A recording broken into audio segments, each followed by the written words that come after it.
It so happened that Lucy, who found daily life rather chaotic, entered a more solid world when she opened the piano. She was then no longer either deferential or patronizing, no longer either a rebel or a slave. The kingdom of music is not the kingdom of this world. It will accept those whom breeding and intellect and culture have alike rejected. The commonplace person begins to play, and shoots into the empyrean without effort, whilst we look up, marveling how he has escaped us, and thinking how we could worship him and love him, would he but translate his visions into human words, and his experiences into human actions. Perhaps he cannot. Certainly he does not, or does so very seldom. Lucy had done so never. She was no dazzling executant. Her runs were not at all like strings of pearls, and she struck no more right notes than was suitable for one of her age and situation. Nor was she the passionate young lady who performs so tragically on a summer's evening with the window open. Passion was there, but it could not be easily labeled. It slipped between love and hatred and jealousy and all the furniture of the pictorial style.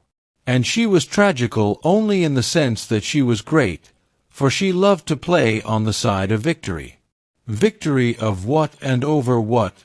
That is more than the words of daily life can tell us. But that some sonatas of Beethoven are written tragic no one can gainsay. Yet they can triumph or despair as the player decides, and Lucy had decided that they should triumph. A very wet afternoon at the Bertolini permitted her to do the thing she really liked, and after lunch she opened the little draped piano. A few people lingered round and praised her playing, but finding that she made no reply, dispersed to their rooms to write up their diaries or to sleep. She took no notice of Mr. Emerson looking for his son, nor of Miss Bartlett looking for Miss Lavish, nor of Miss Lavish looking for her cigarette case. Like every true performer, she was intoxicated by the mere feel of the notes. They were fingers caressing her own, and by touch, not by sound alone, did she come to her desire. Mr. Beebe, sitting unnoticed in the window, pondered this illogical element in Miss Honeychurch, and recalled the occasion at Tunbridge Wells when he had discovered it. It was at one of those entertainments where the upper classes entertain the lower. The seats were filled with a respectful audience, and the ladies and gentlemen of the parish, under the auspices of their vicar, sang, or recited, or imitated the drawing of a champagne cork. Among the promised items was Miss Honeychurch, piano, Beethoven, and Mr. Beebe was wondering whether it would be Adelaida or the March of the Ruins of Athens, when his composure was disturbed by the opening bars of Opus 3. He was in suspense all through the introduction, for not until the pace quickens does one know what the performer intends. With the roar of the opening theme, he knew that things were going extraordinarily. In the chords that herald the conclusion, he heard the hammer strokes of victory. He was glad that she only played the first movement, for he could have paid no attention to the winding intricacies of the measures of 9/16. The audience clapped, no less respectful. It was Mr. Beebe who started the stamping. It was all that one could do. "Who is she?" he asked the vicar afterwards. "Cousin of one of my parishioners. I do not consider her choice of a piece happy." Beethoven is so usually simple and direct in his appeal that it is sheer perversity to choose a thing like that, which, if anything, disturbs. "Introduce me. She will be delighted. She and Miss Bartlett are full of the praises of your sermon." "My sermon!" cried Mr. Beebe. "Why ever did she listen to it?" When he was introduced he understood why, for Miss Honeychurch, disjoined from her music-stool, was only a young lady with a quantity of dark hair and a very pretty, pale, undeveloped face. She loved going to concerts, she loved stopping with her cousin, she loved iced coffee and meringues. He did not doubt that she loved his sermon also. But before he left Tunbridge Wells, he made a remark to the vicar, which he now made to Lucy herself when she closed the little piano and moved dreamily towards him. If Miss Honeychurch ever takes to live as she plays, it will be very exciting both for us and for her. Lucy at once re-entered daily life. "Oh, what a funny thing! Someone said just the same to Mother, and she said she trusted I should never live a duet. Doesn't Mrs. Honeychurch like music? She doesn't mind it. But she doesn't like one to get excited over anything. She thinks I am silly about it. She thinks I can't make out. Once, you know, I said that I liked my own playing better than anyone's. She has never got over it. Of course, I didn't mean that I played well. I only meant—" "Of course," said he, wondering why she bothered to explain. "Music," said Lucy, as if attempting some generality.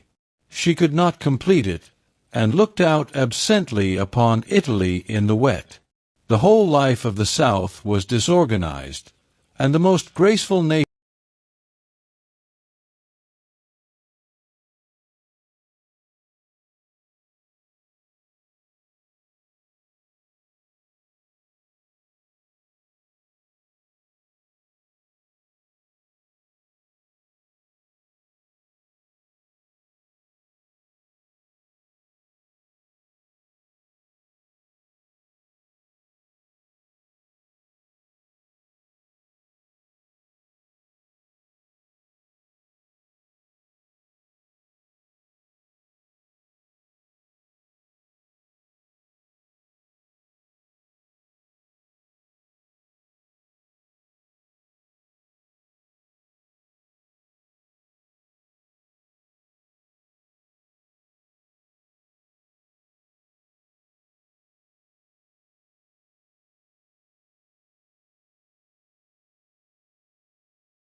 "What is it about?"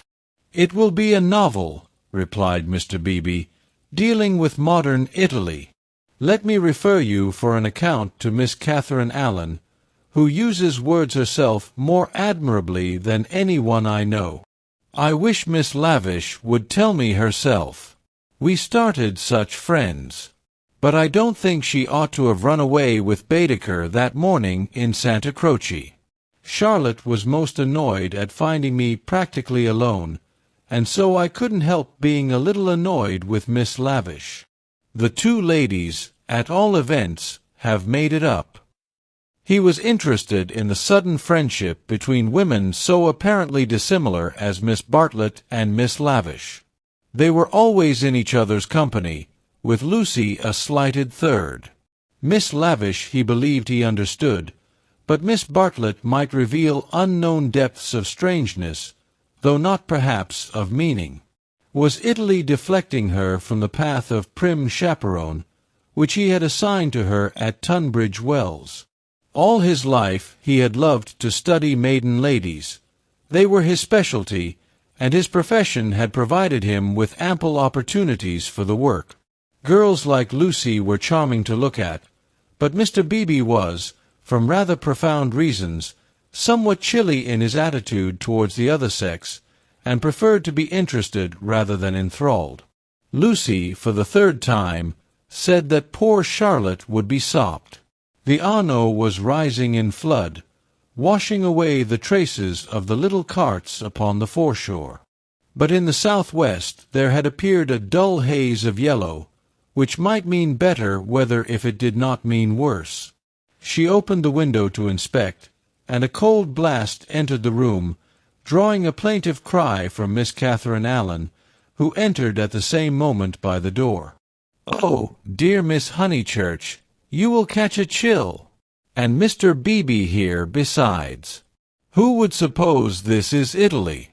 There is my sister actually nursing the hot water can. No comforts or proper provisions.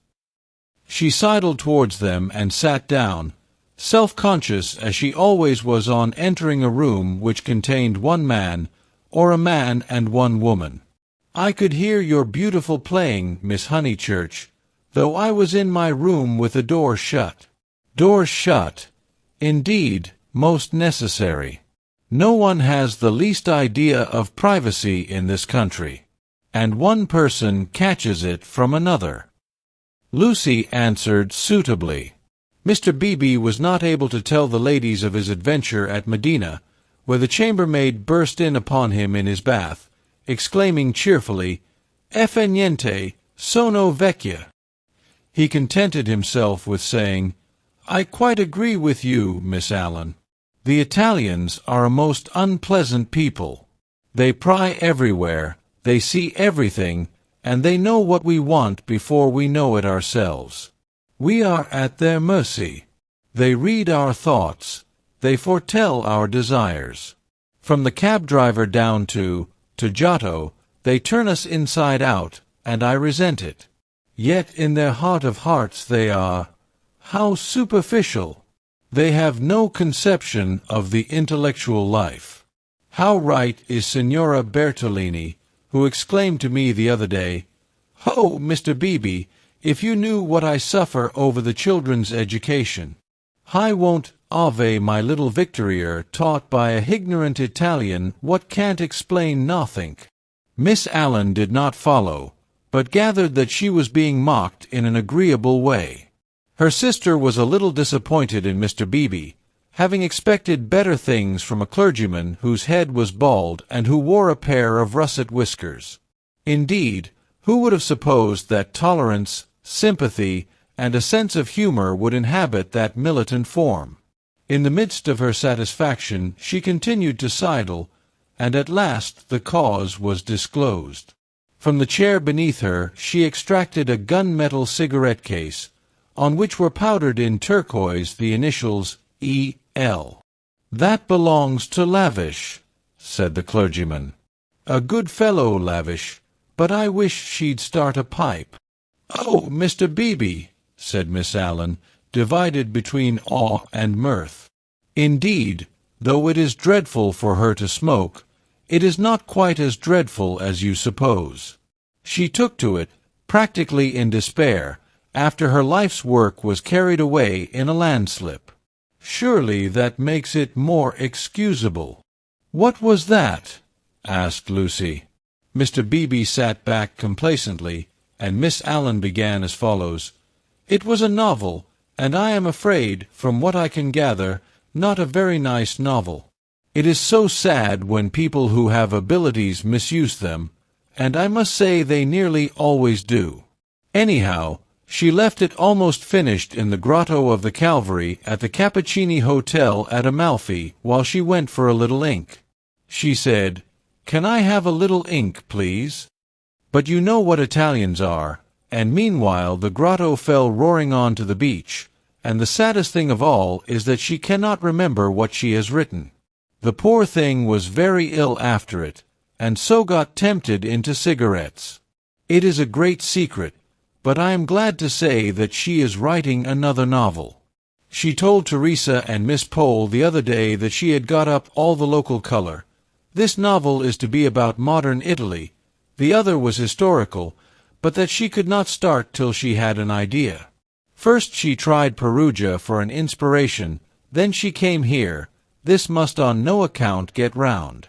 And so cheerful through it all. I cannot help thinking that there is something to admire in everyone, even if you do not approve of them." Miss Allen was always thus being charitable against her better judgment. A delicate pathos perfumed her disconnected remarks, giving them unexpected beauty, just as in the decaying autumn woods there sometimes rise odors reminiscent of spring. She felt she had made almost too many allowances, and apologized hurriedly for her toleration. "All the same, she is a little too. I hardly like to say unwomanly, but she behaved most strangely when the Emersons arrived. Mr. Beebe smiled as Miss Allen plunged into an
our dear Queen. It was horrible speaking. I reminded her how the Queen had been to Ireland when she did not want to go, and I must say she was dumbfounded, and made no reply.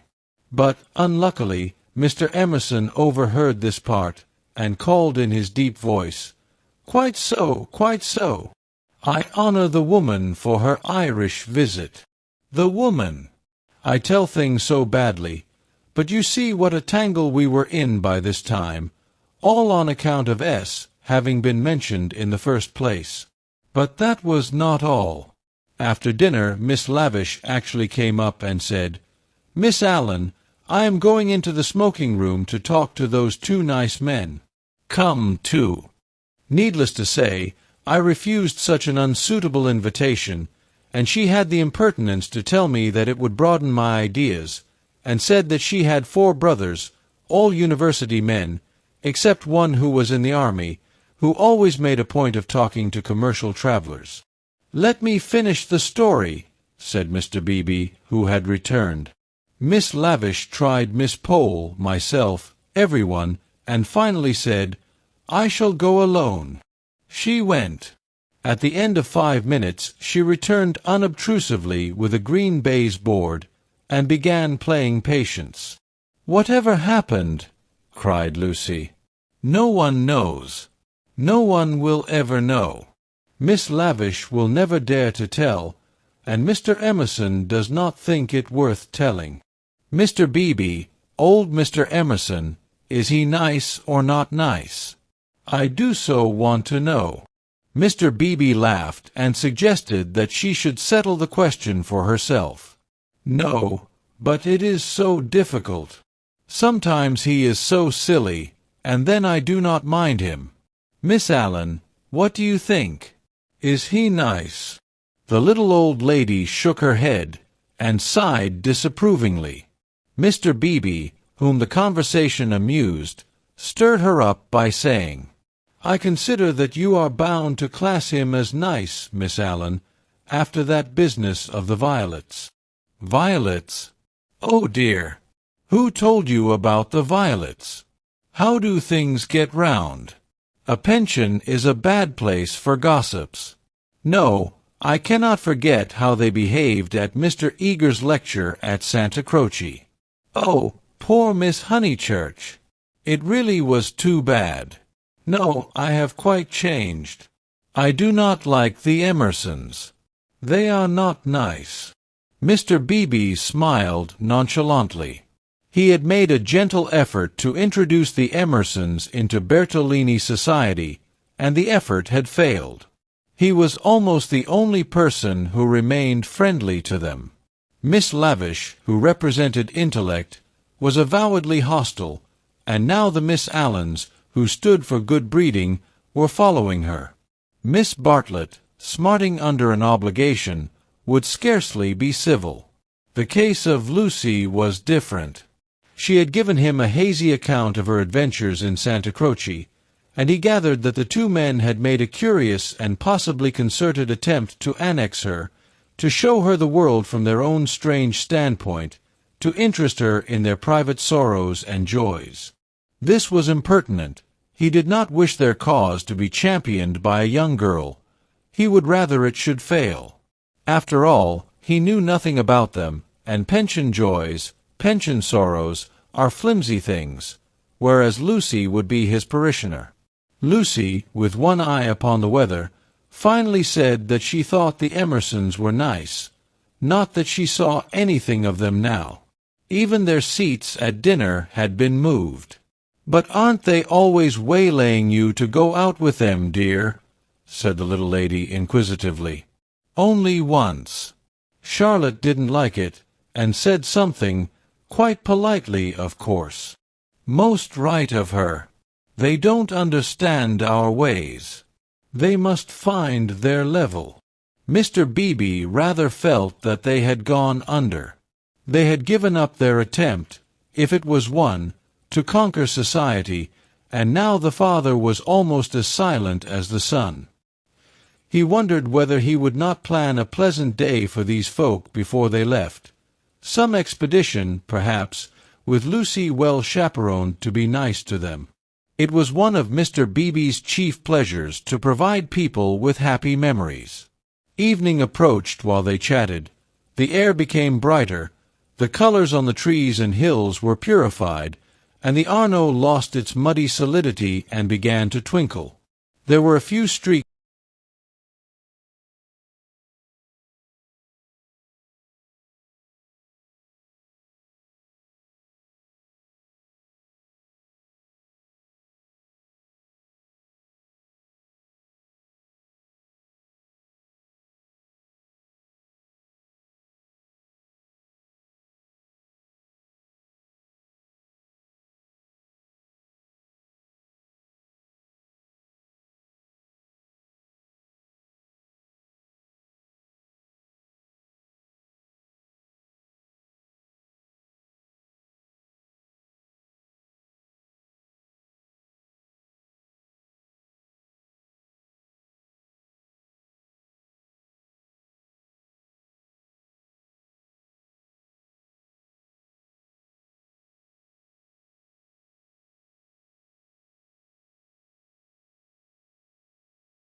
Mr. Beebe was right.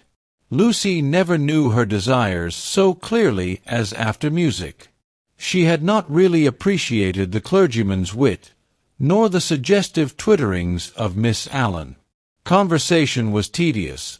She wanted something big, and she believed that it would have come to her on the wind-swept platform of an electric tram. This she might not attempt. It was unladylike. Why were most big things unladylike? Charlotte had once explained to her why. It was not that ladies were inferior to men, it was that they were different. Their mission was to inspire others to achievement rather than to achieve themselves.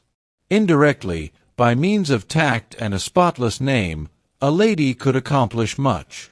But if she rushed into the fray herself, she would be first censured, then despised, and finally ignored. Poems had been written to illustrate this point. There is much that is immortal in this medieval lady. The dragons have gone, and so have the knights, but still she lingers in our midst. She reigned in many an early Victorian castle, and was queen of much early Victorian song. It is sweet to protect her in the intervals of business, sweet to pay her honor when she has cooked our dinner well. But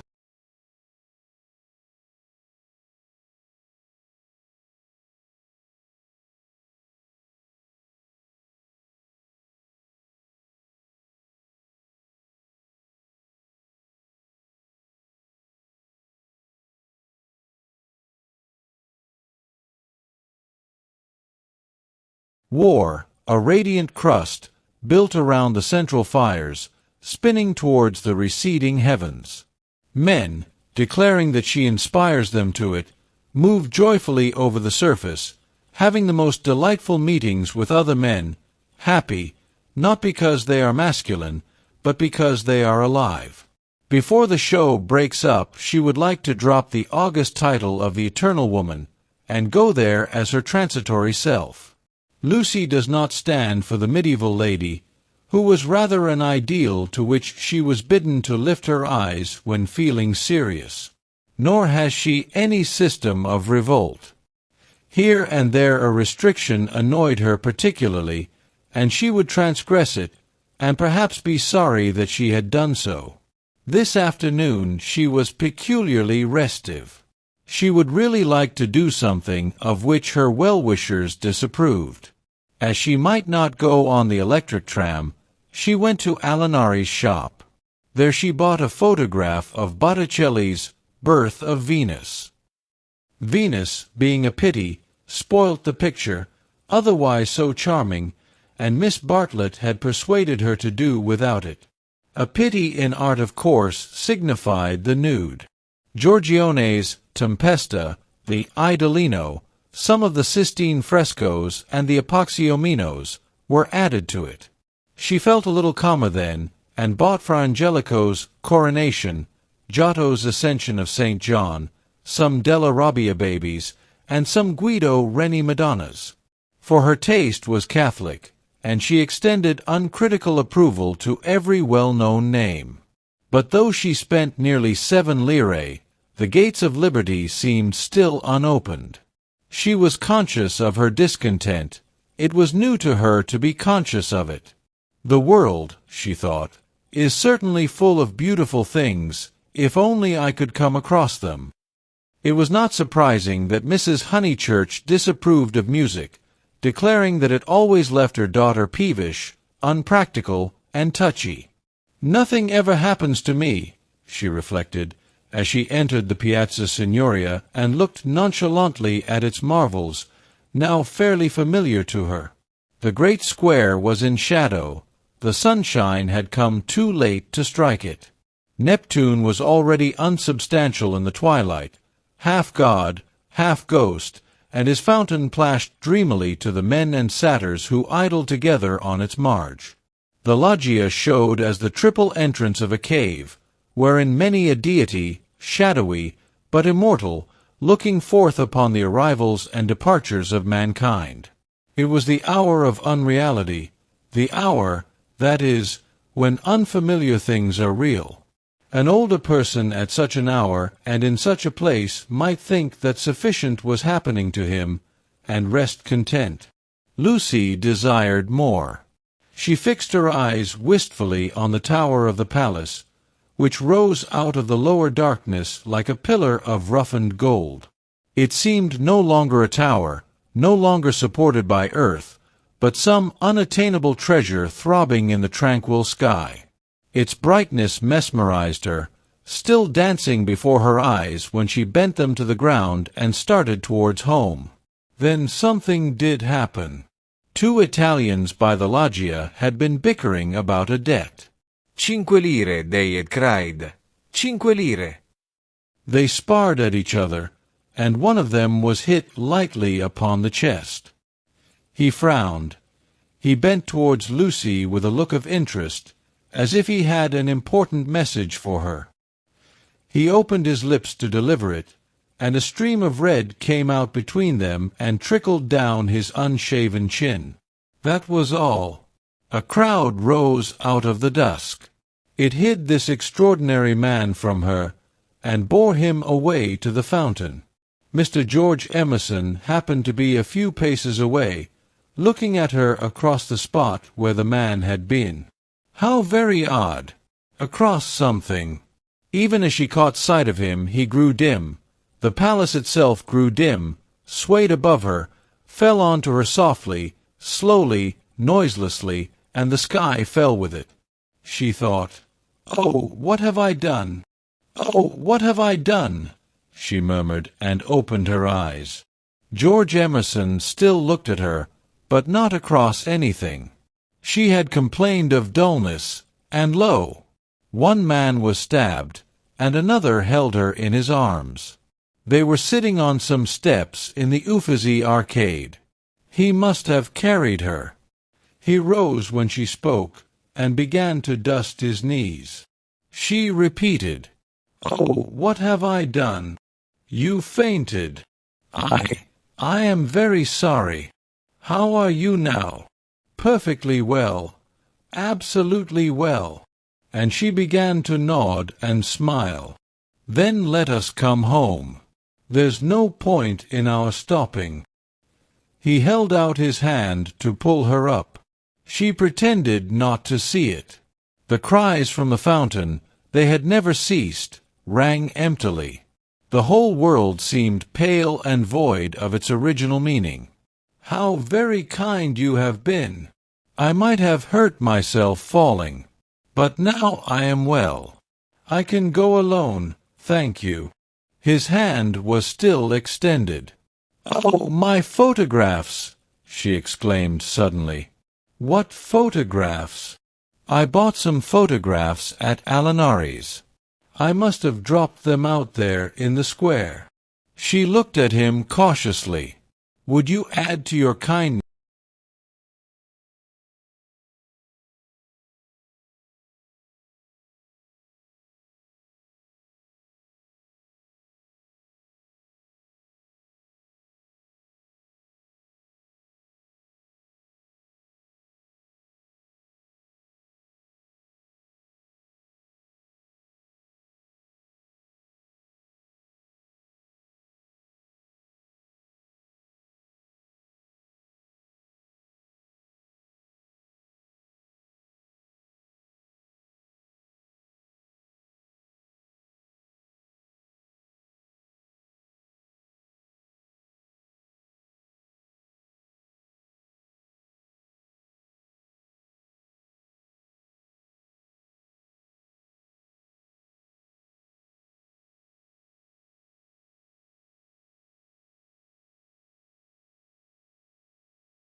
Being strong physically, she soon overcame the horror of blood. She rose without his assistance, and though wings seemed to flutter inside her, she walked firmly enough towards the Arno. There a cabman signalled to them. They refused him. And the murderer tried to kiss him, you say, "How very odd Italians are!" and gave himself up to the police. Mr. Beebe was saying that Italians know everything, but I think they are rather childish. When my cousin and I were at the Pity yesterday, what was that? He had thrown something into the stream. What did you throw in? Things I didn't want, he said crossly. Mr. Emerson. Well, where are the photographs? He was silent. I believe it was my photographs that you threw away. I didn't know what to do with them, he cried, and his voice was that of an anxious boy. Her heart warmed towards him for the first time. They were covered with blood. There. I'm glad I've told you, and all the time we were making conversation I was wondering what to do with them. He pointed downstream. "They've gone." The river swirled under the bridge. "I did mind them so, and one is so foolish. It seemed better that they should go out to the sea. I don't know. I may just mean that they frightened me." Then the boy verged into a man. "For something tremendous has happened. I must face it without getting muddled. It isn't exactly that a man has died. Something warned Lucy that she must stop him. It has happened," he repeated, "and I mean to find out what it is. Mr. Emerson." He turned towards her frowning, as if she had disturbed him in some abstract quest. "I want to ask you something before we go in." They were close to their pension. She stopped and leant her elbows against the parapet of the embankment. He did likewise. There is at times a magic in identity of position. It is one of the things that have suggested to us eternal comradeship. She moved her elbows before saying, "I have behaved ridiculously." He was following his own thoughts. "I was never so much ashamed of myself in my life. I cannot think what came over me. I nearly fainted myself," he said, but she felt that her attitude repelled him. "Well, I owe you 1,000 apologies." "Oh, all right. And this is the real point. You know how silly people are gossiping, ladies especially. I am afraid. You understand what I mean?" "I'm afraid I don't. I mean, would you not mention it to anyone, my foolish behavior?" "Your behavior. Oh, yes, all right, all right. Thank you so much. And would you?" She could not carry her request any further. The river was rushing below them, almost black in the advancing night. He had thrown her photographs into it, and then he had told her the reason. It struck her that it was hopeless to look for chivalry in such a man. He would do her no harm by idle gossip. He was trustworthy, intelligent, and even kind. He might even have a high opinion of her. But he lacked chivalry. His thoughts, like his behavior, would not be modified by awe. It was useless to say to him, "And would you?" and hope that he would complete the sentence for himself, avert.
Chapter 5.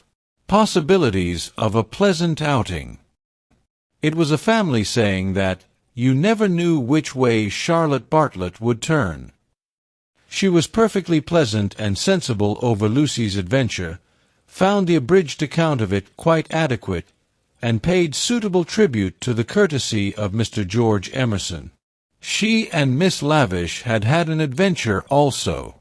They had been stopped at the Daisio coming back, and the young officials there, who seemed impudent and décevant, had tried to search their reticules for provisions. It might have been most unpleasant. Fortunately, Miss Lavish was a match for anyone. For good or for evil, Lucy was left to face her problem alone. None of her friends had seen her, either in the piazza or, later on, by the embankment. Mr. Beebe, indeed, noticing her startled eyes at dinner-time, had again passed to himself the remark of "too much Beethoven," but he only supposed that she was ready for an adventure, Not that she had encountered it. This solitude oppressed her. She was accustomed to have her thoughts confirmed by others, or, at all events, contradicted. It was too dreadful not to know whether she was thinking right or wrong. At breakfast next morning she took decisive action. There were two plans between which she had to choose. Mr. Beebe was walking up to the Torre del Gallo with the Emersons and some American ladies. Would Miss Bartlett and Miss Honeychurch join the party? Charlotte declined for herself. She had been there in the rain the previous afternoon. But she thought it an admirable idea for Lucy, who hated shopping, changing money, fetching letters, and other irksome duties, all of which Miss Bartlett must accomplish this morning and could easily accomplish alone. "No, Charlotte," cried the girl with real warmth. "It's very kind of Mr. Beebe, but I am certainly coming with you. I had much rather." "Very well, dear," said Miss Bartlett, with a faint flush of pleasure that called forth a deep flush of shame on the cheeks of Lucy. How abominably she behaved to Charlotte, now as always! But now she should alter. All morning she would be really nice to her. She slipped her arm into her cousin's, and they started off along the Lung Arno. The river was a lion that morning in strength, voice, and color. Miss Bartlett insisted on leaning over the parapet to look at it. She then made her usual remark, which was, "How I do wish Freddie and your mother could see this, too." Lucy fidgeted. It was tiresome of Charlotte to have stopped exactly where she did. "Look, Lucia. Oh, you are watching for the Torre del Gallo party. I feared you would repent you of your choice." Serious as the choice had been, Lucy did not repent. Yesterday had been a muddle, queer and odd, the kind of thing one could not write down easily on paper, but she had a feeling that Charlotte and her shopping were preferable to George Emerson and the summit of the Torre del Gallo. Since she could not unravel the tangle, she must take care not to re-enter it. She could protest sincerely against Miss Bartlett's insinuations. But though she had avoided the chief actor, the scenery unfortunately remained. Charlotte, with the complacency of fate, led her from the river to the Piazza Signoria. She could not have believed that stones, a loggia, a fountain, a palace tower, would have such significance. For a moment she understood the nature of ghosts. The exact site of the murder was occupied, not by a ghost, but by Miss Lavish, who had the morning newspaper in her hand. She hailed them briskly. The dreadful catastrophe of the previous day had given her an idea which she thought would work up into a book. "Oh, let me congratulate you," said Miss Bartlett. "After your despair of yesterday. What a fortunate thing! Aha! Miss Honeychurch, come you here, I am in luck. Now, you are to tell me absolutely everything that you saw from the beginning." Lucy poked at the ground with her parasol. "But perhaps you would rather not." "I'm sorry. If you could manage without it, I think I would rather not." The elder ladies exchanged glances, not of disapproval. It is suitable that a girl should feel deeply. "It is I who am sorry," said Miss Lavish. "We literary hacks are shameless creatures. I believe there's no secret of the human heart into which we wouldn't pry." She marched cheerfully to the fountain and back, and did a few calculations in realism. Then she said that she had been in the piazza since 8 o'clock collecting material. A good deal of it was unsuitable, but of course one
I confess that in Italy my sympathies are not with my own countrymen.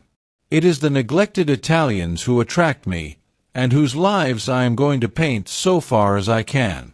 For I repeat and I insist, and I have always held most strongly, that a tragedy such as yesterday's is not the less tragic because it happened in humble life. There was a fitting silence when Miss Lavish had concluded.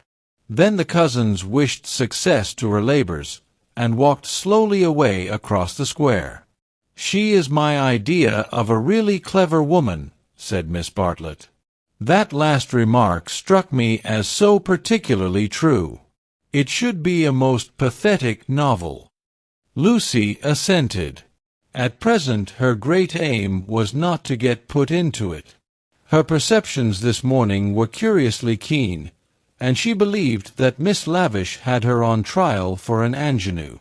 "She is emancipated, but only in the very best sense of the word," continued Miss Bartlett slowly. "None but the superficial would be shocked at her. We had a long talk yesterday. She believes in justice and truth and human interest. She told me also that she has a high opinion of the destiny of woman. Mr. Eager. Why, how nice! What a pleasant surprise!" "Ah, not for me," said the chaplain blandly, "for I have been watching you and Miss Honeychurch for quite a little time. We were chatting to Miss Lavish." His brow contracted. "So I saw. Were you indeed?" Andate via. Sono occupato." The last remark was made to a vendor of panoramic photographs who was approaching with a courteous smile. "I am about to venture a suggestion. Would you and Miss Honeychurch be disposed to join me in a drive some day this week, a drive in the hills? We might go up by Fiesole and back by Settignano. There is a point on that road where we could get down and have an hour's ramble on the hillside. The view thence of Florence is most beautiful, far better than the hackneyed view of Fiesole. It is the view that Alessio Baldovinetti is fond of introducing into his pictures. That man had a decided feeling for landscape. Decidedly. But who looks at it today? Ah, the world is too much for us." Miss Bartlett had not heard of Alessio Baldovinetti, but she knew that Mr. Eager was no commonplace chaplain. He was a member of the residential colony who had made Florence their home. He knew the people who never walked about with Baedekers, who had learned to take a siesta after lunch, who took drives the pension tourists had never heard of, and saw by private influence galleries which were closed to them. Living in delicate seclusion, some in furnished flats, others in Renaissance villas on Fiesole's slope, they read, wrote, studied, and exchanged ideas, thus attaining to that intimate knowledge, or rather perception, of Florence which is denied to all who carry in their pockets the coupons of Cook. Therefore an invitation from the chaplain was something to be proud of. Between the two sections of his flock, he was often the only link, and it was his avowed custom to select those of his migratory sheep who seemed worthy, and give them a few hours in the pastures of the permanent.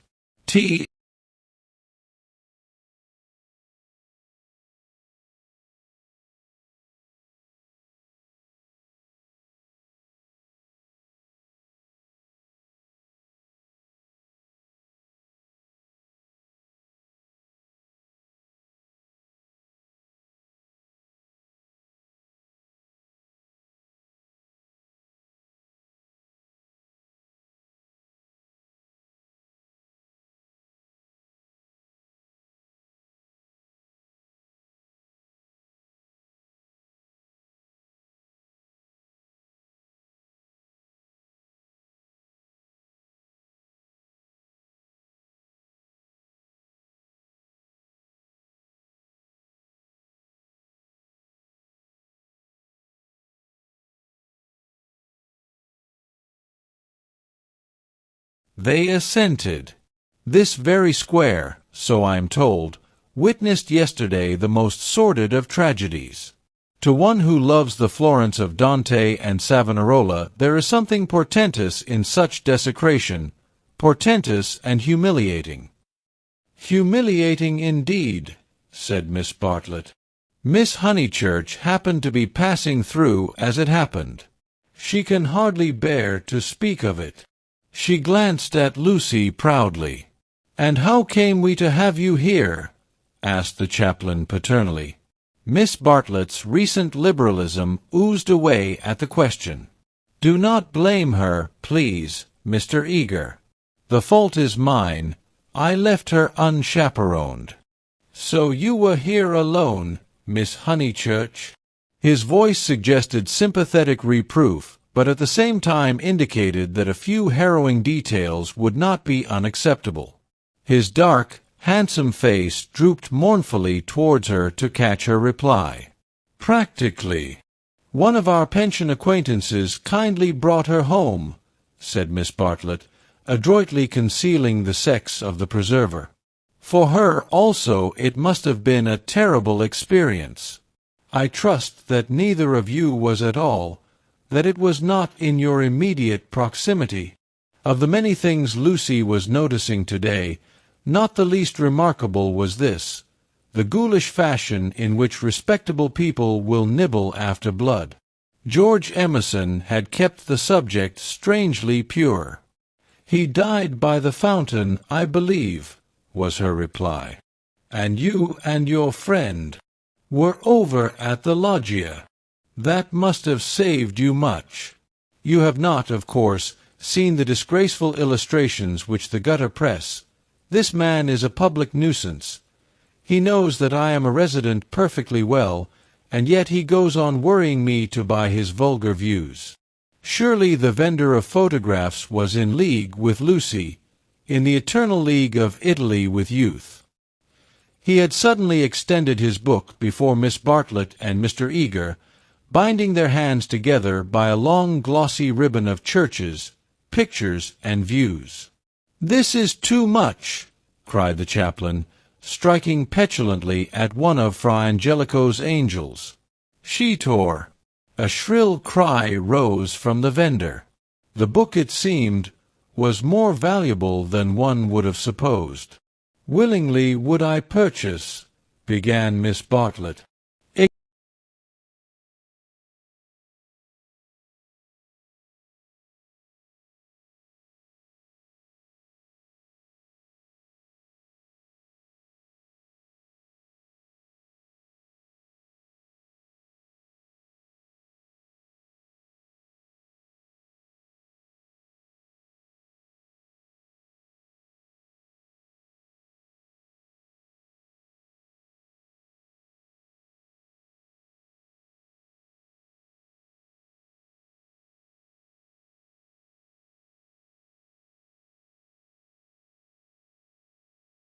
Shopping was the topic that now ensued.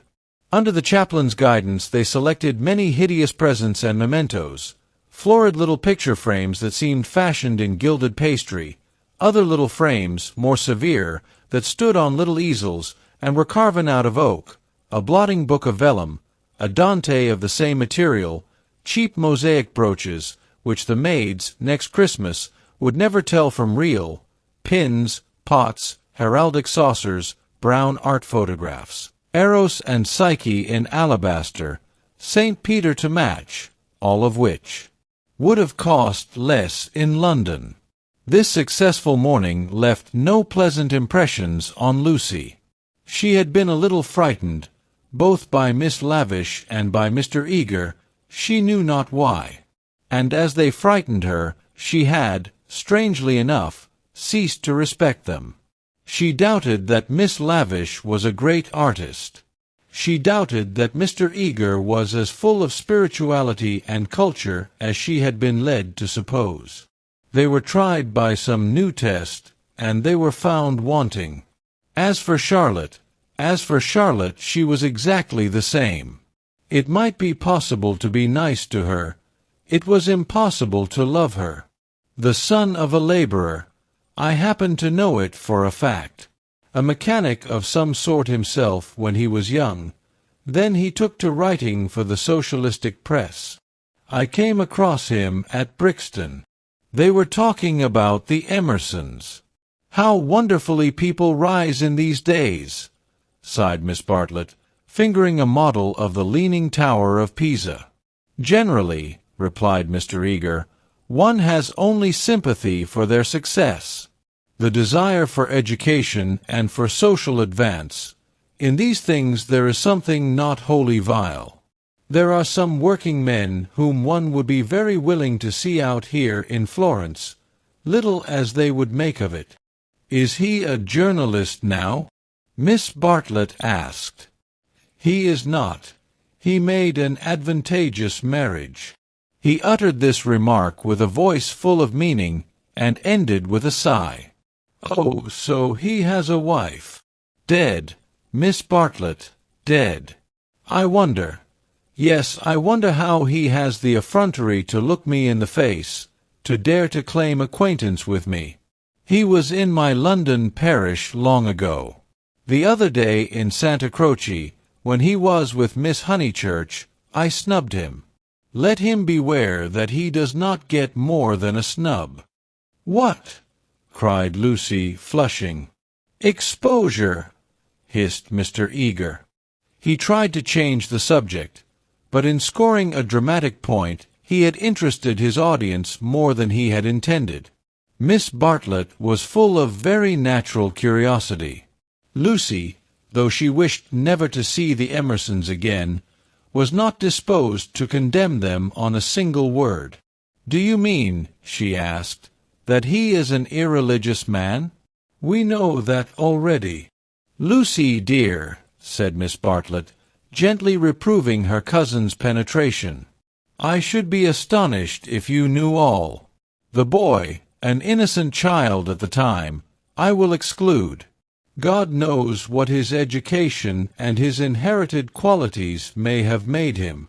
Perhaps, said Miss Bartlett, it is something that we had better not hear. To speak plainly, said Mr. Eager, it is. I will say no more. For the first time Lucy's rebellious thoughts swept out in words, for the first time in her life. You have said very little. It was my intention to say very little, was his frigid reply. He gazed indignantly at the girl, who met him with equal indignation. She turned towards him from the shop counter, her breast heaved quickly. He observed her brow, and the sudden strength of her lips. It was intolerable that she should disbelieve him. Murder, if you want to know, he cried angrily. That man murdered his wife. How? She retorted. To all intents and purposes he murdered her. That day in Santa Croce. Did they say anything against me? Not a word, Mr. Eager, not a single word. Oh, I thought they had been libeling me to you. But I suppose it is only their personal charms that makes you defend them. I'm not defending them, said Lucy, losing her courage, and relapsing into the old chaotic methods. They're nothing to me. How could you think she was defending them? Said Miss Bartlett, much discomfited by the unpleasant scene. The shopman was possibly listening.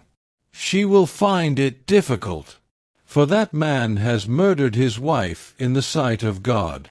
The addition of God was striking, but the chaplain was really trying to qualify a rash remark. A silence followed which might have been impressive, but was merely awkward. Then Miss Bartlett hastily purchased the Leaning Tower and led the way into the street.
They were now in the newspaper room at the English Bank. Lucy stood by the central table, heedless of Punch and the Graphic, trying to answer, or at all events to formulate the questions rioting in her brain. The well-known world had broken up, and there emerged Florence, a magic city where people thought and did the most extraordinary things. Murder, accusations of murder, a lady clinging to one man and being rude to another. Were these the daily incidents of her streets? Was there more in her frank beauty than met the eye? The power, perhaps, to evoke passions, good and bad, and to bring them speedily to a fulfillment? Happy Charlotte, who, though greatly troubled over things that did not matter, seemed oblivious to things that did, who could conjecture with admirable delicacy where things might lead to, but apparently lost sight of the goal as she approached it. Now she was crouching in the corner, trying to extract a circular note from a kind of linen nose-bag which hung in chaste concealment round her neck. She had been told that this was the only safe way to carry money in Italy. It must only be broached within the walls of the English Bank.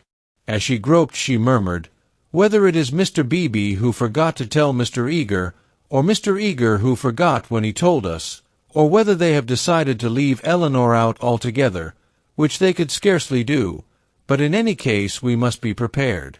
It is you they really want. I am only asked for appearances. You shall go with the two gentlemen, and I and Eleanor will follow behind.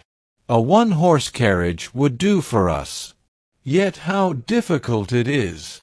"It is indeed," replied the girl, with a gravity that sounded sympathetic. "What do you think about it?" asked Miss Bartlett, flushed from the struggle, and buttoning up her dress. "I don't know what I think, nor what I want." "Oh, dear Lucy! I do hope Florence isn't boring you. Speak the word, and, as you know, I would take you to the ends of the earth tomorrow." "Thank you, Charlotte," said Lucy, and pondered over the offer. There were letters for her at the bureau, one from her brother, full of athletics and biology, one from her mother, delightful as only her mother's letters could be. She had read in it of the crocuses which had been bought for yellow and were coming up puce, of the new parlour-maid, who had watered the ferns with essence of lemonade, of the semi-detached cottages which were ruining Summer Street and breaking the heart of Sir Harry Otway. She recalled the free, pleasant life of her home, where she was allowed to do everything, and where nothing ever happened to her.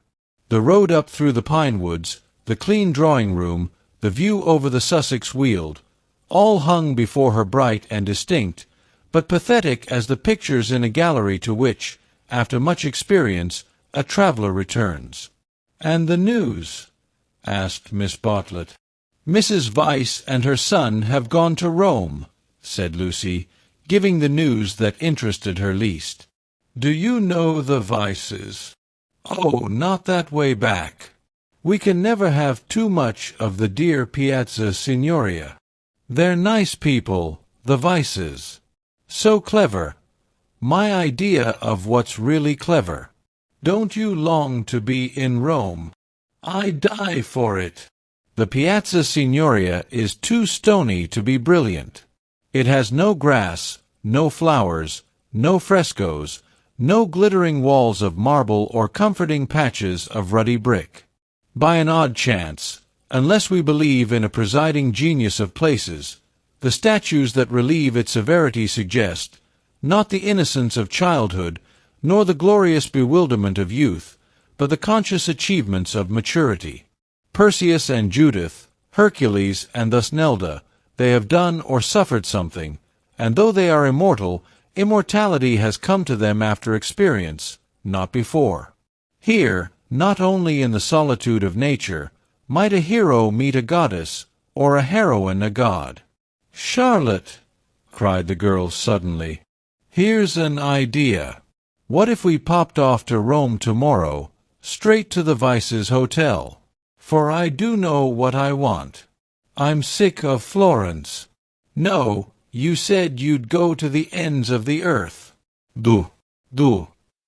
Miss Bartlett, with equal vivacity, replied, "Oh, you droll person! Pray, what would become of your drive in the hills?" They passed together through the gaunt beauty of the square, laughing over the unpractical suggestion. It was Phaeton who drove them to Fiesole that memorable day, a youth all irresponsibility and fire, recklessly urging his master's horses up the stony hill. Mr. Beebe recognized him at once. Neither the ages of faith nor the age of doubt had touched him. He was Phaeton in Tuscany driving a cab, and it was Persephone whom he asked leave to pick up on the way, saying that she was his sister. Persephone, tall and slender and pale, returning with the spring to her mother's cottage, and still shading her eyes from the unaccustomed light. To her Mr. Eager objected, saying that here was the thin edge of the wedge, and one must guard against imposition. But the ladies interceded, and when it had been made clear that it was a very great favor, the goddess was allowed to mount beside the god. Phaeton at once slipped the left rein over her head, thus enabling himself to drive with his arm round her waist. She did not mind. Mr. Eager, who sat with his back to the horses, saw nothing of the indecorous proceeding, and continued his conversation with Lucy. The other two occupants of the carriage were old Mr. Emerson and Miss Lavish. For a dreadful thing had happened. Mr. Beebe, without consulting Mr. Eager, had doubled the size of the party. And though Miss Bartlett and Miss Lavish had planned all the morning how the people were to sit, at the critical moment when the carriages came round they lost their heads, and Miss Lavish got in with Lucy, while Miss Bartlett, with George Emerson and Mr. Beebe, followed on behind. It was hard on the poor chaplain to have his party carry thus transformed. Tea at a Renaissance villa, if he had ever meditated it, was now impossible. Lucy and Miss Bartlett had a certain style about them, and Mr. Beebe, though unreliable, was a man of parts. But a shoddy lady writer and a journalist who had murdered his wife in the sight of God, they should enter no villa at his introduction. Lucy, elegantly dressed in white, sat erect and nervous amid these explosive ingredients, attentive to Mr. Eager, repressive towards Miss Lavish, watchful of old Mr. Emerson, hitherto fortunately asleep, thanks to a heavy lunch and the drowsy atmosphere of spring. She looked on the expedition as the work of fate. But for it she would have avoided George Emerson successfully. In an open manner he had shown that he wished to continue their intimacy. She had refused, not because she disliked him, but because she did not know what had happened, and suspected that he did know. And this frightened her. For the real event, whatever it was, had taken place, not in the loggia, but by the river. To behave wildly at the sight of death is pardonable, but to discuss it afterwards, to pass from discussion into silence, and through silence into sympathy, that is an error, not of a startled emotion, but of the whole fabric. There was really something blameworthy, she thought, in their joint contemplation of the shadowy stream, in the common impulse which had turned them to the house without the passing of a look or word. This sense of wickedness had been slight at first. She had nearly joined the party to the Torre del Gallo. But each time that she avoided George it became more imperative that she should avoid him again. And now celestial irony, working through her cousin and two clergymen, did not suffer her to leave Florence till she had made this expedition with him through the hills. Meanwhile Mr. Eager held her in civil converse. Their little tiff was over. "So, Miss Honeychurch, you are traveling? As a student of art?" "Oh, dear me, no, oh, no." "Perhaps as a student of human nature," interposed Miss Lavish, "like myself." "Oh, no. I am here as a tourist." "Oh, indeed," said Mr. Eager. "Are you indeed? If you will not think me rude, we residents sometimes pity you poor tourists not a little, handed about like a parcel of goods from Venice to Florence, from Florence to Rome, living herded together in pensions or hotels, quite unconscious of anything that is outside Baedeker, their one anxiety to get done or through and go on somewhere else. The result is, they mix up towns, rivers, palaces in one inextricable whirl. You know the American girl in Punch who says, "Say, Papa, what did we see at Rome?" And the father replies, "Why, guess Rome was the place where we saw the yaller dog." There's traveling for you. Ah, I quite agree, said Miss Lavish, who had several times tried to interrupt his mordant wit. The narrowness and superficiality of the Anglo-Saxon tourist is nothing less than a menace. Quite so.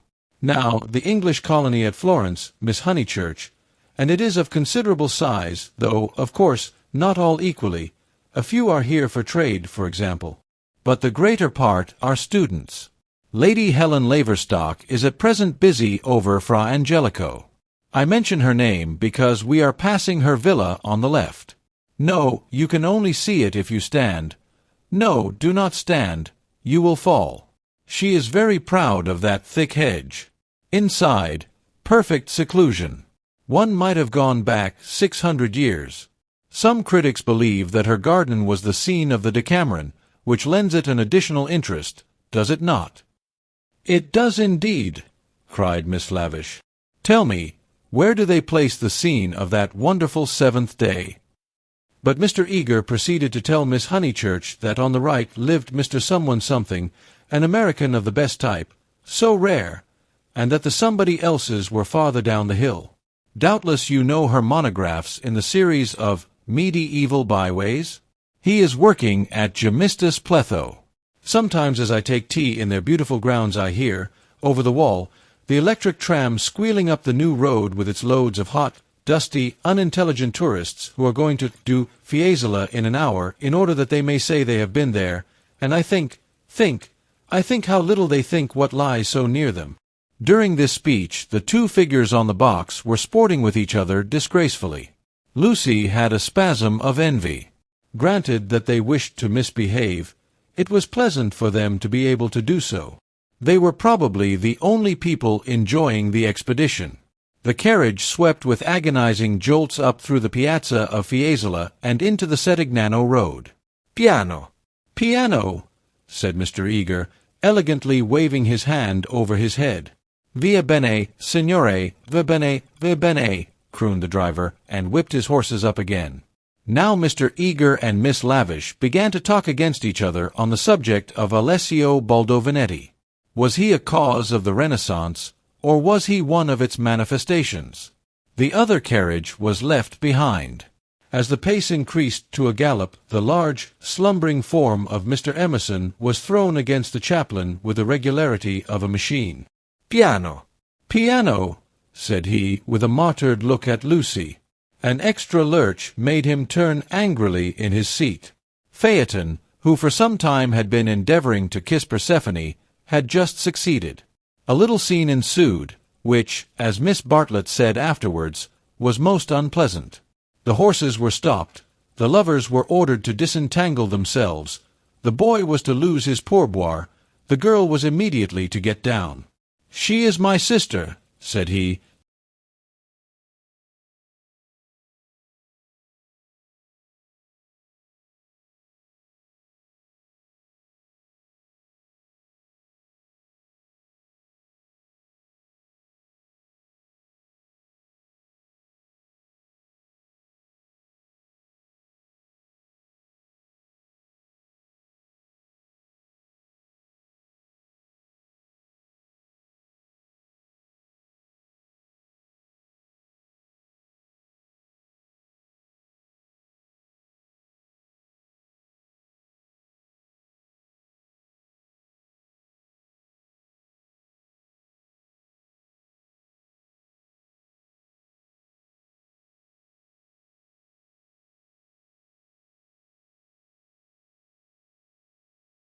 "Surely no," said Miss Lavish, her ardour visibly decreasing. The other carriage had drawn up behind, and sensible Mr. Beebe called out that after this warning the couple would be sure to behave themselves properly. "Leave them alone," Mr. Emerson begged the chaplain, of whom he stood in no awe. "Do we find happiness so often that we should turn it off the box when it happens to sit there? To be driven by lovers. A king might envy us, and if we part them it's more like sacrilege than anything I know." Here the voice of Miss Bartlett was heard saying that a crowd had begun to collect. Mr. Eager, who suffered from an overfluent tongue rather than a resolute will, was determined to make himself heard. He addressed the driver again. Italian in the mouth of Italians is a deep-voiced stream, with unexpected cataracts and boulders to preserve it from monotony. In Mr. Eager's mouth it resembled nothing so much as an acid whistling fountain which played ever higher and higher, and quicker, and more shrilly, till abruptly it was turned off with a click. "Signorina," said the man to Lucy, when the display had ceased. Why should he appeal to Lucy? "Signorina," echoed Persephone in her glorious contralto. She pointed at the other carriage. "Why?" For a moment the two girls looked at each other. Then Persephone got down from the box. "Victory at last," said Mr. Eager, smiting his hands together as the carriages started again. "It is not victory," said Mr. Emerson. "It is defeat. You have parted two people who were happy." Mr. Eager shut his eyes. He was obliged to sit next to Mr. Emerson, but he would not speak to him. The old man was refreshed by sleep, and took up the matter warmly. He commanded Lucy to agree with him. He shouted for support to his son. "We have tried to buy what cannot be bought with money. He has bargained to drive us, and he is doing it. We have no rights over his soul." Miss Lavish frowned. It is hard when a person you have classed as typically British speaks out of his character. "He was not driving us well," she said. "He jolted us. That I deny. It was as restful as sleeping." "He is jolting us now. Can you wonder? He would like to throw us out, and most certainly he is justified. And if I were superstitious, I'd be frightened of the girl, too. It doesn't do to injure young people. Have you ever heard of Lorenzo de' Medici?" Miss Lavish bristled. "Most certainly I have. Do you refer to Lorenzo il Magnifico, or to Lorenzo, Duke of Urbino, or to Lorenzo surnamed Lorenzino on account of his diminutive stature?" "The Lord knows. Possibly he does know, for I refer to Lorenzo the poet. He wrote a line, so I heard yesterday, which runs like this: 'Don't go fighting against the spring.'" Mr. Eager could not resist the opportunity for erudition. "Non fate guerra al maggio," he murmured. "War not with the May," would render a correct meaning. "The point is, we have warred with it. Look." He pointed to the Val di Arno, which was visible far below them, through the budding trees. 50 miles of spring, and we've come up to admire them. Do you suppose there's any difference between spring in nature and spring in man? But there we go, praising the one and condemning the other as improper, ashamed that the same laws work eternally through both. No one encouraged him to talk. Presently Mr. Eager gave a signal for the carriages to stop, and marshaled the party for their ramble on the hill.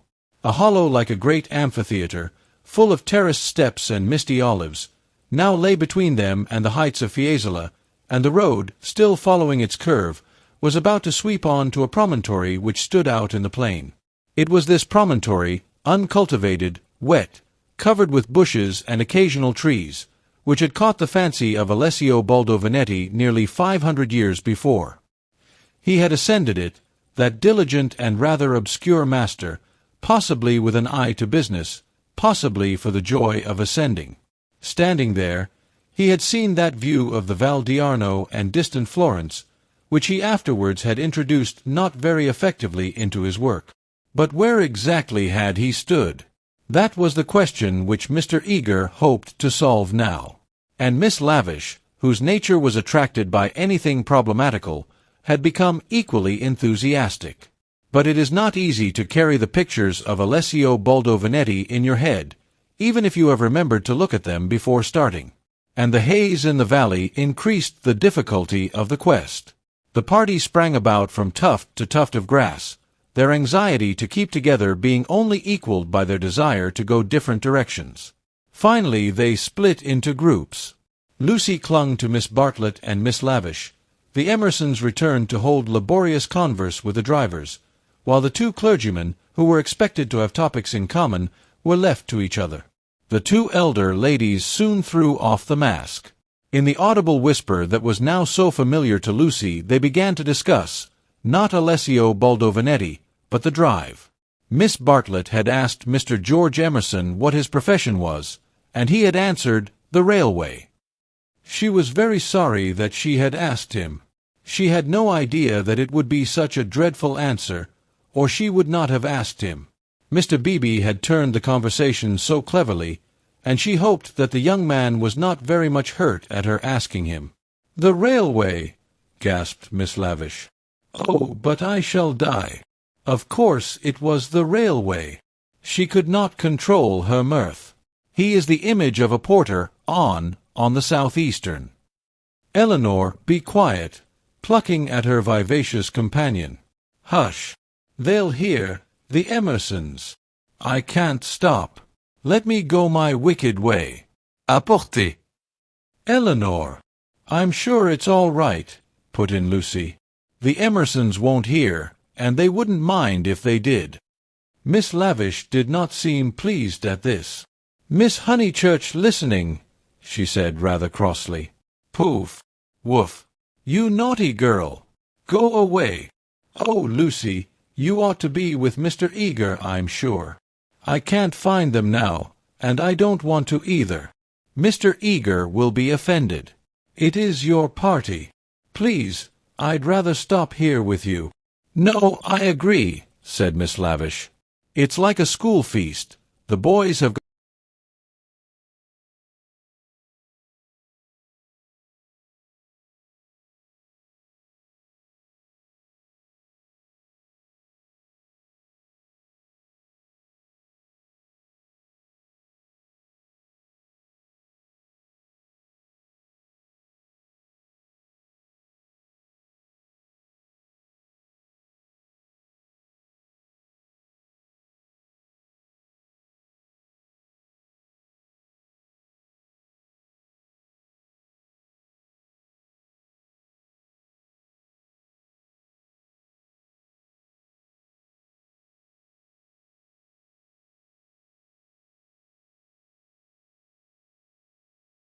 "Then sit you down," said Miss Lavish.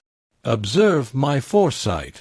With many a smile she produced 2 of those mackintosh squares that protect the frame of the tourist from damp grass or cold marble steps. She sat on one. Who was to sit on the other? Lucy, without a moment's doubt, Lucy. "The ground will do for me. Really, I have not had rheumatism for years.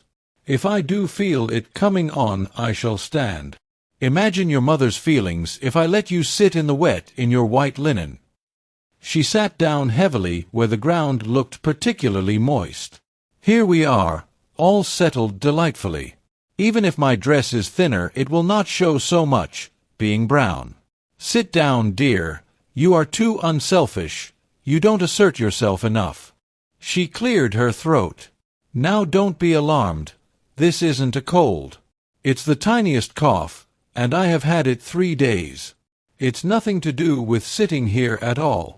There was only one way of treating the situation. At the end of 5 minutes Lucy departed in search of Mr. Beebe and Mr. Eager, vanquished by the mackintosh square. She addressed herself to the drivers, who were sprawling in the carriages, perfuming the cushions with cigars. The miscreant, a bony young man scorched black by the sun, rose to greet her with the courtesy of a host and the assurance of a relative. "Dove," said Lucy after much anxious thought. His face lit up. Of course he knew where. Not so far either. His arm swept 3/4 of the horizon. He should just think he did know where. He pressed his fingertips to his forehead and then pushed them towards her, as if oozing with visible extract of knowledge. More seemed necessary. What was the Italian for clergyman? "Dove buoni uomini," said she at last. "Good. Scarcely the adjective for those noble beings." He showed her his cigar. "Uno più piccolo," was her next remark, implying, "Has the cigar been given to you by Mr. Beebe, the smaller of the 2 good men?" She was correct as usual. He tied the horse to a tree, kicked it to make it stay quiet, dusted the carriage, arranged his hair, remolded his hat, encouraged his mustache, and in rather less than a quarter of a minute was ready to conduct her. Italians are born knowing the way. It would seem that the whole earth lay before them, not as a map, but as a chessboard, whereon they continually behold the changing pieces as well as the squares. Anyone can find places, but the finding of people is a gift from God. He only stopped once, to pick her some great blue violets. She thanked him with real pleasure. In the company of this common man, the world was beautiful and direct. For the first time she felt the influence of spring. His arm swept the horizon gracefully.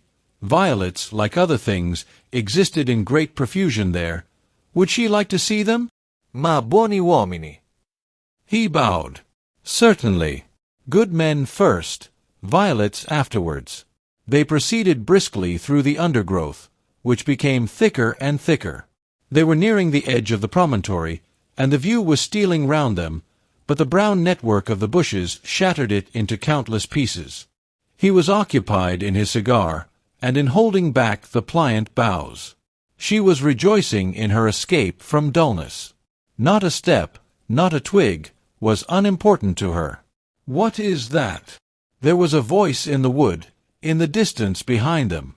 The voice of Mr. Eager? He shrugged his shoulders. An Italian's ignorance is sometimes more remarkable than his knowledge. She could not make him understand that perhaps they had missed the clergyman. The view was forming at last. She could discern the river, the golden plain, other hills.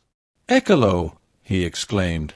At the same moment the ground gave way, and with a cry she fell out of the wood. Light and beauty enveloped her.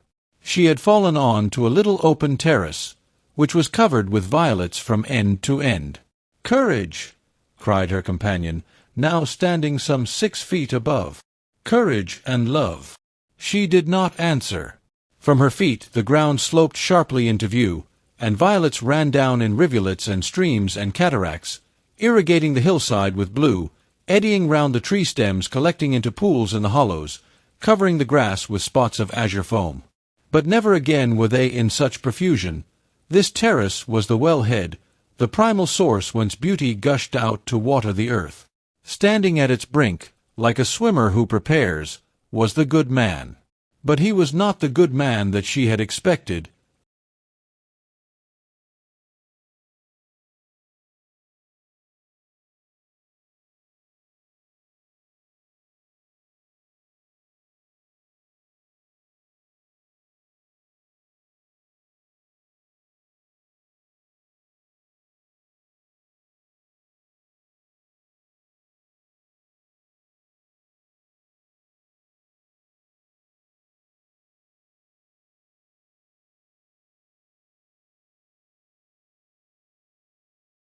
Chapter 7. They Return. Some complicated game had been playing up and down the hillside all the afternoon. What it was, and exactly how the players had sided, Lucy was slow to discover. Mr. Eager had met them with a questioning eye. Charlotte had repulsed him with much small talk.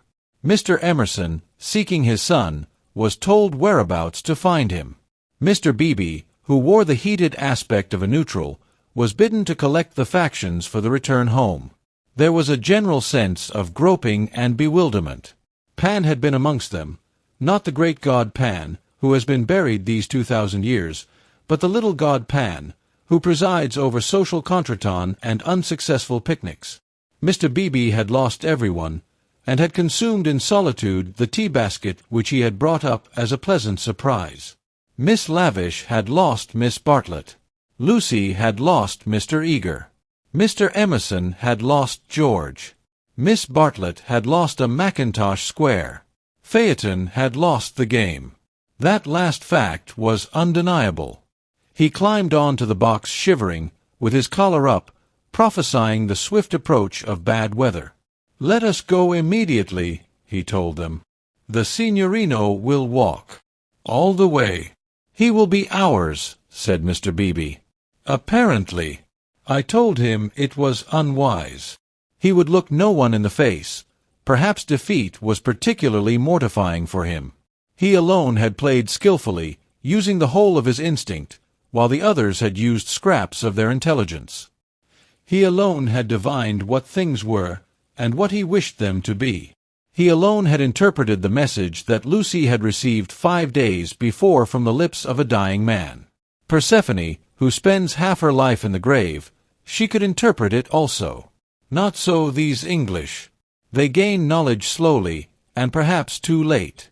The thoughts of a cab driver, however just, seldom affect the lives of his employers. He was the most competent of Miss Bartlett's opponents, but infinitely the least dangerous. Once back in the town, he and his insight and his knowledge would trouble English ladies no more. Of course, it was most unpleasant. She had seen his black head in the bushes. He might make a tavern story out of it. But after all, what have we to do with taverns? Real menace belongs to the drawing-room. It was of drawing-room people that Miss Bartlett thought as she journeyed downwards towards the fading sun. Lucy sat beside her. Mr. Eager sat opposite, trying to catch her eye. He was vaguely suspicious. They spoke of Alessio Baldovinetti. Rain and darkness came on together. The two ladies huddled together under an inadequate parasol. There was a lightning flash, and Miss Lavish, who was nervous, screamed from the carriage in front. At the next flash, Lucy screamed also. Mr. Eager addressed her professionally. "Courage, Miss Honeychurch, courage and faith. If I might say so, there is something almost blasphemous in this horror of the elements. Are we seriously to suppose that all these clouds, all this immense electrical display, is simply called into existence to extinguish you or me? No, of course. Even from the scientific standpoint, the chances against our being struck are enormous. The steel knives, the only articles which might attract the current, are in the other carriage. And, in any case, we are infinitely safer than if we were walking. Courage, courage and faith." Under the rug, Lucy felt the kindly pressure of her cousin's hand. At times our need for a sympathetic gesture is so great that we care not what exactly it signifies or how much we may have to pay for it afterwards. Miss Bartlett, by this timely exercise of her muscles, gained more than she would have got in hours of preaching or cross-examination. She renewed it when the two carriages stopped, half into Florence. "Mr. Eager," called Mr. Beebe, "we want your assistance. Will you interpret for us?" "George," cried Mr. Emerson, "ask your driver which way George went. The boy may lose his way. He may be killed." "Go, Mr. Eager," said Miss Bartlett. "Don't ask our driver. Our driver is no help. Go and support poor Mr. Beebe. He is nearly demented." "He may be killed," cried the old man. "He may be killed." "Typical behavior," said the chaplain, as he quitted the carriage. In the presence of reality, that kind of person invariably breaks down. "What does he know?" whispered Lucy as soon as they were alone. "Charlotte, how much does Mr. Eager know?" "Nothing, dearest. He knows nothing.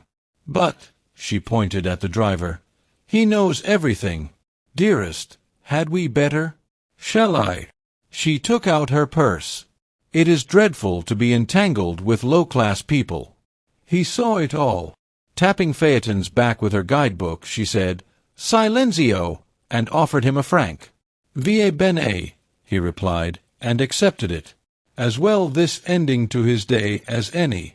But Lucy, a mortal maid, was disappointed in him. There was an explosion up the road. The storm had struck the overhead wire of the tramline, and one of the great supports had fallen. If they had not stopped, perhaps they might have been hurt. They chose to regard it as a miraculous preservation, and the floods of love and sincerity, which fructify every hour of life, burst forth in tumult. They descended from the carriages. They embraced each other. It was as joyful to be forgiven past unworthinesses as to forgive them. For a moment they realized vast possibilities of good. The older people recovered quickly. In the very height of their emotion they knew it to be unmanly or unladylike. Miss Lavish calculated that, even if they had continued, they would not have been caught in the accident. Mr. Eager mumbled a temperate prayer. But the drivers, through miles of dark squalid road, poured out their souls to the Dryads and the saints, and Lucy poured out hers to her cousin. "Charlotte, dear Charlotte, kiss me. Kiss me again. Only you can understand me. You warned me to be careful. And I thought I was developing. Do not cry, dearest. Take your time. I have been obstinate and silly, worse than you know, far worse. Once by the river. Oh, but he isn't killed. He wouldn't be killed, would he? The thought disturbed her repentance. As a matter of fact, the storm was worst along the road, but she had been near danger, and so she thought it must be near to everyone. I trust not. One would always pray against that. He is really, I think he was taken by surprise, just as I was before. But this time I'm not to blame. I want you to believe that. I simply slipped into those violets. No, I want to be really truthful. I am a little to blame. I had silly thoughts. The sky, you know, was gold, and the ground all blue, and for a moment he looked like someone in a book. In a book. Heroes, gods, the nonsense of schoolgirls. And then... But, Charlotte, you know what happened then. Miss Bartlett was silent.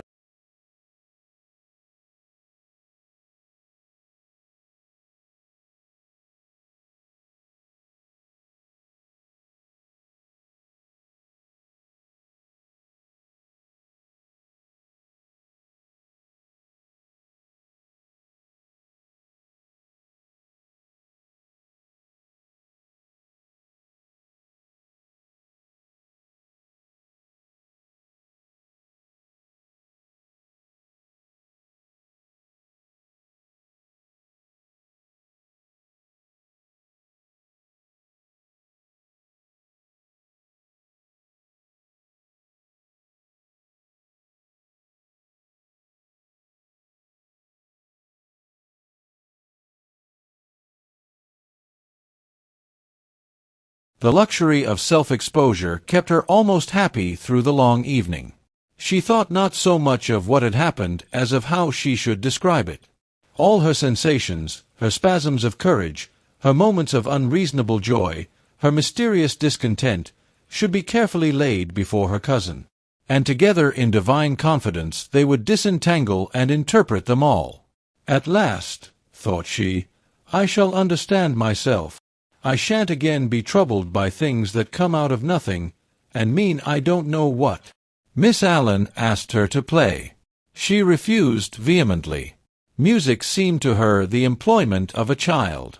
She sat close to her cousin, who, with commendable patience, was listening to a long story about lost luggage. When it was over she capped it by a story of her own. Lucy became rather hysterical with the delay. In vain she tried to check, or at all events to accelerate, the tale. It was not till a late hour that Miss Bartlett had recovered her luggage and could say in her usual tone of gentle reproach, "Well, dear, I at all events am ready for Bedfordshire. Come into my room, and I will give a good brush to your hair." With some solemnity the door was shut, and a cane chair placed for the girl. Then Miss Bartlett said, "So what is to be done?" She was unprepared for the question. It had not occurred to her that she would have to do anything. A detailed exhibition of her emotions was all that she had counted upon. What is to be done? A point, dearest, which you alone can settle. The rain was streaming down the black windows, and the great room felt damp and chilly. One candle burnt trembling on the chest of drawers close to Miss Bartlett's toque, which cast monstrous and fantastic shadows on the bolted door. A tram roared by in the dark, and Lucy felt unaccountably sad, though she had long since dried her eyes. She lifted them to the ceiling, where the griffins and bassoons were colorless and vague, the very ghosts of joy. "It has been raining for nearly 4 hours," she said at last. Miss Bartlett ignored the remark. "How do you propose to silence him?" "The driver." "My dear girl, no, Mr. George Emerson." Lucy began to pace up and down the room. "I don't understand," she said at last. She understood very well, but she no longer wished to be absolutely truthful. "How are you going to stop him talking about it?" "I have a feeling that talk is a thing he will never do. I, too, intend to judge him charitably. But unfortunately I have met the type before. They seldom keep their exploits to themselves.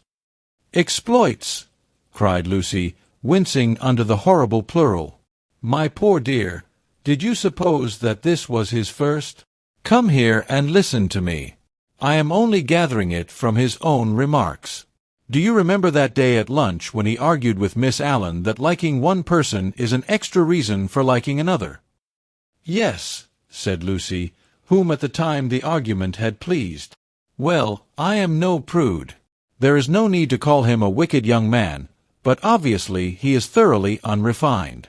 Let us put it down to his deplorable antecedents and education, if you wish. But we are no farther on with our question.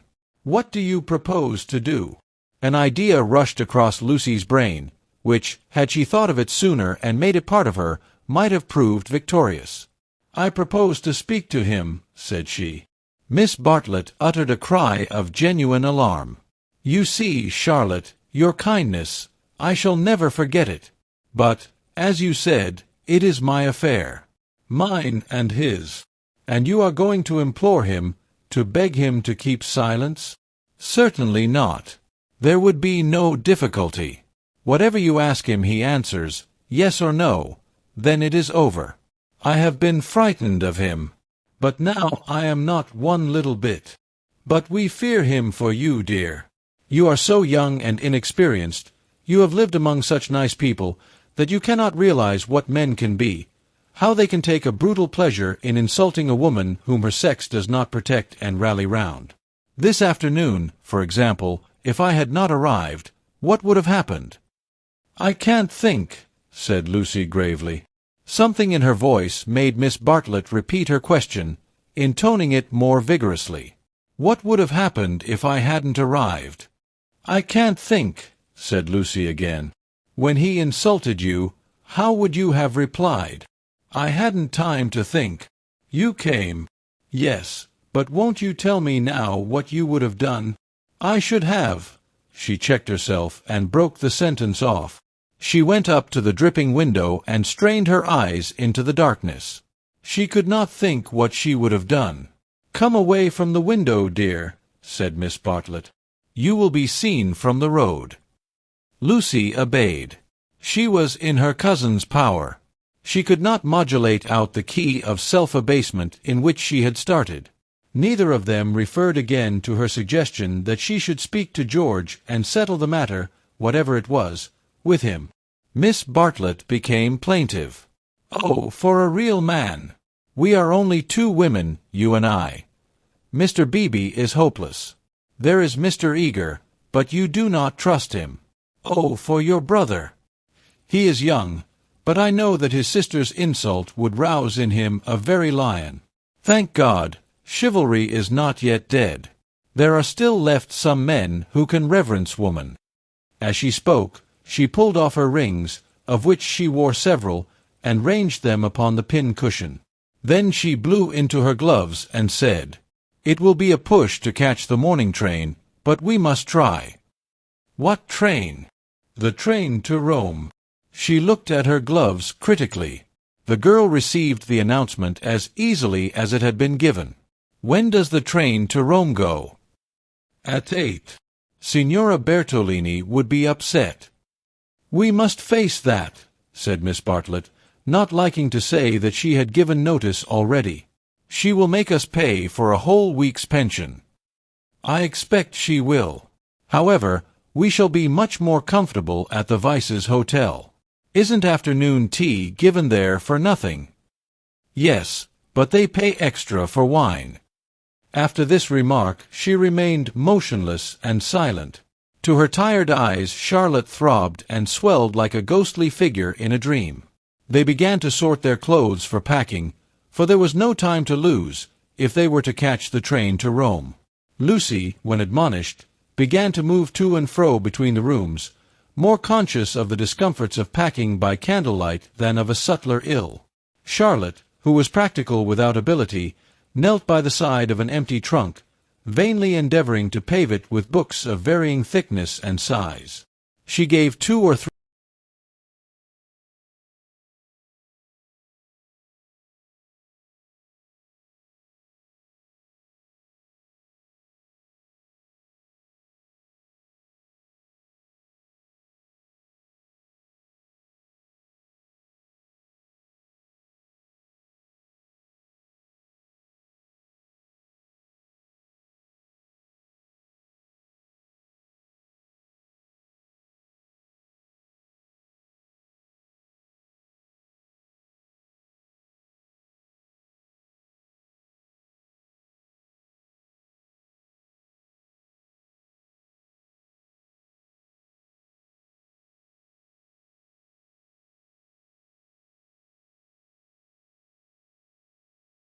Lucy was on her guard at once, knowing by bitter experience what forgiving Miss Bartlett meant.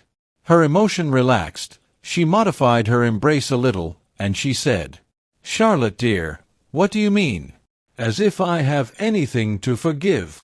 You have a great deal, and I have a very great deal to forgive myself, too. I know well how much I vex you at every turn. But no." Miss Bartlett assumed her favorite role, that of the prematurely aged martyr. "Ah, but yes. I feel that our tour together is hardly the success I had hoped. I might have known it would not do. You want someone younger and stronger and more in sympathy with you. I am too uninteresting and old-fashioned, only fit to pack and unpack your things. Please." My only consolation was that you found people more to your taste, and were often able to leave me at home. I had my own poor ideas of what a lady ought to do, but I hope I did not inflict them on you more than was necessary.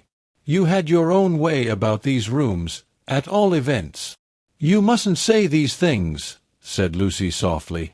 She still clung to the hope that she and Charlotte loved each other, heart and soul.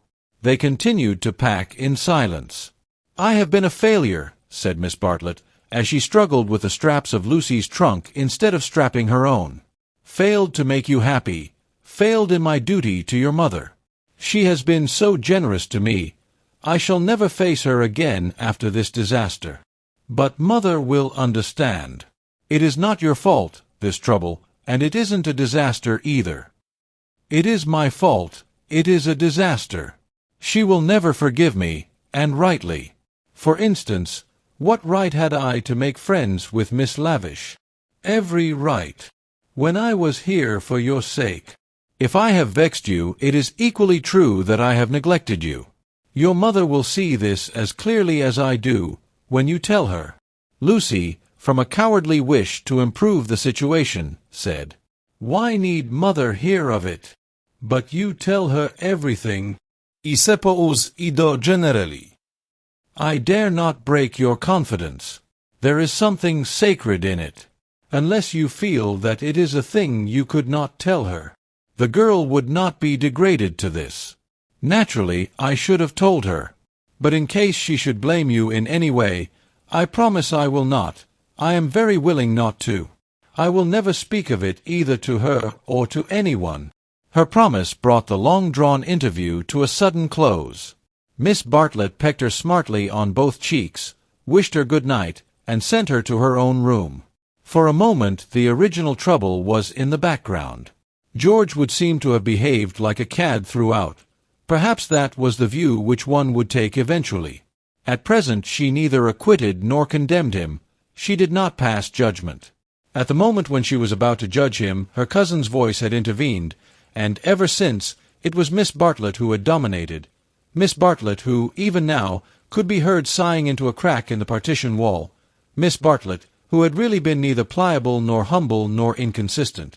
She had worked like a great artist. For a time, indeed, for years, she had been meaningless, but at the end there was presented to the girl the complete picture of a cheerless, loveless world in which the young rush to destruction until they learn better, a shamefaced world of precautions and barriers which may avert evil, but which do not seem to bring good, if we may judge from those who have used them most. Lucy was suffering from the most grievous wrong which this world has yet discovered. Diplomatic advantage had been taken of her sincerity, of her craving for sympathy and love. Such a wrong is not easily forgotten. Never again did she expose herself without due consideration and precaution against rebuff. And such a wrong may react disastrously upon the soul. The doorbell rang, and she started to the shutters. Before she reached them she hesitated, turned, and blew out the candle.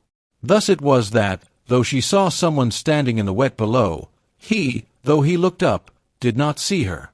To reach his room he had to go by hers. She was still dressed. It struck her that she might slip into the passage and just say that she would be gone before he was up, and that their extraordinary intercourse was over. Whether she would have dared to do this was never proved. At the critical moment Miss Bartlett opened her own door, and her voice said, "I wish one word with you in the drawing-room, Mr. Emerson, please."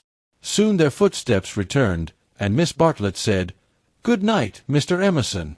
His heavy, tired breathing was the only reply. The chaperone had done her work. Lucy cried aloud, "It isn't true. It can't all be true. I want not to be muddled. I want to grow older quickly." Miss Bartlett tapped on the wall. "Go to bed at once, dear.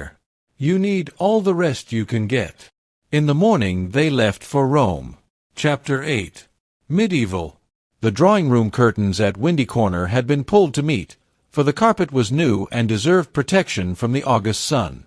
They were heavy curtains, reaching almost to the ground, and the light that filtered through them was subdued and varied. A poet, none was present, might have quoted, "Life like a dome of many-colored glass," or might have compared the curtains to sluice gates, lowered against the intolerable tides of heaven. Without was poured a sea of radiance. Within, the glory, though visible, was tempered to the capacities of man. Two pleasant people sat in the room. One, a boy of 19, was studying a small manual of anatomy, and peering occasionally at a bone which lay upon the piano.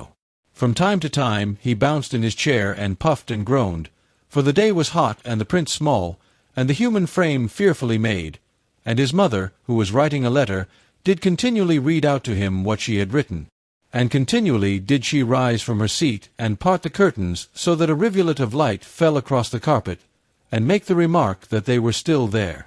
"Where aren't they?" said the boy, who was Freddie, Lucy's brother. "I tell you I'm getting fairly sick." "For goodness' sake, go out of my drawing-room, then," cried Mrs. Honeychurch, who hoped to cure her children of slang by taking it literally. Freddie did not move or reply. "I think things are coming to a head," she observed, rather wanting her son's opinion on the situation if she could obtain it without undue supplication. "Time they did. I am glad that Cecil is asking."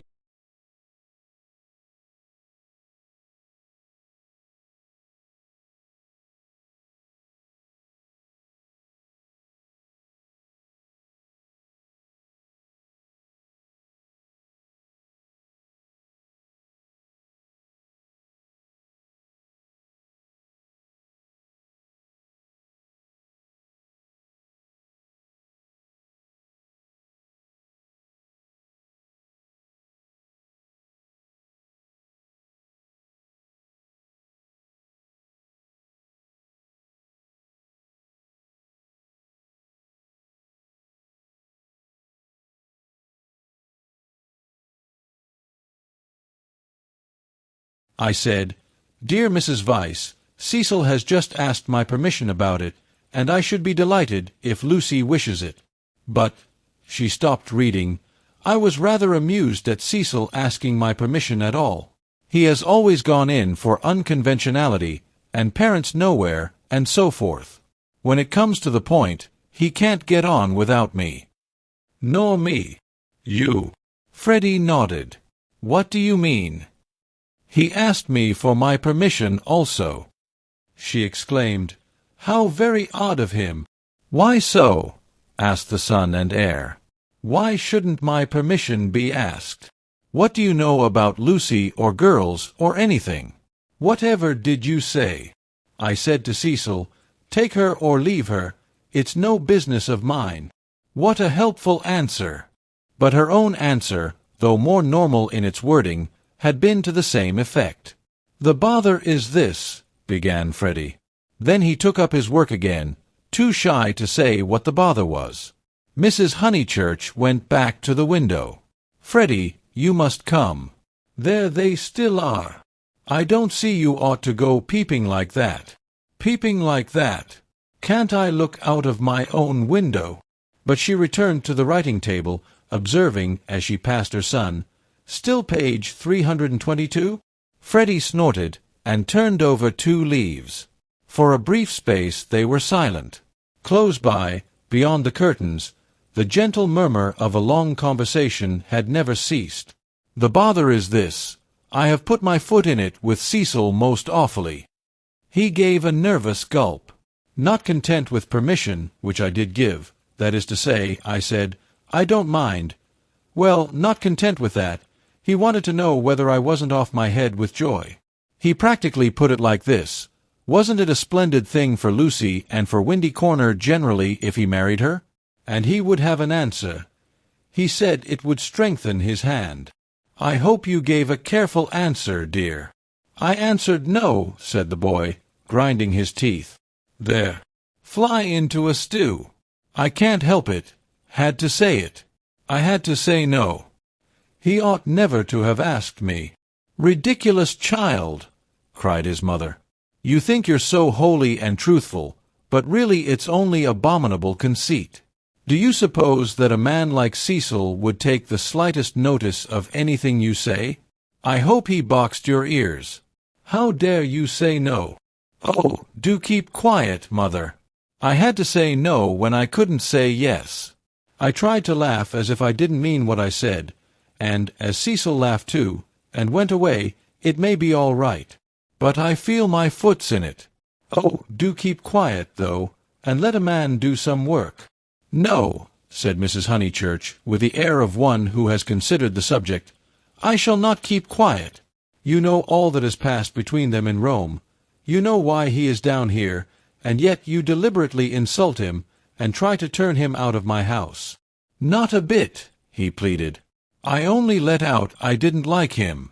I don't hate him, but I don't like him. What I mind is that he'll tell Lucy. He glanced at the curtains dismally. Well, I like him, said Mrs. Honeychurch. I know his mother. He's good, he's clever, he's rich, he's well-connected. Oh, you needn't kick the piano. He's well-connected. I'll say it again if you like. He's well-connected. She paused, as if rehearsing her eulogy, but her face remained dissatisfied. She added, and he has beautiful manners. I liked him till just now. I suppose it's having him spoiling Lucy's first week at home, and it's also something that Mr. Beebe said, not knowing. Mr. Beebe, said his mother, trying to conceal her interest. I don't see how Mr. Beebe comes in. You know Mr. Beebe's funny way, when you never quite know what he means. He said, Mr. Vyse is an ideal bachelor. I was very cute. I asked him what he meant. He said, oh, he's like me, better detached. I couldn't make him say any more, but it set me thinking.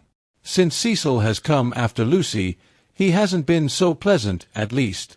I can't explain. You never can, dear. But I can. You are jealous of Cecil because he may stop Lucy knitting you silk ties. The explanation seemed plausible, and Freddie tried to accept it. But at the back of his brain there lurked a dim mistrust.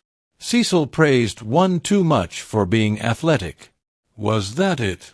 Cecil made one talk in one's own way. This tired one. Was that it? And Cecil was the kind of fellow who would never wear another fellow's cap. Unaware of his own profundity, Freddie checked himself. He must be jealous, or he would not dislike a man for such foolish reasons. Will this do? Called his mother. Dear Mrs. Vyse, Cecil has just asked my permission about it, and I should be delighted if Lucy wishes it. Then I put in at the top, and I have told Lucy so.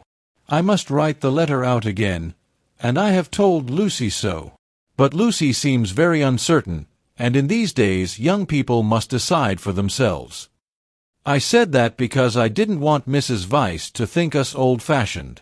She goes in for lectures and improving her mind, and all the time a thick layer of flue under the beds, and the maid's dirty thumb marks where you turn on the electric light. She keeps that flat abominably. Suppose Lucy marries Cecil, would she live in a flat, or in the country? Don't interrupt so foolishly. Where was I? Oh yes, young people must decide for themselves. I know that Lucy likes your son, because she tells me everything, and she wrote to me from Rome when he asked her first. No, I'll cross that last bit out.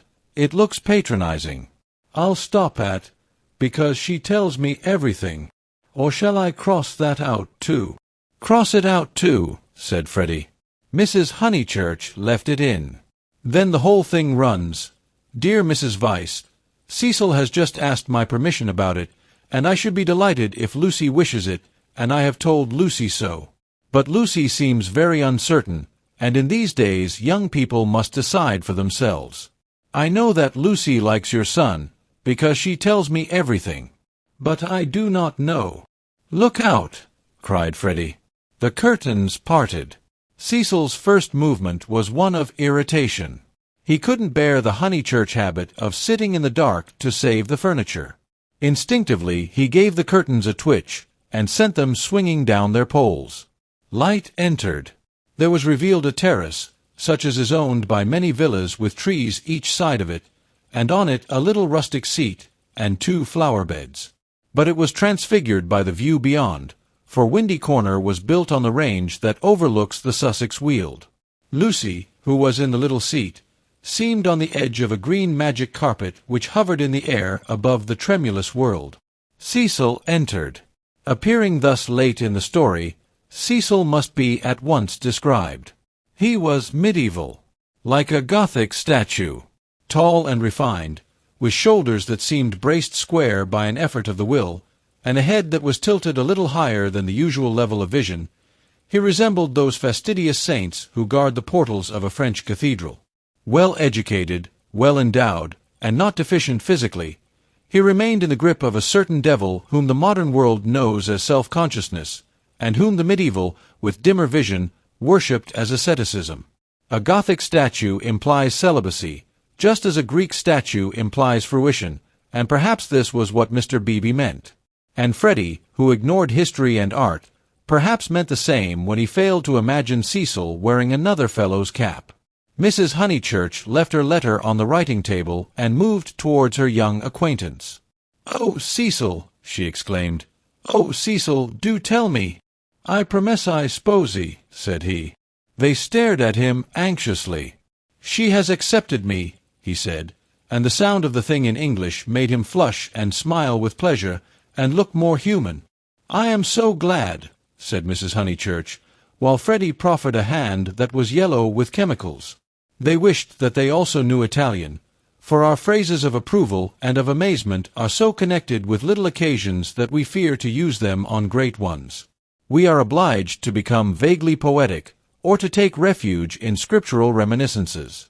"Welcome as one of the family," said Mrs. Honeychurch, waving her hand at the furniture. "This is indeed a joyous day. I feel sure that you will make our dear Lucy happy."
They passed into the sunlight.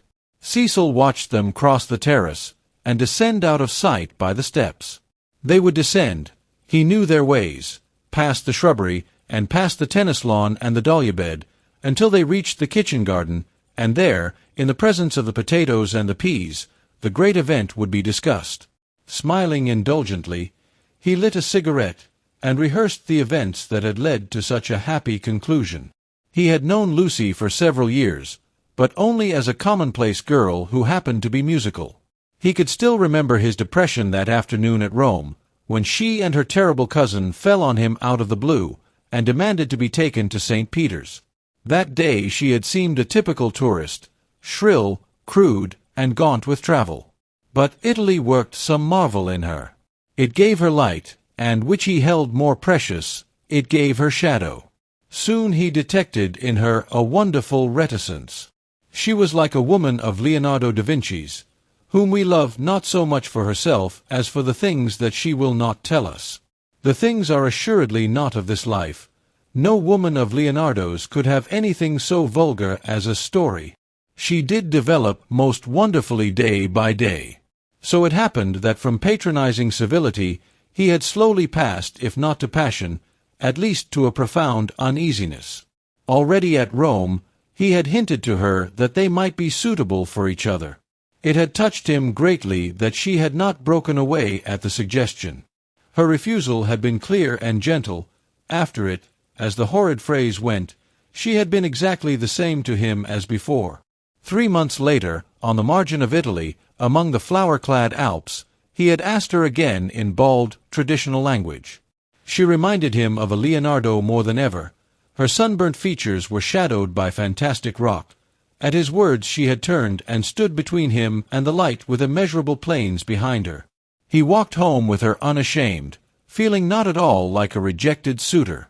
The things that really mattered were unshaken. So now he had asked her once more, and clear and gentle as ever, she had accepted him, giving no coy reasons for her delay, but simply saying that she loved him and would do her best to make him happy. His mother, too, would be pleased. She had counseled the step. He must write her a long account.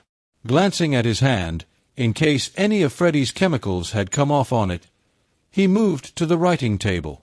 There he saw "Dear Mrs. Weiss," followed by many erasures. He recoiled without reading any more, and after a little hesitation sat down elsewhere and penciled a note on his knee.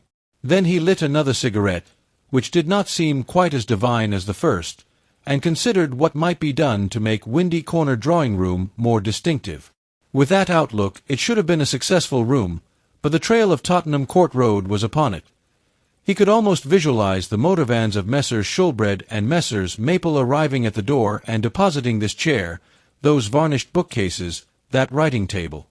The table recalled Mrs. Honeychurch's letter. He did not want to read that letter. His temptations never lay in that direction, but he worried about it none the less. It was his own fault that she was discussing him with his mother. He had wanted her support in his third attempt to win Lucy. He wanted to feel that others, no matter who they were, agreed with him, and so he had asked their permission. Mrs. Honeychurch had been civil, but obtuse in essentials, while as for Freddie, he is only a boy, he reflected. I represent all that he despises. Why should he want me for a brother-in-law? The Honeychurches were a worthy family, but he began to realize that Lucy was of another clay, and perhaps, he did not put it very definitely, he ought to introduce her into more congenial circles as soon as possible. "Mr. Beebe," said the maid, and the new rector of Summer Street was shown in. He had at once started on friendly relations, owing to Lucy's praise of him in her letters from Florence. Cecil greeted him rather critically. "I've come for tea, Mr. Weiss. Do you suppose that I shall get it?" "I should say so. Food is the thing one does get here. Don't sit in that chair. Young Honeychurch has left a bone in it." "Pfui." "I know," said Cecil. "I know. I can't think why Mrs. Honeychurch allows it." For Cecil considered the bone and the Maples furniture separately. He did not realize that, taken together, they kindled the room into the life that he desired. "I've come for tea and for gossip. Isn't this news?" "News?" "I don't understand you," said Cecil. "News." Mr. Beebe, whose news was of a very different nature, prattled forward. "I met Sir Harry Otway as I came up. I have every reason to hope that I am first in the field. He has bought Sissy and Albert from Mr. Flack." "Has he indeed?" said Cecil, trying to recover himself. Into what a grotesque mistake had he fallen! Was it likely that a clergyman and a gentleman would refer to his engagement in a manner so flippant? But his stiffness remained, and though he asked who Sissy and Albert might be, he still thought Mr. Beebe rather a bounder. Unpardonable question! To have stopped a week at Windy Corner and not to have met Sissy and Albert, the semi-detached villas that have been run up opposite the church. "I'll set Mrs. Honeychurch after you." "I'm shockingly stupid over local affairs," said the young man languidly. I can't even remember the difference between a parish council and a local government board. Perhaps there is no difference, or perhaps those aren't the right names. I only go into the country to see my friends and to enjoy the scenery. It is very remiss of me. Italy and London are the only places where I don't feel to exist on sufferance." Mr. Beebe, distressed at this heavy reception of Sissy and Albert, determined to shift the subject. "Let me see, Mr. Vyse. I forget. What is your profession?" "I have no profession," said Cecil. "It is another example of my decadence. My attitude, quite an indefensible one, is that so long as I am no trouble to anyone I have a right to do as I like. I know I ought to be getting money out of people, or devoting myself to things I don't care a straw about, but somehow I've not been able to begin." "You are very fortunate," said Mr. Beebe. "It is a wonderful opportunity, the possession of leisure." His voice was rather parochial, but he did not quite see his way to answering naturally. He felt, as all who have regular occupation must feel, that others should have it also. "I am glad that you approve. I daren't face the healthy person, for example, Freddie Honeychurch." "Oh, Freddie's a good sort, isn't he?" "Admirable. The sort who has made England what she is." Cecil wondered at himself. Why, on this day of all others, was he so hopelessly contrary? He tried to get right by inquiring effusively after Mr. Beebe's mother, an old lady for whom he had no particular regard. Then he flattered the clergyman, praised his liberal-mindedness, his enlightened attitude towards philosophy and science. "Where are the others?" said Mr. Beebe at last. "I insist on extracting tea before evening service. I suppose, and never told them you were..."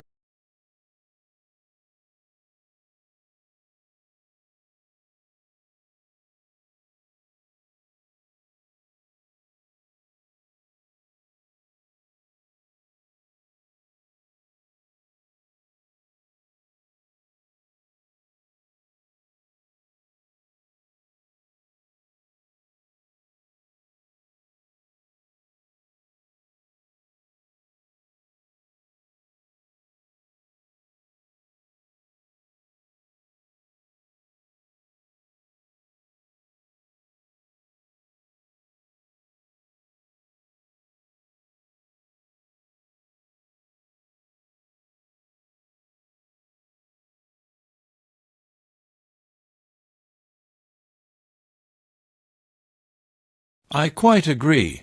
At present she has none. At present. I'm not cynical. I'm only thinking of my pet theory about Miss Honeychurch. Does it seem reasonable that she should play so wonderfully and live so quietly? I suspect that one day she will be wonderful in both. The watertight compartments in her will break down, and music and life will mingle. Then we shall have her heroically good, heroically bad, too heroic, perhaps, to be good or bad." Cecil found his companion interesting. "And at present you think her not wonderful as far as life goes?" "Well, I must say I've only seen her at Tunbridge Wells, where she was not wonderful, and at Florence. Since I came to Summer Street she has been away. You saw her, didn't you, at Rome and in the Alps?" "Oh, I forgot. Of course, you knew her before."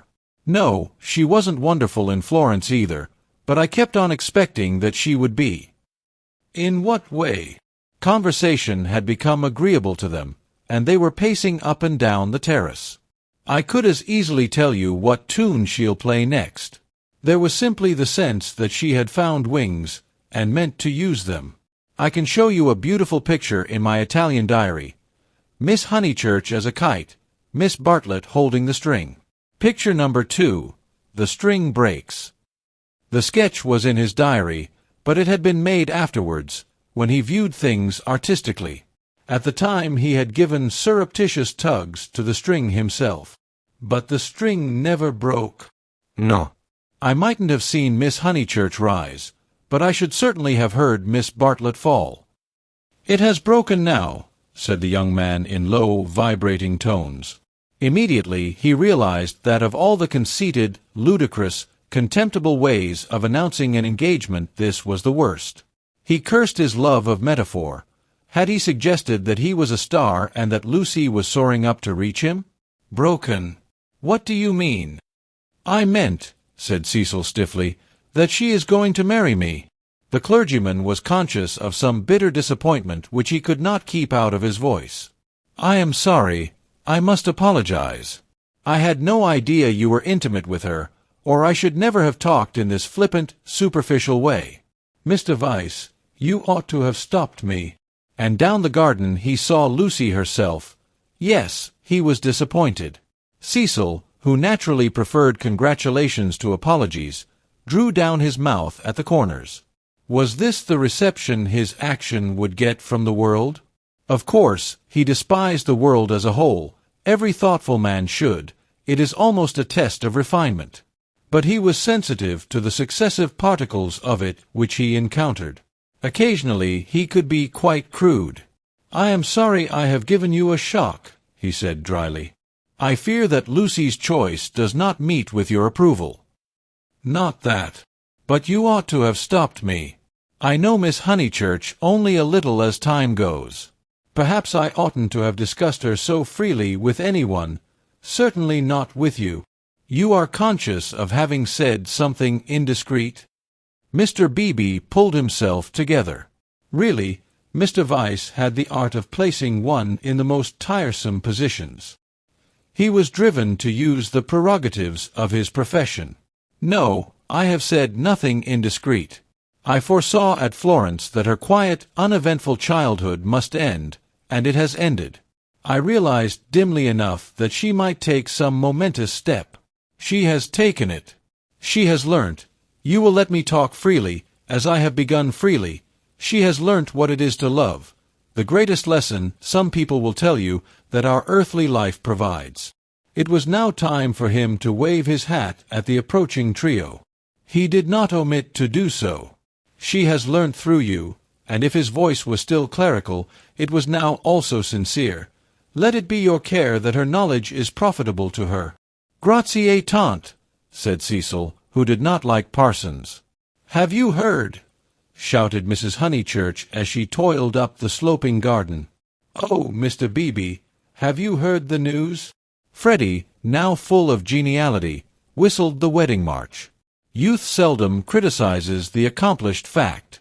Indeed I have, he cried. He looked at Lucy. In her presence he could not act the parson any longer, at all events not without apology. Mrs. Honeychurch, I'm going to do what I am always supposed to do, but generally I'm too shy. I want to invoke every kind of blessing on them, grave and gay, great and small. I want them all their lives to be supremely good and supremely happy as husband and wife, as father and mother. And now I want my tea. You only asked for it just in time, the lady retorted. How dare you be serious at Windy Corner? He took his tone from her. There was no more heavy beneficence, no more attempts to dignify the situation with poetry or the scriptures. None of them dared or was able to be serious any more. An engagement is so potent a thing that sooner or later it reduces all who speak of it to this state of cheerful awe. Away from it, in the solitude of their rooms, Mr. Beebe, and even Freddie, might again be critical. But in its presence, and in the presence of each other, they were sincerely hilarious. It has a strange power, for it compels not only the lips, but the very heart. The chief parallel to compare one great thing with another is the power over us of a temple of some alien creed. Standing outside, we deride or oppose it, or at the most feel sentimental. Inside, though the saints and gods are not ours, we become true believers, in case any true believer should be present. So it was that after the gropings and the misgivings of the afternoon, they pulled themselves together and settled down to a very pleasant tea-party. If they were hypocrites, they did not know it, and their hypocrisy had every chance of setting and of becoming true. And, putting down each plate as if it were a wedding present, stimulated them greatly. They could not lag behind that smile of hers which she gave them ere she kicked the drawing-room door. Mr. Beebe chirruped. Freddie was at his wittiest, referring to Cecil as the fiasco, Family-honored pun on fiancé.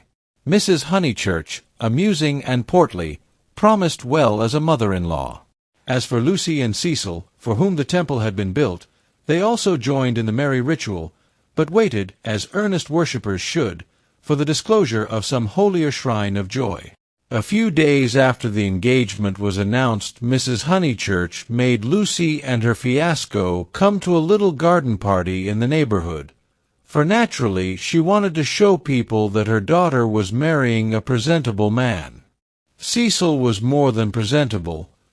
He looked distinguished, and it was very pleasant to see his slim figure keeping step with Lucy, and his long, fair face responding when Lucy spoke to him. People congratulated Mrs. Honeychurch, which is, I believe, a social blunder, but it pleased her, and she introduced Cecil rather indiscriminately to some stuffy dowagers. At tea a misfortune took place. A cup of coffee was upset over Lucy's figured silk, and though Lucy feigned indifference, her mother feigned nothing of the sort, but dragged her indoors to have the frock treated by a sympathetic maid. They were gone some time, and Cecil was left with the dowagers. When they returned, he was not as pleasant as he had been. "Do you go to much of this sort of thing?" he asked when they were driving home. "Oh, now and then," said Lucy, who had rather enjoyed herself. "Is it typical of country society?" "I suppose so." "Mother, would it be?" "Plenty of society," said Mrs. Honeychurch, who was trying to remember the hang of one of the dresses. Seeing that her thoughts were elsewhere, Cecil bent towards Lucy and said, "To me it seemed perfectly appalling, disastrous, portentous. I am so sorry that you were stranded. Not that, but the congratulations. It is so disgusting, the way an engagement is regarded as public property, a kind of waste place where every outsider may shoot his vulgar sentiment. All those old women smirking. One has to go through it, I suppose. They won't notice us so much next time. But my point is that their whole attitude is wrong. An engagement, horrid word in the first place, is a private matter and should be treated as such. Yet the smirking old women, however wrong individually, were racially correct. The spirit of the generations had smiled through them, rejoicing in the engagement of Cecil and Lucy because it promised the continuance of life on earth. To Cecil and Lucy it promised something quite different, personal love. Hence Cecil's irritation and Lucy's belief that his irritation was just. "How tiresome," she said. "Couldn't you have escaped to tennis?" "I don't play tennis. At least, not in public. The neighborhood is deprived of the romance of me being athletic. Such romance as I have is that of the inglese italianato." Inglese italianato. È un diavolo incarnato. You know the proverb. She did not. Nor did it seem applicable to a young man who had spent a quiet winter in Rome with his mother. But Cecil, since his engagement, had taken to effect a cosmopolitan naughtiness which he was far from possessing. "Well," said he, "I cannot help it if they do disapprove of me. There are certain irremovable barriers between myself and them, and I must accept them." "We all have our limitations, I suppose," said wise Lucy. "Sometimes they are forced on us, though," said Cecil, who saw from her remark that she did not quite understand his position. "How?" "It makes a difference, doesn't it, whether we fully fence ourselves in, or whether we are fenced out by the barriers of others. She thought a moment, and agreed that it did make a difference. "Difference!" cried Mrs. Honeychurch, suddenly alert. "I don't see any difference. Fences are fences, especially when they are in the same place." "We were speaking of motives," said Cecil, on whom the interruption jarred. "My dear Cecil, look here." She spread out her knees and perched her card-case on her lap. "This is me. That's Windy Corner. The rest of the pattern is the other people. Motives are all very well, but the fence comes here." "We weren't talking of real fences," said Lucy, laughing. "Oh, I see, dear, poetry." She leant placidly back. Cecil wondered why Lucy had been amused. "I tell you who has no fences, as you call them," she said, "and that's Mr. Beebe. A parson fenceless would mean a parson defenseless." Lucy was slow to follow what people said, but quick enough to detect what they meant. She missed Cecil's epigram, but grasped the feeling that prompted it. "Don't you like Mr. Beebe?" she asked thoughtfully. "I never said so," he cried. "I consider him far above the average. I only denied." And he swept off on the subject of fences again, and was brilliant. "Now, a clergyman that I do hate," said she, wanting to say something sympathetic, "a clergyman that does have fences, and the most dreadful ones, is Mr. Eager, the English chaplain at Florence. He was truly insincere, not merely the manner unfortunate. He was a snob, and so conceited, and he did say such unkind things." "What sort of things?" "There was an old man at the Bertolini whom he said had murdered his wife." "Perhaps he had." "No." "Why no?" "He was such a nice old man, I'm sure." Cecil laughed at her feminine inconsequence. "Well, I did try to sift the thing. Mr. Eager would never come to the point. He prefers it vague. Said the old man had practically murdered his wife, had murdered her in the sight of God." "Hush, dear," said Mrs. Honeychurch absently. "But isn't it intolerable that a person whom we're told to imitate should go round spreading slander? It was, I believe, chiefly owing to him that the old man was dropped. People pretended he was vulgar, but he certainly wasn't that." "Poor old man! What was his name?" "Harris," said Lucy glibly. "Let's hope that Mrs. Harris there warn't no sich person," said her mother. Cecil nodded intelligently. "Isn't Mr. Eager a parson of the cultured type?" he asked. "I don't know. I hate him. I've heard him lecture on Giotto. I hate him. Nothing can hide a petty nature. I hate him." "My goodness gracious me, child," said Mrs. Honeychurch. "You'll blow my head off. Whatever is there to shout over? I forbid you and Cecil to hate any more clergymen." He smiled. There was indeed something rather incongruous in Lucy's moral outburst over Mr. Eager. It was as if one should see the Leonardo on the ceiling of the Sistine. He longed to hint to her that not here lay her vocation, that a woman's power and charm reside in mystery, not in muscular rant. But possibly rant is a sign of vitality. It mars the beautiful creature, but shows that she is alive. After a moment, He contemplated her flushed face and excited gestures with a certain approval. He forbore to repress the sources of youth. Nature, simplest of topics, he thought, lay around them.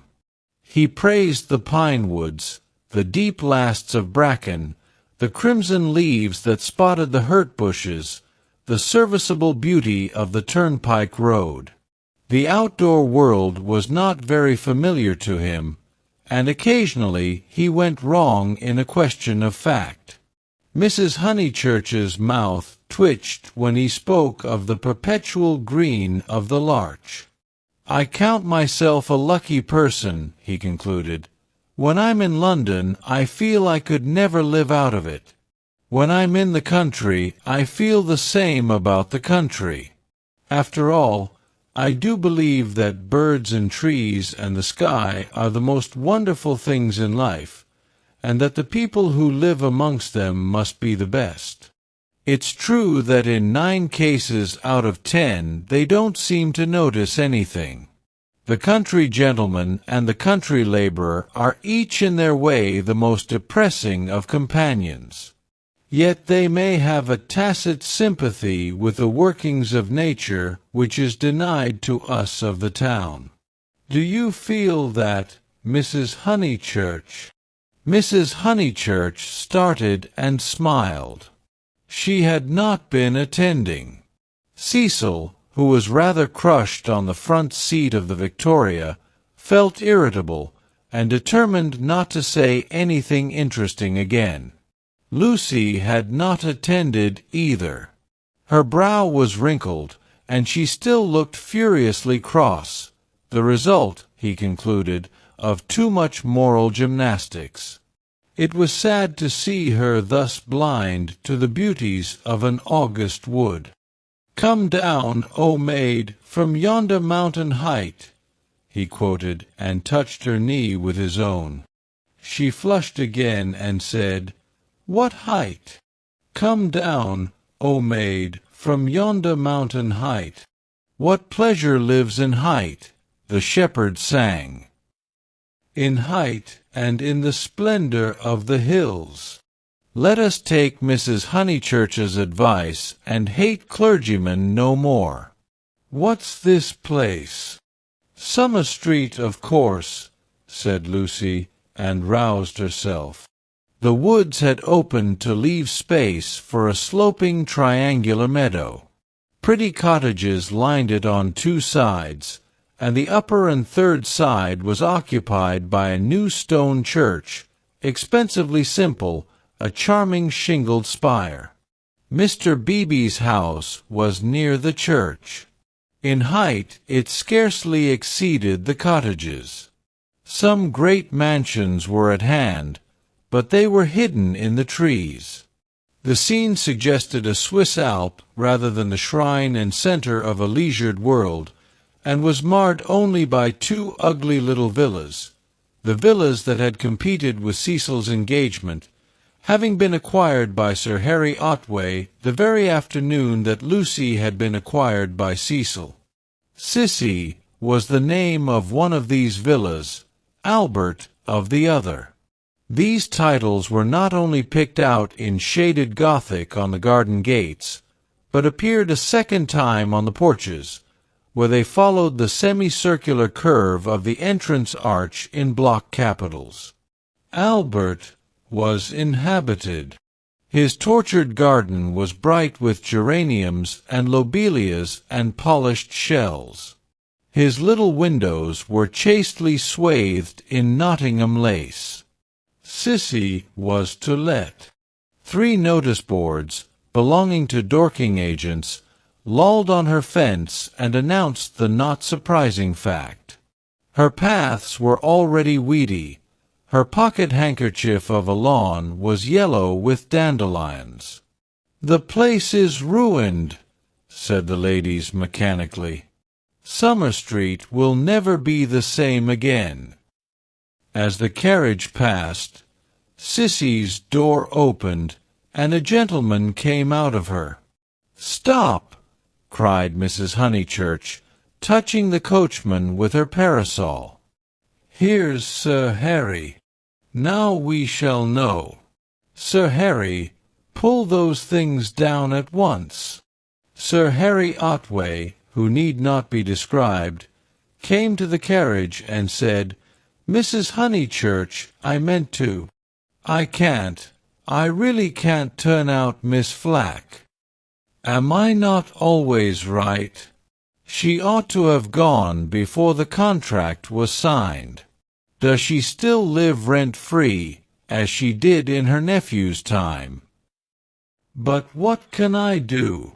He lowered his voice. "An old lady, so very vulgar and almost bedridden." "Turn her out," said Cecil bravely. Sir Harry sighed and looked at the villas mournfully. He had had full warning of Mr. Flack's intentions, and might have bought the plot before building commenced, but he was apathetic and dilatory. He had known Summer Street for so many years that he could not imagine it being spoilt.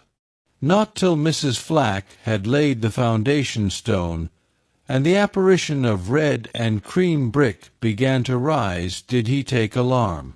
He called on Mr. Flack, the local builder, a most reasonable and respectful man, who agreed that tiles would have made more artistic roof, but pointed out that slates were cheaper. He ventured to differ, however, about the Corinthian columns which were to cling like leeches to the frames of the bow windows, saying that, for his part, he liked to relieve the facade by a bit of decoration. Sir Harry hinted that a column, if possible, should be structural as well as decorative. Mr. Flack replied that all the columns had been ordered, adding, "and all the capitals different, one with dragons in the foliage, another approaching to the Ionian style, another introducing Mrs. Flack's initials, every one different." For he had read his Ruskin. He built his villas according to his desire, and not until he had inserted an immovable ant into one of them did Sir Harry buy. This futile and unprofitable transaction filled the knight with sadness as he leant on Mrs. Honeychurch's carriage. He had failed in his duties to the countryside, and the countryside was laughing at him as well. He had spent money, and yet Summer Street was spoilt as much as ever. All he could do now was to find a desirable tenant for Sissy, someone really desirable. "The rent is absurdly low," he told them, "and perhaps I am an easy landlord. But it is such an awkward size. It is too large for the peasant class and too small for anyone the least like ourselves." Cecil had been hesitating whether he should despise the villas or despise Sir Harry for despising them. The latter impulse seemed the more fruitful. "You ought to find a tenant at once," he said maliciously. "It would be a perfect paradise for a bank clerk." "Exactly," said Sir Harry excitedly. "That is exactly what I fear, Mr. Vyse. It will attract the wrong type of people. The train service has improved, a fatal improvement, to my mind. And what are 5 miles from a station in these days of bicycles?" "Rather a strenuous clerk it would be," said Lucy. Cecil, who had his full share of medieval mischievousness, replied that the physique of the lower middle classes was improving at a most appalling rate. She saw that he was laughing at their harmless neighbor, and roused herself to stop him. "Sir Harry," she exclaimed, "I have an idea. How would you like spinsters?" "My dear Lucy, it would be splendid. Do you know any such?" "Yes. I met them abroad." "Gentlewomen?" he asked tentatively. "Yes, indeed, and at the present moment homeless. I heard from them last week. Miss Teresa and Miss Catherine Allen. I'm really not joking. They are quite the right people. Mr. Beebe knows them, too. May I tell them to write to you?" "Indeed you may," he cried. "Here we are with the difficulty solved already. How delightful it is! Extra facilities. Please tell them they shall have extra facilities, for I shall have no agents' fees. Oh, the agents! The appalling people they have sent me! One woman, when I wrote a tactful letter, you know, asking her to explain her social position to me, replied that she would pay the rent in advance. As if one cares about that! And several references I took up were most unsatisfactory, people swindlers or not respectable. And oh, the deceit! I have seen a good deal of the seamy side this last week.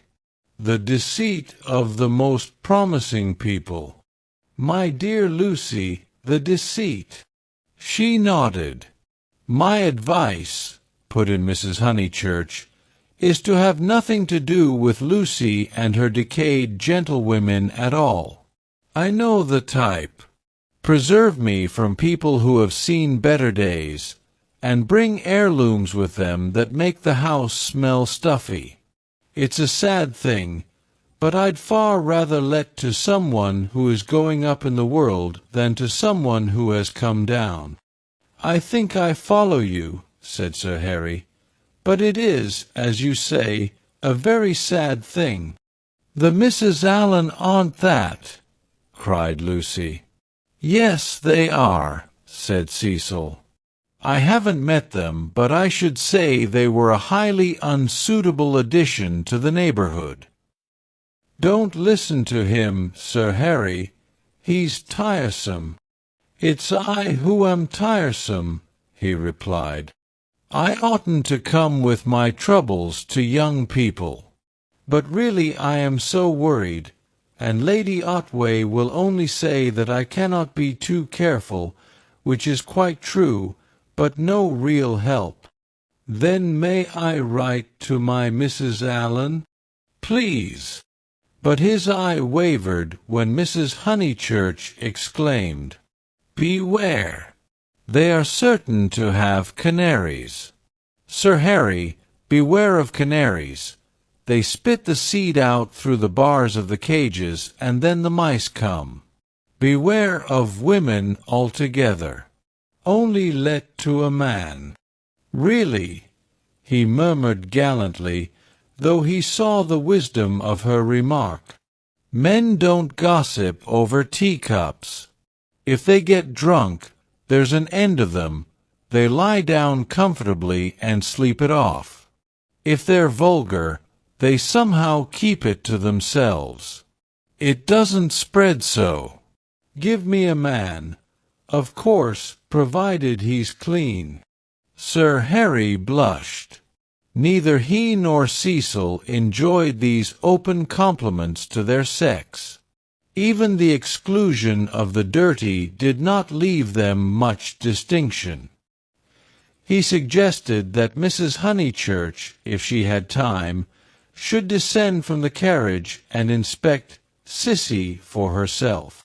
She was delighted. Nature had intended her to be poor and to live in such a house. Domestic arrangements always attracted her, especially when they were on a small scale. Cecil pulled Lucy back as she followed her mother.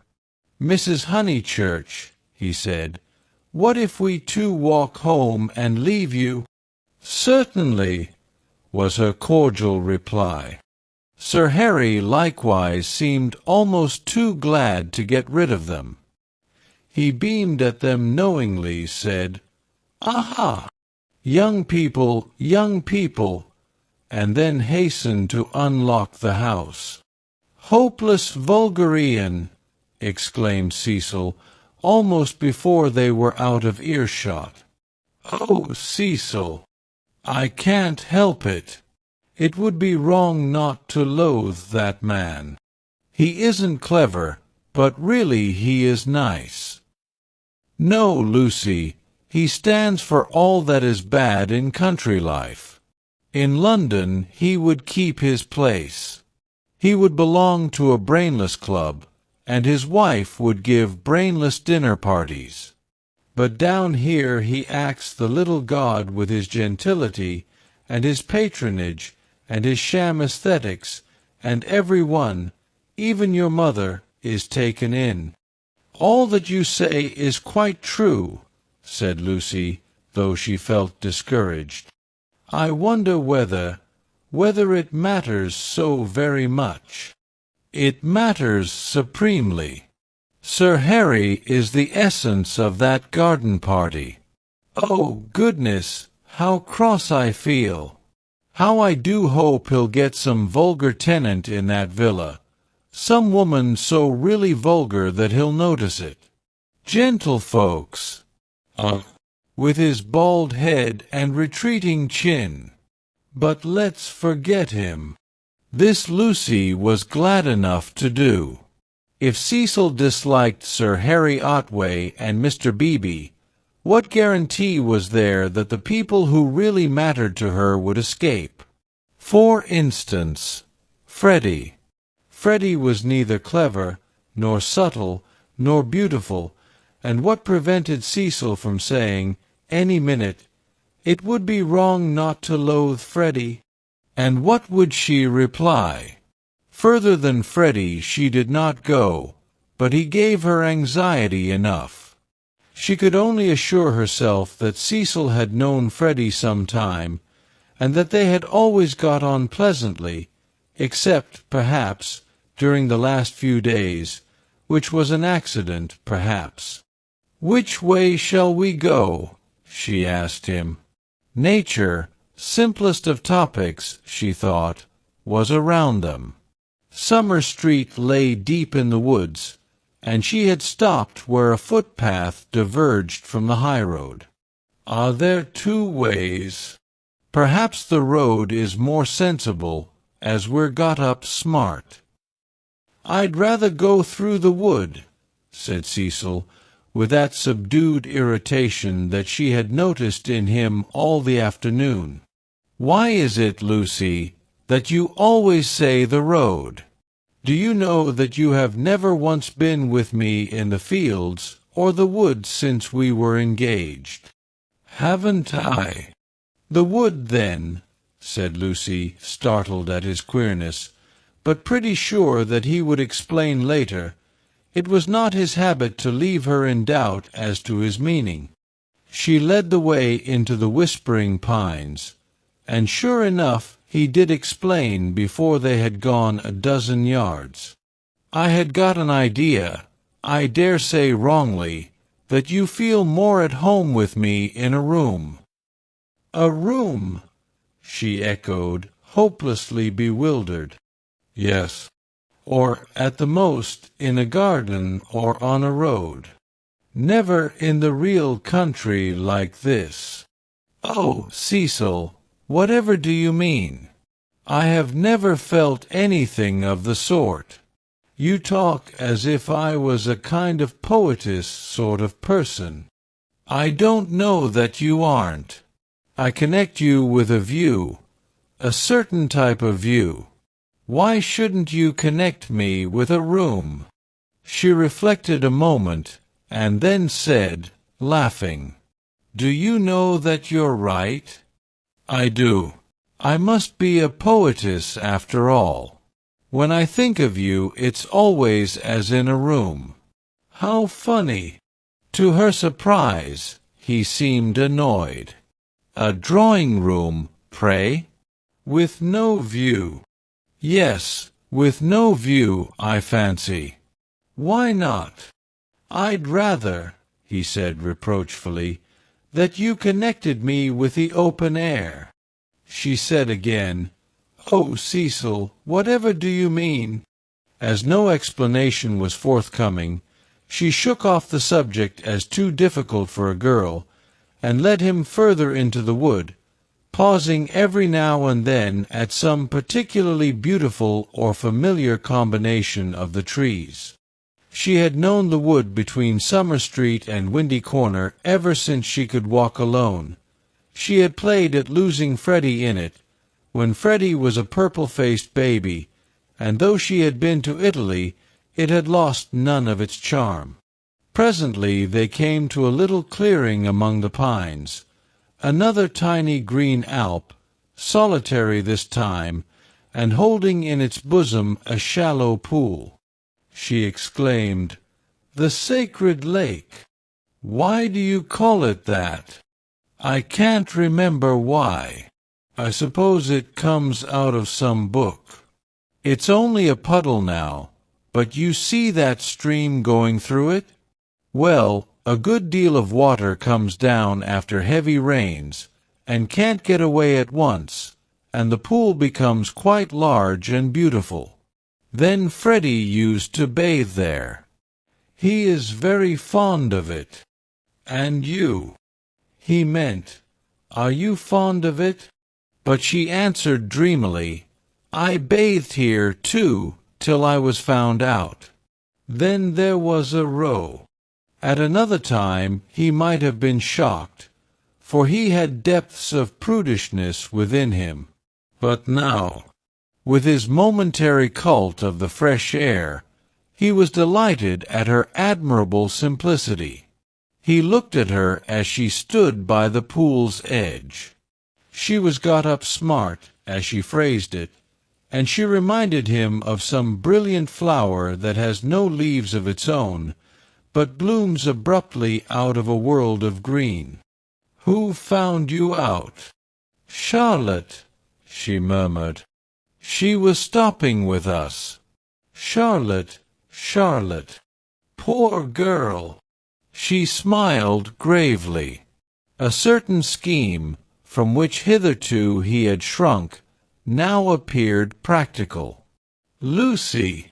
"Yes, I suppose we ought to be going," was her reply. "Lucy, I want to ask something of you that I have never asked before." At the serious note in his voice, she stepped frankly and kindly towards him. "What, Cecil? Hitherto never, not even that day on the lawn when you agreed to marry me." He became self-conscious and kept glancing round to see if they were observed. His courage had gone. "Yes. Up to now I have never kissed you." She was as scarlet as if he had put the thing most indelicately. "No more you have," she stammered. "Then I ask you, may I now?" "Of course you may, Cecil. You might before. I can't run at you, you know." At that supreme moment he was conscious of nothing but absurdities. Her reply was inadequate. She gave such a business-like lift to her veil. As he approached her, he found time to wish that he could recoil. As he touched her, his gold pince-nez became dislodged and was flattened between them. Such was the embrace. He considered, with truth, that it had been a failure.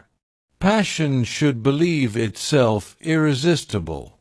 It should forget civility and consideration and all the other curses of a refined nature. Above all, it should never ask for leave where there is a right of way. Why could he not do as any laborer or navvy, nay, as any young man behind the counter would have done? He recast the scene. Lucy was standing flower-like by the water. He rushed up and took her in his arms. She rebuked him, permitted him and revered him ever after for his manliness. For he believed that women revere men for their manliness. They left the pool in silence, after this one salutation. He waited for her to make some remark which should show him her inmost thoughts. At last she spoke, and with fitting gravity. Emerson was the name, not Harris. What name? The old man's. What old man? That old man I told you about. The one Mr. Eager was so unkind to. He could not know that this was the most intimate conversation they had ever had. Chapter 10. Cecil as a humorist. The society out of which Cecil proposed to rescue Lucy was perhaps no very splendid affair, yet it was more splendid than her antecedents entitled her to. Her father, a prosperous local solicitor, had built Windy Corner, as a speculation at the time the district was opening up, and, falling in love with his own creation, had ended by living there himself. Soon after his marriage, the social atmosphere began to alter. Other houses were built on the brow of that steep southern slope, and others, again, among the pine trees behind, and northward on the chalk barrier of the downs. Most of these houses were larger than Windy Corner, and were filled by people who came, not from the district, but from London, and who mistook the Honeychurches for the remnants of an indigenous aristocracy. He was inclined to be frightened, but his wife accepted the situation without either pride or humility. "I cannot think what people are doing," she would say, "but it is extremely fortunate for the children." She called everywhere. Her calls were returned with enthusiasm, and by the time people found out that she was not exactly of their milieu, they liked her, and it did not seem to matter. When Mr. Honeychurch died, he had the satisfaction, which few honest solicitors despise, of leaving his family rooted in the best society obtainable. The best obtainable. Certainly many of the immigrants were rather dull, and Lucy realized this more vividly since her return from Italy. Hitherto she had accepted their ideals without questioning, their kindly affluence, their inexplosive religion, their dislike of paper bags, orange peel, and broken bottles. A radical out and out, she learnt to speak with horror of suburbia. Life, so far as she troubled to conceive it, was a circle of rich, pleasant people with identical interests and identical foes. In this circle, one thought, married, and died. Outside it were poverty and vulgarity forever trying to enter, just as the London fog tries to enter the pine woods pouring through the gaps in the northern hills. But in Italy, where anyone who chooses may warm himself in equality, as in the sun, this conception of life vanished. Her senses expanded. She felt that there was no one whom she might not get to like, that social barriers were irremovable, doubtless, but not particularly high. You jump over them just as you jump into a peasant's olive yard in the Apennines, and he is glad to see you. She returned with new eyes. So did Cecil, but Italy had quickened Cecil, not to tolerance, but to irritation. He saw that the local society was narrow, but instead of saying, "Does that very much matter?" he rebelled, and tried to substitute for it the society he called broad. He did not realize that Lucy had consecrated her environment by the 1,000 little civilities that create a tenderness in time, and that though her eyes saw its defects, her heart refused to despise it entirely. Nor did he realize a more important point, that if she was too great for this society, she was too great for all society, and had reached the stage where personal intercourse would alone satisfy her. A rebel she was, but not of the kind he understood, a rebel who desired, not a wider dwelling-room, but equality beside the man she loved. for Italy was offering her the most priceless of all possessions, her own soul. Playing Bumble Puppy with Minnie Beebe, niece to the rector, and aged 13, an ancient and most honorable game, which consists in striking tennis balls high into the air, so that they fall over the net and immoderately bounce. Some hit Mrs. Honeychurch, others are lost. The sentence is confused, but the better illustrates Lucy's state of mind, for she was trying to talk to Mr. Beebe at the same time. "Oh, it has been such a nuisance. First he, then they, no one knowing what they wanted, and everyone so tiresome." "But they really are coming now," said Mr. Beebe. "I wrote to Miss Teresa a few days ago. She was wondering how often the butcher called, and my reply of once a month must have impressed her favorably.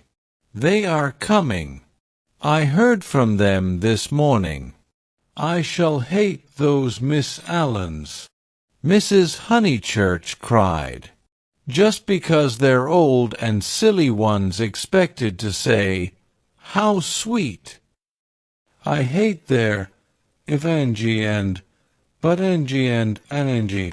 And poor Lucy, serve her right, worn to a shadow."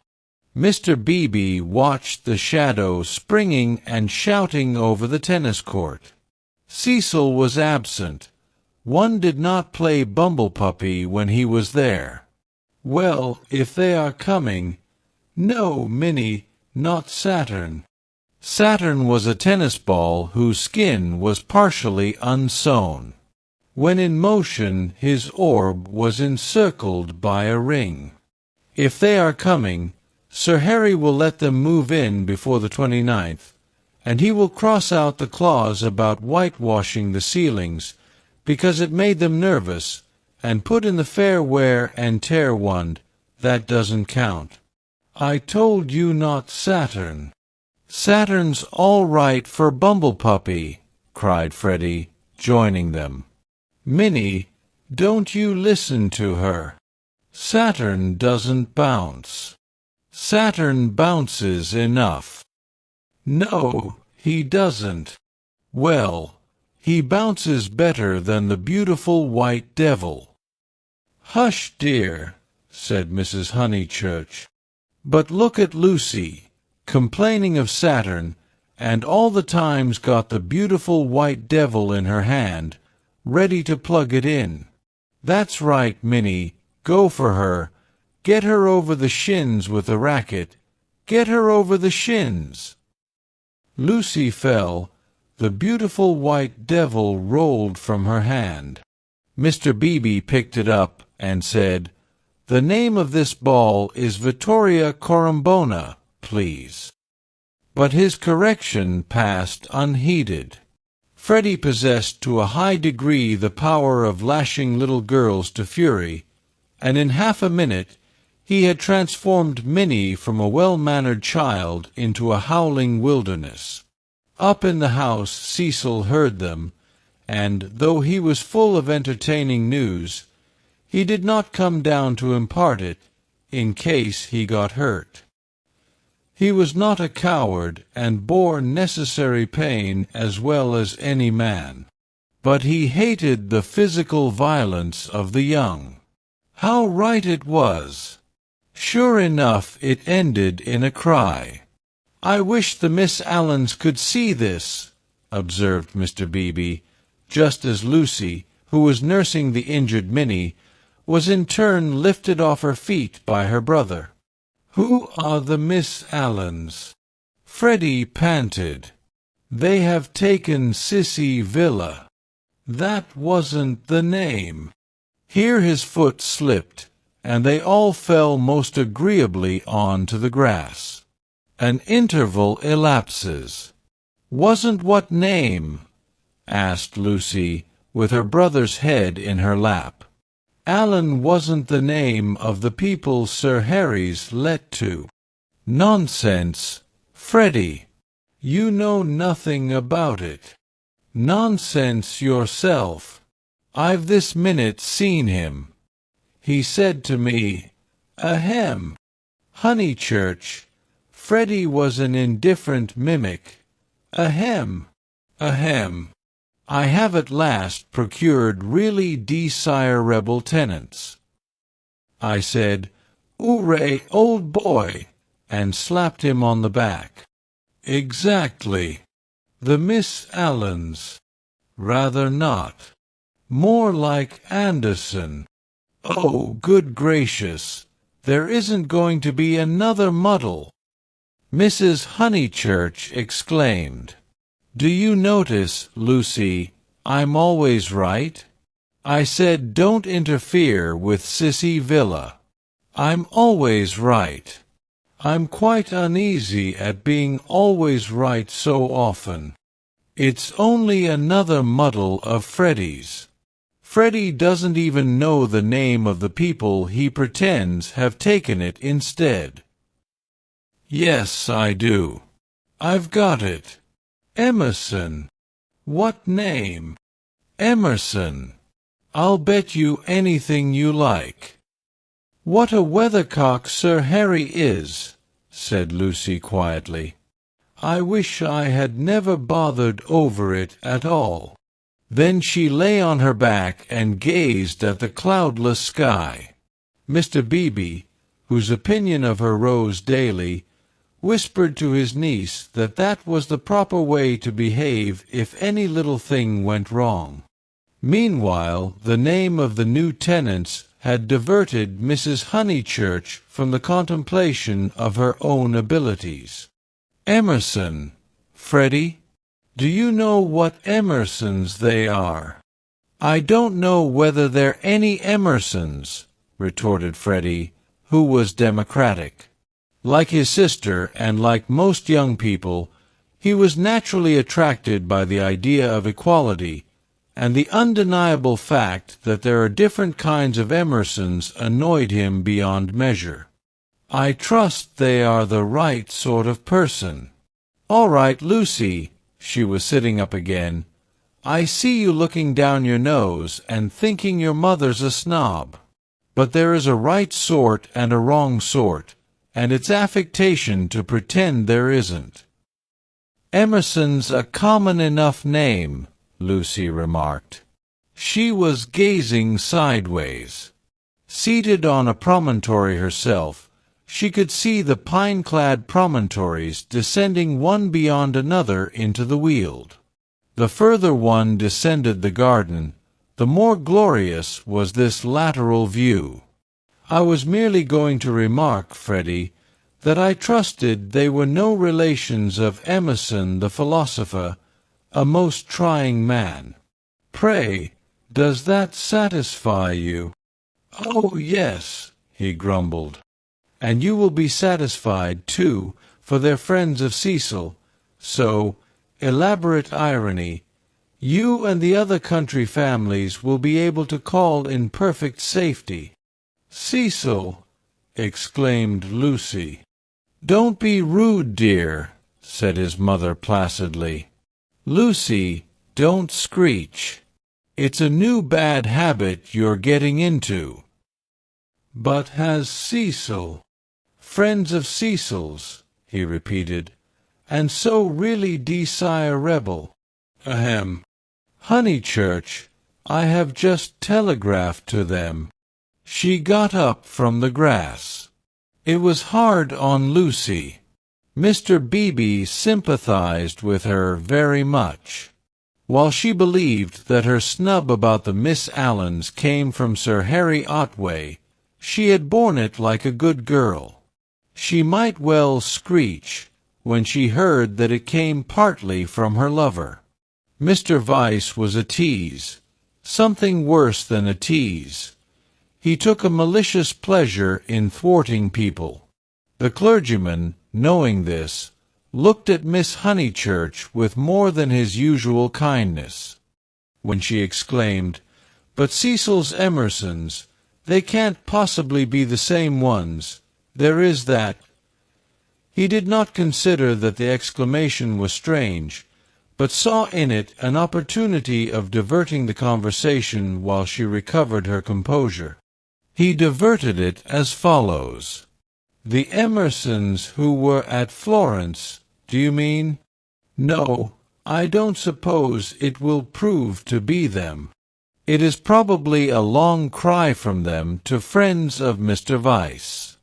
Oh, Mrs. Honeychurch, the oddest people, the queerest people. For our part we liked them, didn't we? He appealed to Lucy. There was a great scene over some violets. They picked violets and filled all the vases in the room of these very Miss Allens who have failed to come to Sissy Villa. Poor little ladies! So shocked and so pleased. It used to be one of Miss Catherine's great stories. My dear sister loves flowers, it began. They found the whole room a mass of blue, vases and jugs, and the story ends with, so ungentlemanly and yet so beautiful. It is all very difficult. Yes, I always connect those Florentine Emersons with violets. Fiasco's done you this time, remarked Freddie, not seeing that his sister's face was very red. She could not recover herself. Mr. Beebe saw it, and continued to divert the conversation. These particular Emersons consisted of a father and a son, the son a goodly, if not a good young man, not a fool, I fancy, but very immature, pessimism, etc. Our special joy was the father, such a sentimental darling, and people declared he had murdered his wife. In his normal state, Mr. Beebe would never have repeated such gossip, but he was trying to shelter Lucy in her little trouble. He repeated any rubbish that came into his head. "Murdered his wife," said Mrs. Honeychurch. "Lucy, don't desert us. Go on playing bumble-puppy. Really, the Pension Bertolini must have been the oddest place. That's the second murderer I've heard of as being there. Whatever was Charlotte doing to stop? By the by, we really must ask Charlotte here some time." Mr. Beebe could recall no second murderer. He suggested that his hostess was mistaken. At the hint of opposition she warmed. She was perfectly sure that there had been a second tourist of whom the same story had been told. The name escaped her. What was the name? Oh, what was the name? She clasped her knees for the name. Something in Thackeray. She struck her matronly forehead. Lucy asked her brother whether Cecil was in. "Oh, don't go!" he cried, and tried to catch her by the ankles. "I must go," she said gravely. "Don't be silly. You always overdo it when you play." As she left them, her mother's shout of "Harris!" shivered the tranquil air, and reminded her that she had told a lie and had never put it right. Such a senseless lie, too, yet it shattered her nerves and made her connect these Emersons, friends of Cecil's, with a pair of nondescript tourists. Hitherto truth had come to her naturally. She saw that for the future she must be more vigilant, and be absolutely truthful. Well, at all events, she must not tell lies. She hurried up the garden, still flushed with shame. A word from Cecil would soothe her, she was sure. "Cecil!" "Hello!" he called, and leant out of the smoking-room window. He seemed in high spirits. "I was hoping you'd come.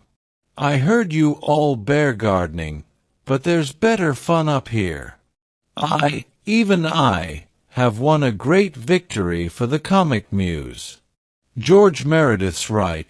The cause of comedy and the cause of truth are really the same, and I, even I, have found tenants for the distressful Sissy Villa.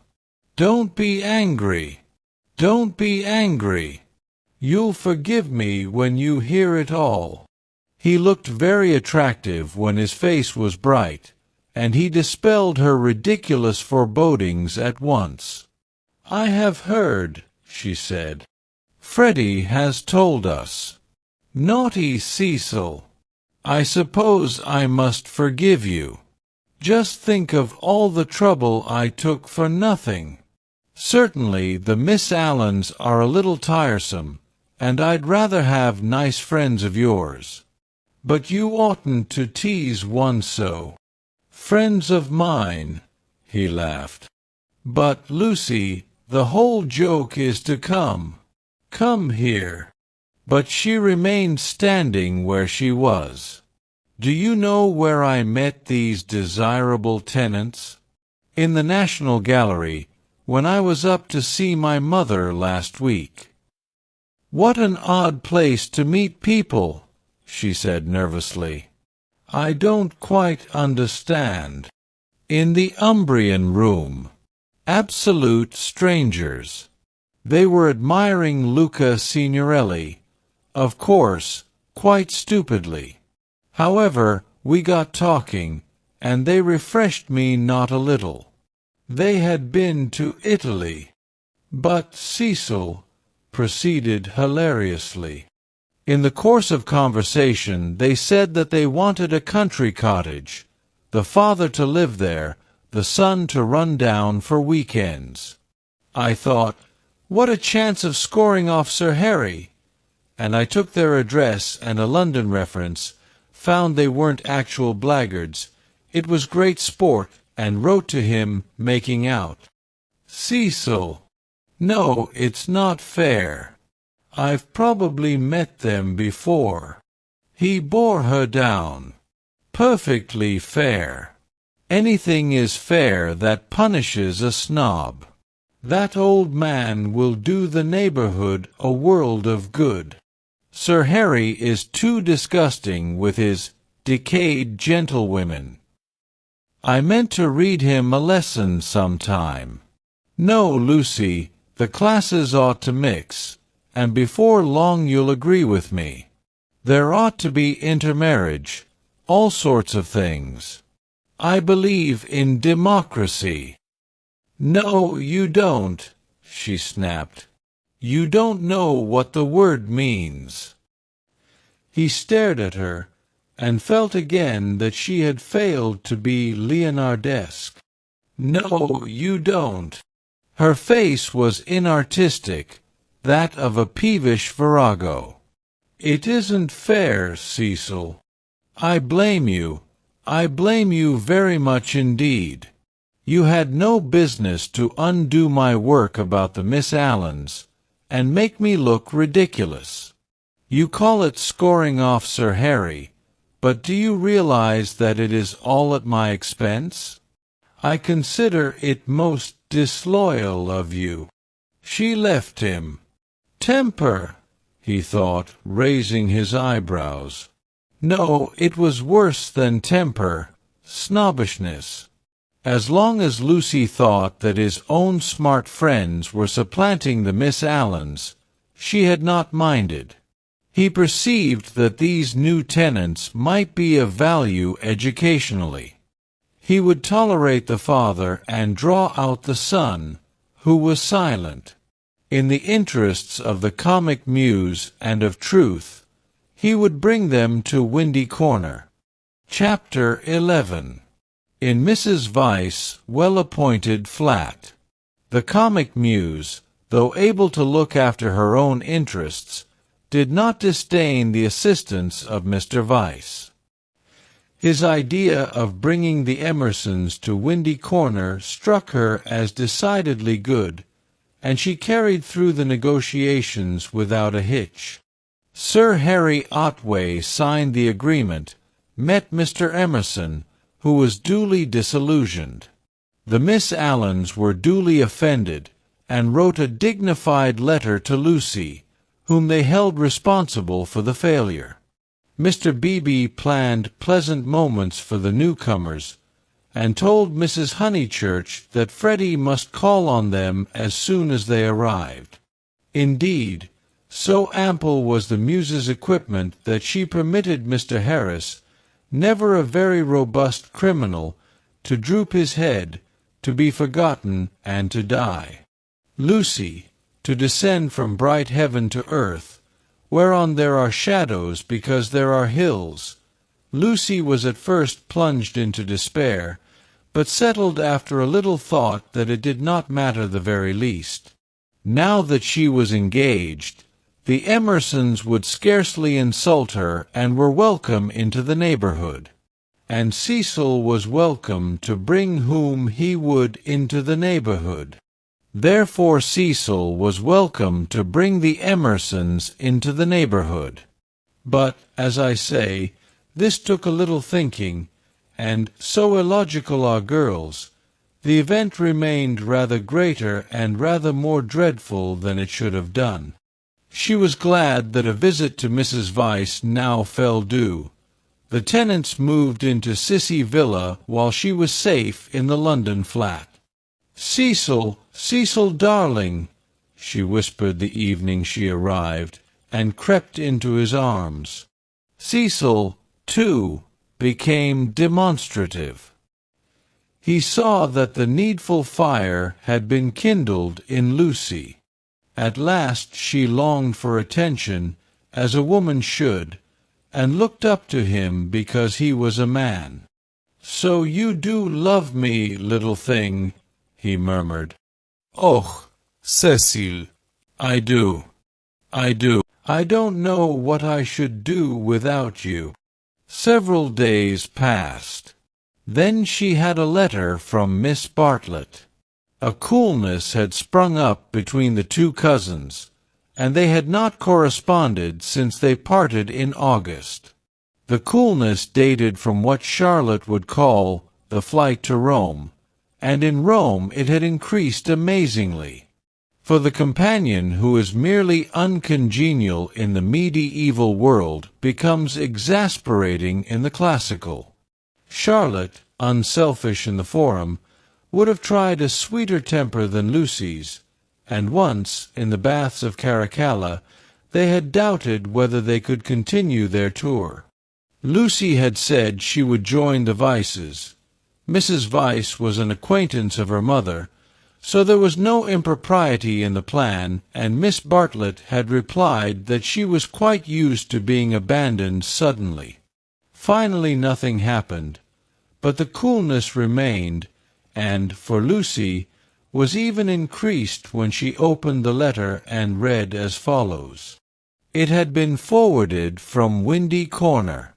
Tunbridge Wells, September. Dearest Lucia, I have news of you at last. Miss Lavish has been bicycling in your parts, but was not sure whether a call would be welcome. Puncturing her tire near Summer Street, and it being mended while she sat very woebegone in that pretty churchyard, she saw to her astonishment a door open opposite and the younger Emerson man come out. He said his father had just taken the house. He said he did not know that you lived in the neighborhood. He never suggested giving Eleanor a cup of tea. Dear Lucy, I am much worried, and I advise you to make a clean breast of his past behavior to your mother, Freddie, and Mr. Vyse, who will forbid him to enter the house, etc. That was a great misfortune, and I dare say you have told them already. Mr. Vyse is so sensitive. I remember how I used to get on his nerves at Rome. I am very sorry about it all, and should not feel easy unless I warned you. Believe me, your anxious and loving cousin, Charlotte. Lucy was much annoyed, and replied as follows. Beecham Mansions, S.W. Dear Charlotte, Many thanks for your warning. When Mr. Emerson forgot himself on the mountain, you made me promise not to tell Mother, because you said she would blame you for not being always with me. I have kept that promise, and cannot possibly tell her now. I have said both to her and Cecil that I met the Emersons at Florence, and that they are respectable people, which I do think, and the reason that he offered Miss Lavish no tea was probably that he had none himself. She should have tried at the rectory. I cannot begin making a fuss at this stage. You must see that it would be too absurd. If the Emersons heard I had complained of them, they would think themselves of importance, which is exactly what they are not. I like the old father, and look forward to seeing him again. As for the son, I am sorry for him when we meet, rather than for myself. They are known to Cecil, who is very well and spoke of you the other day. We expect to be married in January. Miss Lavish cannot have told you much about me, for I am not at Windy Corner at all, but here. Please do not put private outside your envelope again. No one opens my letters. Yours affectionately, L. Monsieur Onicherche. Secrecy has this disadvantage. We lose the sense of proportion. We cannot tell whether our secret is important or not. Were Lucy and her cousin closeted with a great thing which would destroy Cecil's life if he discovered it, or with a little thing which he would laugh at? Miss Bartlett suggested the former. Perhaps she was right. It had become a great thing now. Left to herself, Lucy would have told her mother and her lover ingenuously, and it would have remained a little thing. Emerson, not Harris. It was only that a few weeks ago. She tried to tell Cecil even now when they were laughing about some beautiful lady who had smitten his heart at school. But her body behaved so ridiculously that she stopped. She and her secret stayed 10 days longer in the deserted metropolis, visiting the scenes they were to know so well later on. It did her no harm, Cecil thought, to learn the framework of society, while society itself was absent on the golf links or the moors. The weather was cool, and it did her no harm.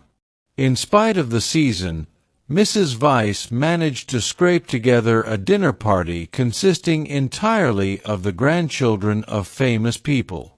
The food was poor, but the talk had a witty weariness that impressed the girl. One was tired of everything, it seemed. One launched into enthusiasms only to collapse gracefully, and pick oneself up amid sympathetic laughter. In this atmosphere, the pension Bertolini and Windy Corner appeared equally crude, and Lucy saw that her London career would estrange her a little from all that she had loved in the past. The grandchildren asked her to play the piano. She played Schumann. Now some Beethoven, called Cecil, when the querulous beauty of the music had died. She shook her head and played Schumann again. The melody rose, unprofitably magical. It broke. It was resumed broken, not marching once from the cradle to the grave. The sadness of the incomplete, the sadness that is often life, but should never be art, throbbed in its disjected phrases, and made the nerves of the audience throb. Not thus had she played on the little draped piano at the Bertolini, and "too much Schumann" was not the remark that Mr. Beebe had passed to himself when she returned. When the guests were gone, and Lucy had gone to bed, Mrs. Vyse paced up and down the drawing-room, discussing her little party with her son. Mrs. Vyse was a nice woman, but her personality, like many another's, had been swamped by London, for it needs a strong head to live among many people. The too vast orb of her fate had crushed her, and she had seen too many seasons, too many cities, too many men, for her abilities, and even with Cecil she was mechanical, and behaved as if he was not one's son, but, so to speak, a filial crowd. "Make Lucy one of us," she said, looking round intelligently at the end of each sentence, and straining her lips apart until she spoke again. "Lucy is becoming wonderful, wonderful. Her music always was wonderful. Yes, but she is purging off the Honeychurch taint, most excellent Honeychurches, but you know what I mean. She is not always quoting servants, or asking one how the pudding is made. Italy has done it. Perhaps," she murmured, thinking of the museum that represented Italy to her. "It is just possible. Cecil, mind you marry her next January. She is one of us already." "But her music," he exclaimed. "The style of her. How she kept to Schumann when, like an idiot, I wanted Beethoven. Schumann was right for this evening. Schumann was the thing. Do you know, Mother, I shall have our children educated just like Lucy. Bring them up among honest country folks for freshness, send them to Italy for subtlety, and then, not till then, let them come to London. I don't believe in these London educations," he broke off, remembering that he had had one himself, and concluded, "at all events, not for women." "Make her one of us," repeated Mrs. Vyse, and processed to bed.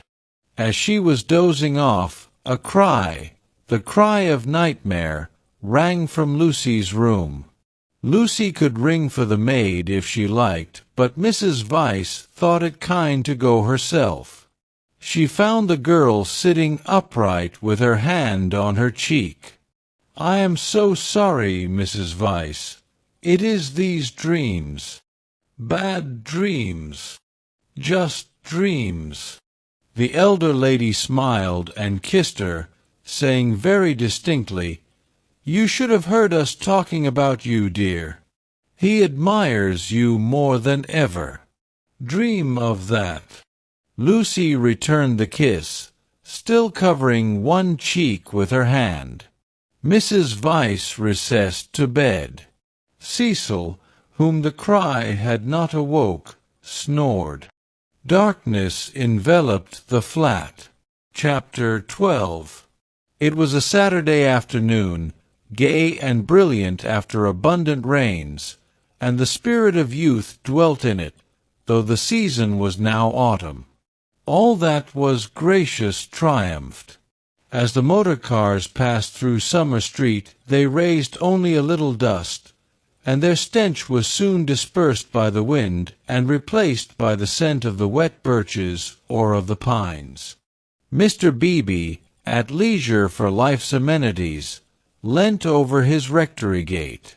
Freddie leant by him, smoking a pendant pipe. "Suppose we go and hinder those new people opposite for a little."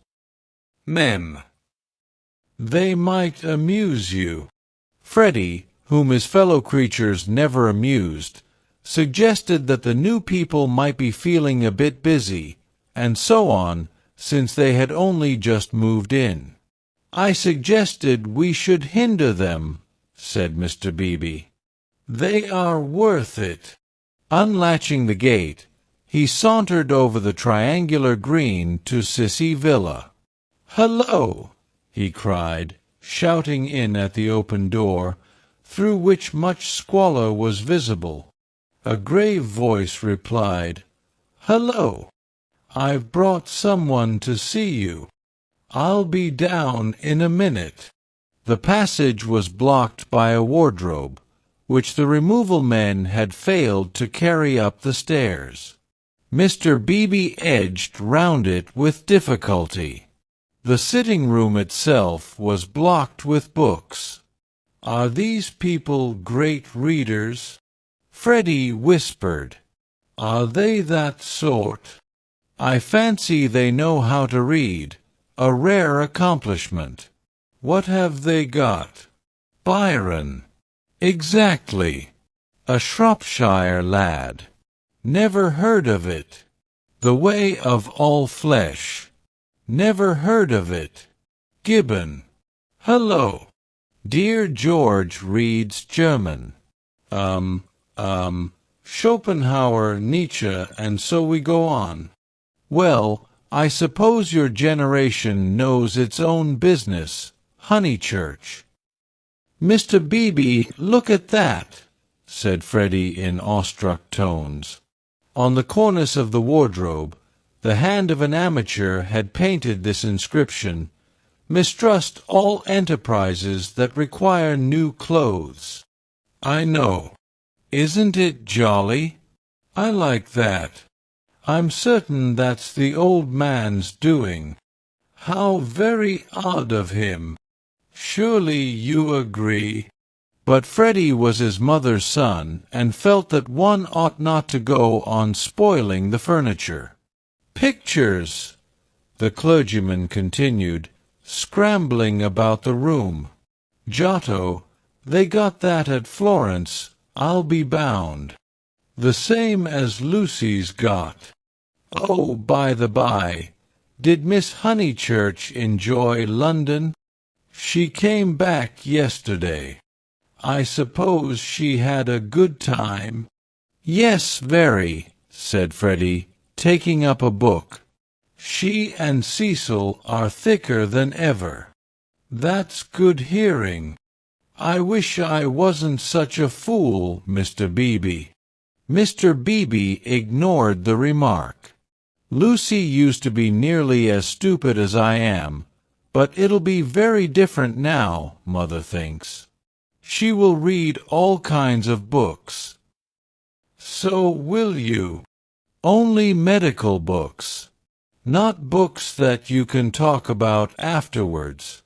Cecil is teaching Lucy Italian, and he says her playing is wonderful. There are all kinds of things in it that we have never noticed. Cecil says, 'What on earth are those people doing upstairs? Emerson, we think we'll come another time.'" George ran downstairs and pushed them into the room without speaking. "Let me introduce Mr. Honeychurch, a neighbor." Then Freddie hurled one of the thunderbolts of youth. Perhaps he was shy, perhaps he was friendly, or perhaps he thought that George's face wanted washing. At all events, he greeted him with, "How d'ye do? Come and have a bathe." "Oh, all right," said George, impassive. Mr. Beebe was highly entertained. "How d'ye do? How d'ye do? Come and have a bathe," he chuckled. "That's the best conversational opening I've ever heard. But I'm afraid it will only act between men.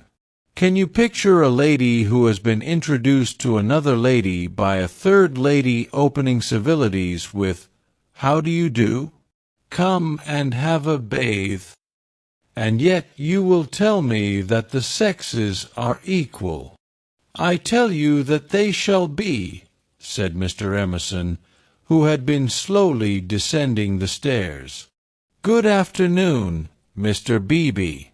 I tell you they shall be comrades, and George thinks the same. We are to raise ladies to our level?" the clergyman inquired. "The Garden of Eden," pursued Mr. Emerson, still descending, "which you place in the past, is really yet to come. We shall enter it when we no longer despise our bodies." Mr. Beebe disclaimed placing the Garden of Eden anywhere. "In this, not in other things, we men are ahead. We despise the body less than women do. But not until we are comrades shall we enter the garden. I say, what about this bathe? Murmured Freddie, appalled at the mass of philosophy that was approaching him. I believed in a return to nature once. But how can we return to nature when we have never been with her? Today, I believe that we must discover nature. After many conquests, we shall attain simplicity. It is our heritage. Let me introduce Mr. Honeychurch, whose sister you will remember at Florence. How do you do? Very glad to see you, and that you are taking George for a bathe. Very glad to hear that your sister is going to marry. Marriage is a duty. I am sure that she will be happy, for we know Mr. Weiss, too. He has been most kind. He met us by chance in the National Gallery, and arranged everything about this delightful house. Though I hope I have not vexed Sir Harry Otway. I have met so few liberal landowners, and I was anxious to compare his attitude towards the game laws with the conservative attitude. Ah, this wind! You do well to bathe. Yours is a glorious country, Honeychurch. Not a bit, mumbled Freddie. I must, that is to say, I have to have the pleasure of calling on you later on, my mother says, I hope. Call, my lad. Who taught us that drawing-room twaddle? Call on your grandmother. Listen to the wind among the pines. Yours is a glorious country. Mr. Beebe came to the rescue. Mr. Emerson, he will call, I shall call. You or your son will return our calls before 10 days have elapsed. I trust that you have realized about the 10 days interval. It does not count that I helped you with the stairs yesterday. It does not count that they are going to bathe this afternoon.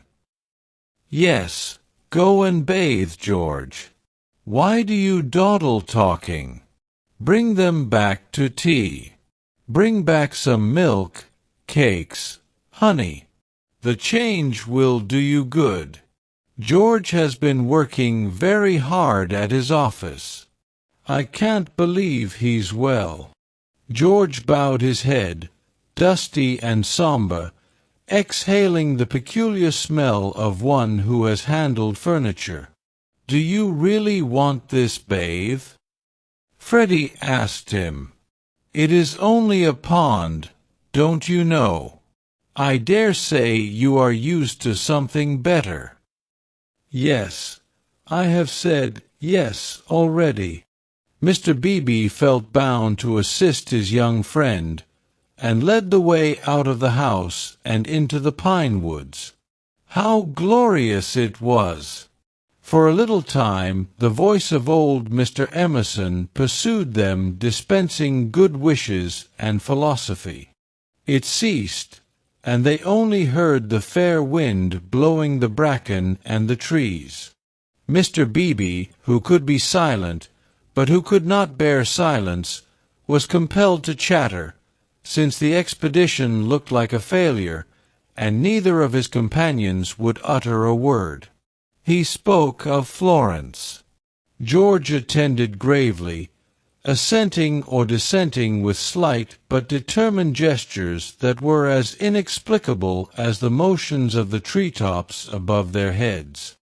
And what a coincidence that you should meet Mr. Weiss! Did you realize that you would find all the pension Bertolini down here? I did not. Miss Lavish told me. When I was a young man, I always meant to write a history of coincidence. No enthusiasm. Though, as a matter of fact, coincidences are much rarer than we suppose. For example, It isn't purely coincidentally that you are here now, when one comes to reflect."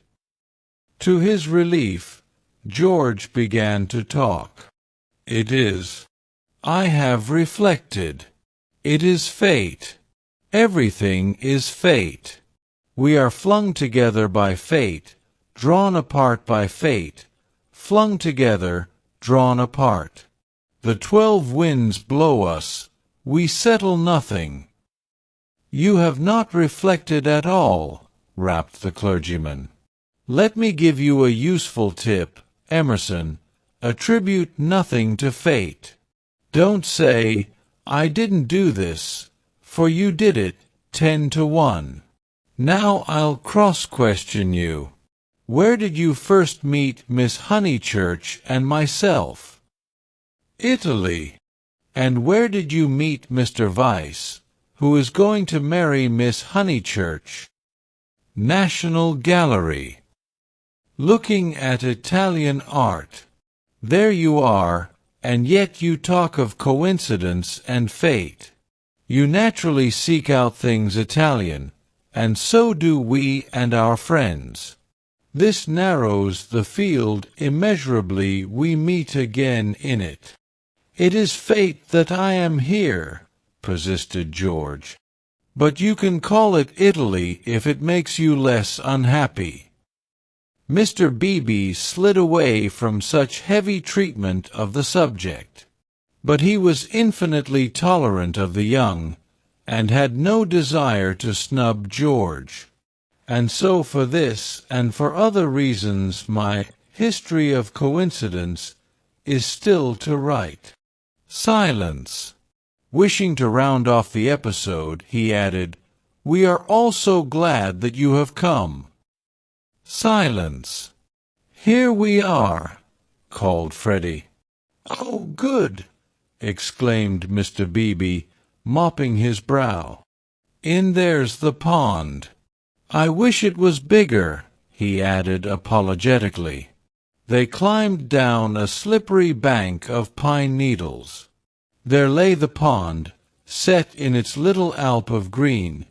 Only a pond, but large enough to contain the human body and pure enough to reflect the sky. On account of the rains, the waters had flooded the surrounding grass, which showed like a beautiful emerald path, tempting these feet towards the central pool. "It's distinctly successful, as ponds go," said Mr. Beebe. "No apologies are necessary for the pond." George sat down where the ground was dry, and drearily unlaced his boots. "Aren't those masses of willow herb splendid? I love willow herb in seed. What's the name of this aromatic plant?" No one knew, or seemed to care.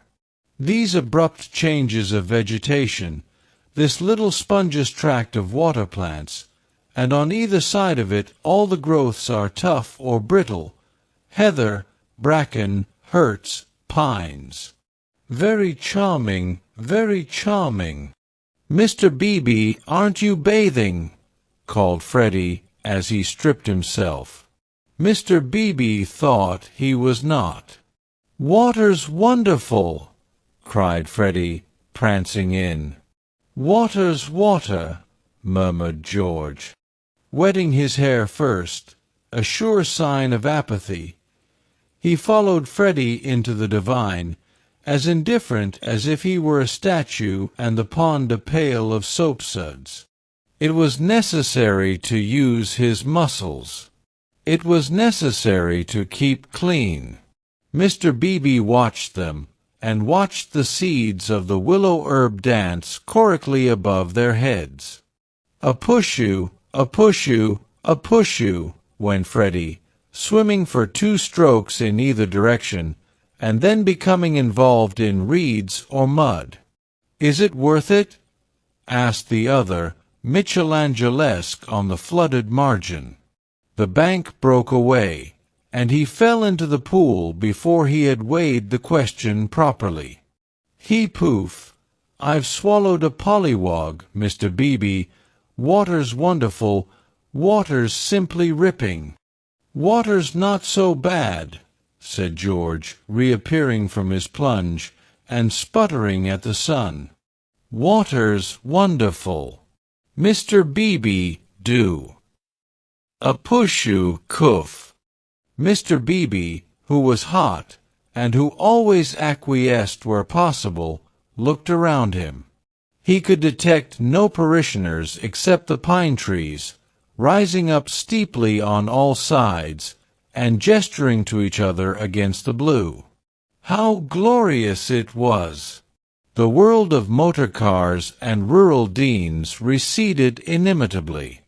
Water, sky, evergreens, a wind, these things not even the seasons can touch, and surely they lie beyond the intrusion of man? I may as well wash too. And soon his garments made a third little pile on the sward, and he too asserted the wonder of the water.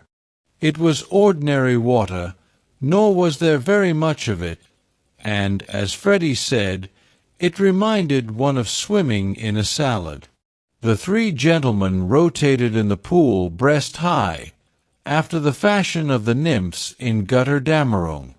But either because the rains had given a freshness, or because the sun was shedding a most glorious heat, or because two of the gentlemen were young in years, and the third young in spirit, for some reason or other a change came over them, and they forgot Italy and botany and fate. They began to play. Mr. Beebe and Freddie splashed each other. A little deferentially, they splashed George. He was quiet. They feared they had offended him. Then all the forces of youth burst out. He smiled, flung himself at them, splashed them, ducked them, kicked them, muddied them, and drove them out of the pool. "Race you round it, then," cried Freddie, and they raced in the sunshine, and George took a short cut and dirted his shins, and had to bathe a second time. Then Mr. Beebe consented to run, a memorable sight. They ran to get dry, they bathed to get cool, they played at being Indians in the willow herbs and in the bracken, they bathed to get clean. And all the time 3 little bundles lay discreetly on the sward, proclaiming, "No, we are what matters. Without us shall no enterprise begin. To us shall all flesh turn in the end." "A try! A try!" yelled Freddie, snatching up George's bundle and placing it beside an imaginary goal-post. "Soccer rules," George retorted, scattering Freddie's bundle with a kick. "Goal! Goal! Pass! Take care my watch!" cried Mr. Beebe. Clothes flew in all directions. "Take care my hat!" "No, that's enough, Freddie. Dress now." "No, I say." But the 2 young men were delirious. Away they twinkled into the trees, Freddie with a clerical waistcoat under his arm, George with a wide-awake hat on his dripping hair. "That'll do," shouted Mr. Beebe, remembering that after all he was in his own parish. Then his voice changed as if every pine tree was a rural dean. Steady on. I see people coming, you fellows." Yells and widening circles over the dappled earth. Ladies. Neither George nor Freddie was truly refined. Still, they did not hear Mr. Beebe's last warning, or they would have avoided Mrs. Honeychurch, Cecil, and Lucy, who were walking down to call on old Mrs. Butterworth. Freddie dropped the waistcoat at their feet and dashed into some bracken. George hooped in their faces, turned and scud away down the path to the pond, still clad in Mr. Beebe's hat. "Gracious alive!" cried Mrs. Honeychurch. "Whoever were those unfortunate people? Oh, dears, look away! And poor Mr. Beebe, too! Whatever has happened?" "Come this way immediately," commanded Cecil, who always felt that he must lead women, though he knew not whither, and protect them, though he knew not against what. He led them now towards the bracken where Freddie sat concealed. "Oh, poor Mr. Beebe! Was that his waistcoat we left in the path? Cecil, Mr. Beebe's waistcoat." "No business of ours," said Cecil, glancing at Lucy, who was all parasol and evidently minded. "I fancy Mr. Beebe jumped back into the pond." "This way, please, Mrs. Honeychurch, this way." They followed him up the bank, attempting the tense yet nonchalant expression that is suitable for ladies on such occasions. "Well, I can't help it," said a voice close ahead, and Freddie reared a freckled face and a pair of snowy shoulders out of the fronds. "I can't be trodden on, can I? Good gracious me, dear, so it's you! What miserable management! Why not have a comfortable bath at home, with hot and cold laid on? Look here, mother, a fellow must wash, and a fellow's got to dry, and if another fellow— Dear, no doubt you're right as usual, but you are in no position to argue." Come, Lucy? They turned. "Oh, look! Don't look! Oh, poor Mr. Beebe! How unfortunate again!" For Mr. Beebe was just crawling out of the pond, on whose surface garments of an intimate nature did float, while George, the world-weary George, shouted to Freddie that he had hooked a fish. "And me, I've swallowed one," answered he of the bracken. "I've swallowed a polyvoke. It wriggleth in my tummy. I shall die. Emerson, you beast, you've got on my bags." "Hush, dears," said Mrs. Honeychurch, who found it impossible to remain shocked. "And do be sure you dry yourselves thoroughly first. All these colds come of not drying thoroughly." "Mother, do come away," said Lucy. "Oh, for goodness' sake, do come." "Hullo!" cried George, so that again the ladies stopped. He regarded himself as dressed.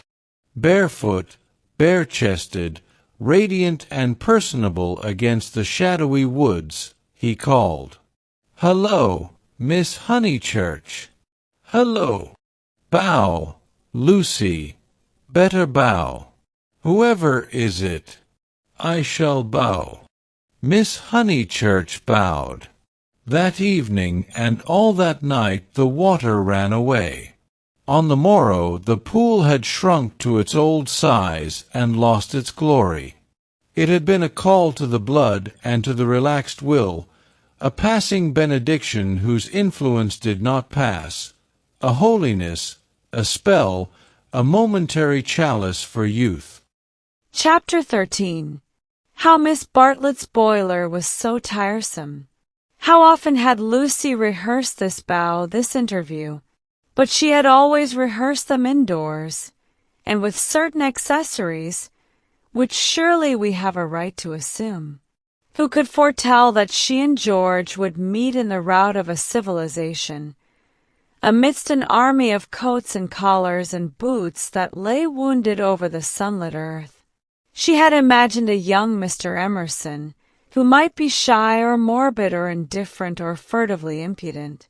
She was prepared for all of these, but she had never imagined one who would be happy and greet her with the shout of the morning star. Indoors herself, partaking of tea with old Mrs. Butterworth, she reflected that it is impossible to foretell the future with any degree of accuracy. that it is impossible to rehearse life. A fault in the scenery, a face in the audience, an eruption of the audience onto the stage, and all our carefully planned gestures mean nothing, or mean too much. I will bow, she had thought. I will not shake hands with him. That will be just the proper thing. She had bowed, but to whom? To gods, to heroes, to the nonsense of schoolgirls. She had bowed across the rubbish that cumbers the world. So ran her thoughts, while her faculties were busy with Cecil. It was another of those dreadful engagement calls.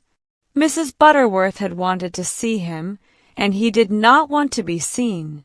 He did not want to hear about hydrangeas, why they change their color at the seaside. He did not want to join the C.O.S. When cross he was always elaborate, and made long, clever answers where yes or no would have done. Lucy soothed him and tinkered at the conversation in a way that promised well for their married peace. No one is perfect, and surely it is wiser to discover the imperfections before wedlock. Miss Bartlett, indeed, though not in word, had taught the girl that this our life contains nothing satisfactory.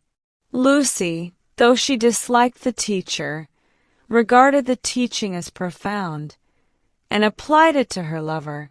"Lucy," said her mother when they got home, "is anything the matter with Cecil?" The question was ominous. Up till now Mrs. Honeychurch had behaved with charity and restraint. "No, I don't think so, Mother. Cecil's all right. Perhaps he's tired." Lucy compromised. Perhaps Cecil was a little tired. Because otherwise... She pulled out her bonnet pins with gathering displeasure. "Because otherwise I cannot account for him." "I do think Mrs. Butterworth is rather tiresome, if you mean that." "Cecil has told you to think so.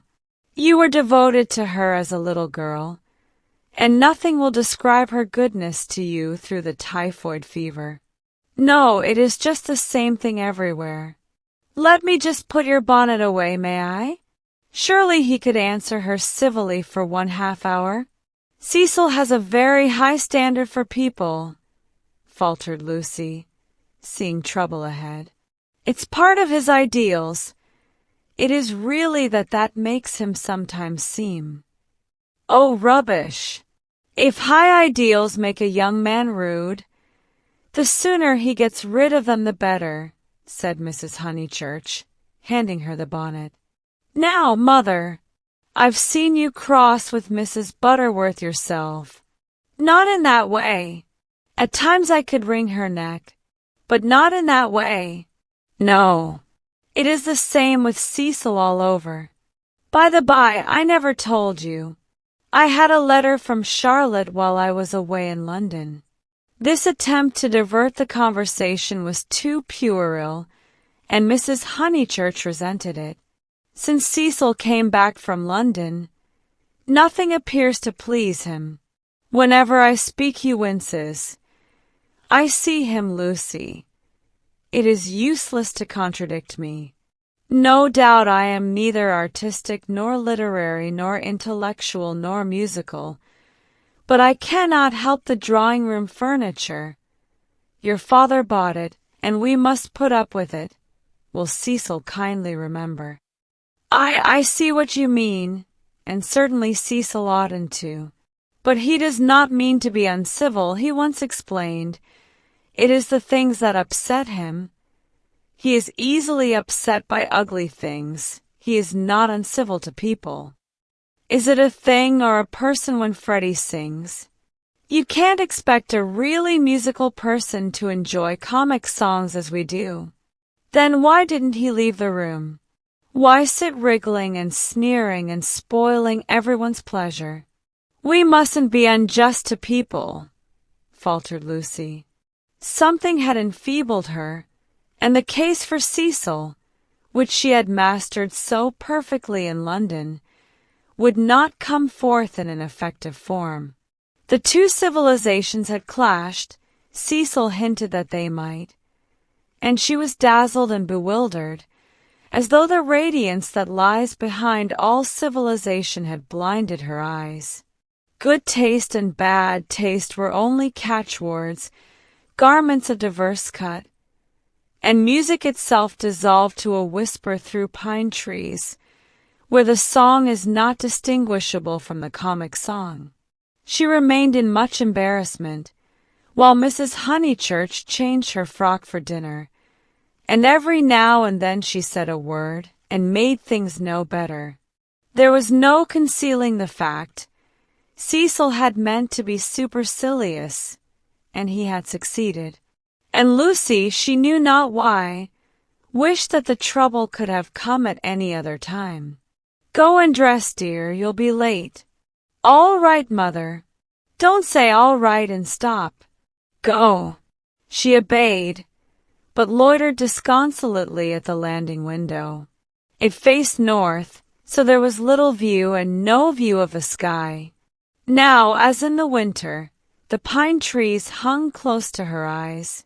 One connected the landing window with depression. No definite problem menaced her, but she sighed to herself, "Oh dear, what shall I do? What shall I do?" It seemed to her that everyone else was behaving very badly, and she ought not to have mentioned Miss Bartlett's letter. She must be more careful. Her mother was rather inquisitive and might have asked what it was about. Oh dear! What should she do? And then Freddie came bounding upstairs and joined the ranks of the ill-behaved. "I say, those are topping people. My dear baby, how tiresome you've been. You have no business to take them bathing in the sacred lake. It's much too public. It was all right for you, but most awkward for everyone else. Do be more careful. You forget the place is growing half suburban. I say, is anything on tomorrow week?" "Not that I know of." "Then I want to ask the Emersons up to Sunday tennis." "Oh, I wouldn't do that, Freddie. I wouldn't do that with all this muddle." "What's wrong with the court?" "They won't mind a bump or two, and I've ordered new balls." "I meant it's better not." "I really mean it." He seized her by the elbows and humorously danced her up and down the passage. She pretended not to mind, but she could have screamed with temper. Cecil glanced at them as he proceeded to his toilet, and they impeded Mary with her brood of hot water cans. Then Mrs. Honeychurch opened her door and said, "Lucy, what a noise you're making. I have something to say to you. Did you say you had had a letter from Charlotte?" And Freddie ran away. "Yes. I really can't stop. I must dress too. How's Charlotte?" "All right." "Lucy!" The unfortunate girl returned. "You've a bad habit of hurrying away in the middle of one's sentences. Did Charlotte mention her boiler?" "Her what?" "Don't you remember that her boiler was to be had out in October, and her bath cistern cleaned out, and all kinds of terrible to-doings?" "I can't remember all Charlotte's worries," said Lucy bitterly. "I shall have enough of my own, now that you are not pleased with Cecil." Mrs. Honeychurch might have flamed out. She did not.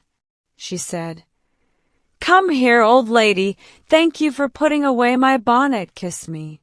And though nothing is perfect, Lucy felt for the moment that her mother and Windy Corner and the Weald and the declining sun were perfect. So the grittiness went out of life. It generally did at Windy Corner. At the last minute, when the social machine was clogged hopelessly, one member or other of the family poured in a drop of oil.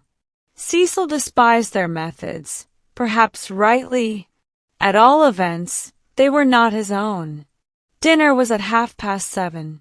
Freddie gabbled the grace, and they drew up their heavy chairs and fell to. Fortunately, the men were hungry.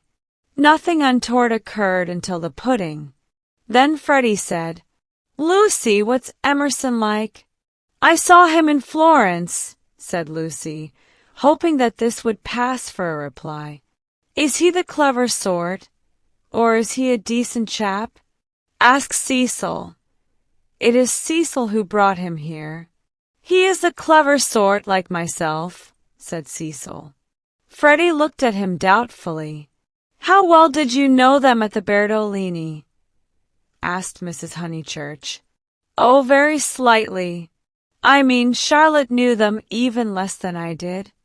"Oh, that reminds me, you never told me what Charlotte said in her letter." "One thing and another," said Lucy, wondering whether she would get through the meal without a lie. "Among other things, that an awful friend of hers had been bicycling through Summer Street, wondered if she'd come up and see us, and mercifully didn't." "Lucy, I do call the way you talk unkind." "She was a novelist," said Lucy craftily. The remark was a happy one, for nothing roused Mrs. Honeychurch so much as literature in the hands of females. She would abandon every topic to inveigh against those women who, instead of minding their houses and their children, seek notoriety by print. Her attitude was, if books must be written, let them be written by men, and she developed it at great length, while Cecil yawned and Freddie played at this year, next year, now never, with his plumstones, and Lucy artfully fed the flames of her mother's wrath. But soon the conflagration died down, and the ghosts began to gather in the darkness.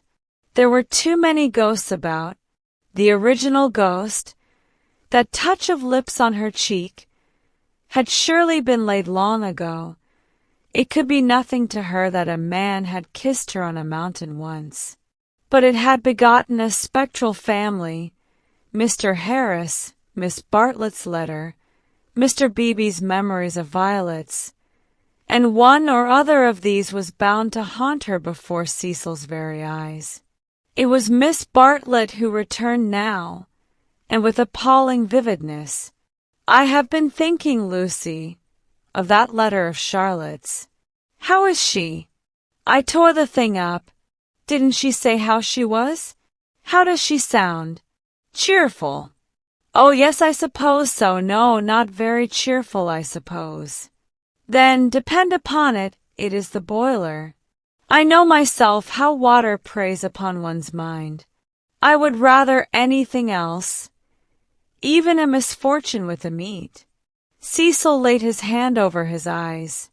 "So would I," asserted Freddie, backing his mother up, backing up the spirit of her remark rather than the substance. "And I have been thinking," she added rather nervously, "surely we could squeeze Charlotte in here next week and give her a nice holiday while the plumbers at Tunbridge Wells finish. I have not seen poor Charlotte for so long." It was more than her nerves could stand, and she could not protest violently after her mother's goodness to her upstairs. "Mother, no," she pleaded. "It's impossible. We can't have Charlotte on the top of the other things. We're squeezed to death as it is. Freddie's got a friend coming Tuesday, there's Cecil, and you've promised to take in Minnie Beebe because of the diphtheria scare. It simply can't be done." "Nonsense. It can, if Minnie sleeps in the bath. Not otherwise. Minnie can sleep with you. I won't have her. Then, if you're so selfish, Mr. Floyd must share a room with Freddie." "Miss Bartlett, Miss Bartlett, Miss Bartlett," moaned Cecil, again laying his hand over his eyes. "It's impossible," repeated Lucy. "I don't want to make difficulties, but it really isn't fair on the maids to fill up the house so. Alas! The truth is, dear, you don't like Charlotte." "No, I don't. And no more does Cecil. She gets on our nerves. You haven't seen her lately, and don't realize how tiresome she can be though so good. So please, Mother, don't worry us this last summer, but spoil us by not asking her to come." "Hear, hear," said Cecil. Mrs. Honeychurch, with more gravity than usual, and with more feeling than she usually permitted herself, replied, "This isn't very kind of you, too. You have each other and all these woods to walk in, so full of beautiful things. And poor Charlotte has only the water turned off and plumbers. You are young dears, and however clever young people are, and however many books they read, they will never guess what it feels like to grow old." Cecil crumbled his bread. "I must say Cousin Charlotte was very kind to me that year I called on my bike," put in Freddie. "She thanked me for coming till I felt like such a fool, and fussed round no end to get an egg boiled for my tea just right. I know, dear, she is kind to everyone, and yet Lucy makes this difficulty when we try to give her some little return." But Lucy hardened her heart. It was no good being kind to Miss Bartlett. She had tried herself too often and too recently. One might lay up treasure in heaven by the attempt, but one enriched neither Miss Bartlett nor any one else upon earth. She was reduced to saying, "I can't help it, Mother. I don't like Charlotte. I admit it's horrid of me. From your own account, you told her as much. Well, she would leave Florence so stupidly. She flurried. The ghosts were returning. They filled Italy. They were even usurping the places she had known as a child. The sacred lake would never be the same again, and on Sunday week something would even happen to Windy Corner. How would she fight against ghosts? For a moment the visible world faded away, and memories and emotions alone seemed real. I suppose Miss Bartlett must come, since she boils eggs so well," said Cecil, who was in rather a happier frame of mind, thanks to the admirable cooking. "I didn't mean the egg was well boiled," corrected Freddie, "because in point of fact she forgot to take it off, and as a matter of fact I don't care for eggs. I only meant how jolly kind she seemed." Cecil frowned again. "Oh, these Honeychurches. Eggs, boilers, hydrangeas, maids. Of such were their lives compact. May me and Lucy get down from our chairs?" he asked, with scarcely veiled insolence. "We don't want no dessert." Chapter 14. How Lucy faced the external situation bravely. Of course Miss Bartlett accepted, and equally of course, she felt sure that she would prove a nuisance, and begged to be given an inferior spare room, something with no view anything. Her love to Lucy, and equally of course, George Emerson could come to tennis on the Sunday week. Lucy faced the situation bravely, though, like most of us, she only faced the situation that encompassed her. She never gazed inwards. If at times strange images rose from the depths, she put them down to nerves. When Cecil brought the Emersons to Summer Street, it had upset her nerves. Charlotte would burnish up past foolishness, and this might upset her nerves. She was nervous at night. When she talked to George, they met again almost immediately at the rectory. His voice moved her deeply, and she wished to remain near him. How dreadful if she really wished to remain near him. Of course, the wish was due to nerves, which love to play such perverse tricks upon us. Once she had suffered from things that came out of nothing and meant she didn't know what. Now Cecil had explained psychology to her one wet afternoon, and all the troubles of youth in an unknown world could be dismissed. It is obvious enough for the reader to conclude, she loves young Emerson. A reader in Lucy's place would not find it obvious. Life is easy to chronicle, but bewildering to practice, and we welcome nerves or any other shibboleth that will cloak our personal desire. She loved Cecil. George made her nervous. Will the reader explain to her that the phrases should have been reversed? But the external situation, she will face that bravely. The meeting at the rectory had passed off well enough. Standing between Mr. Beebe and Cecil, she had made a few tempered allusions to Italy, and George had replied. She was anxious to show that she was not shy, and was glad that he did not seem shy either. "A nice fellow," said Mr. Beebe afterwards. "He will work off his crudities in time. I rather mistrust young men who slip into life gracefully." Lucy said, "He seems in better spirits. He laughs more." "Yes," replied the clergyman. "He is waking up." That was all. But as the week wore on, more of her defenses fell, and she entertained an image that had physical beauty. In spite of the clearest directions, Miss Bartlett contrived to bungle her arrival. She was due at the southeastern station at Dorking, whither Mrs. Honeychurch drove to meet her. She arrived at the London and Brighton station, and had to hire a cab up. No one was at home except Freddie and his friend, who had to stop their tennis and to entertain her for a solid hour. Cecil and Lucy turned up at 4 o'clock, and these, with little Minnie Beebe, made a somewhat lugubrious sextet upon the upper lawn for tea. "I shall never forgive myself," said Miss Bartlett, who kept on rising from her seat, and had to be begged by the United Company to remain. "I have upset everything, bursting in on young people, but I insist on paying for my cab up. Grant that at any rate.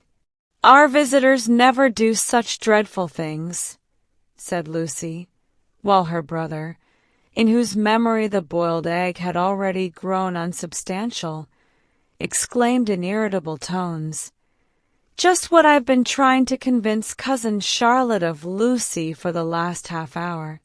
"I do not feel myself an ordinary visitor," said Miss Bartlett, and looked at her frayed glove. "All right, if you'd really rather. 5 shillings, and I gave a bob to the driver." Miss Bartlett looked in her purse. Only sovereigns and pennies. Could anyone give her change? Freddie had half a quid and his friend had 4 half-crowns. Miss Bartlett accepted their moneys and then said, "But who am I to give the sovereign to?" "Let's leave it all till Mother comes back," suggested Lucy. "No, dear, your mother may take quite a long drive now that she is not hampered with me. We all have our little foibles, and mine is the prompt settling of accounts." Here Freddie's friend, Mr. Floyd, made the one remark of his that need be quoted. He offered to toss Freddie for Miss Bartlett's quid.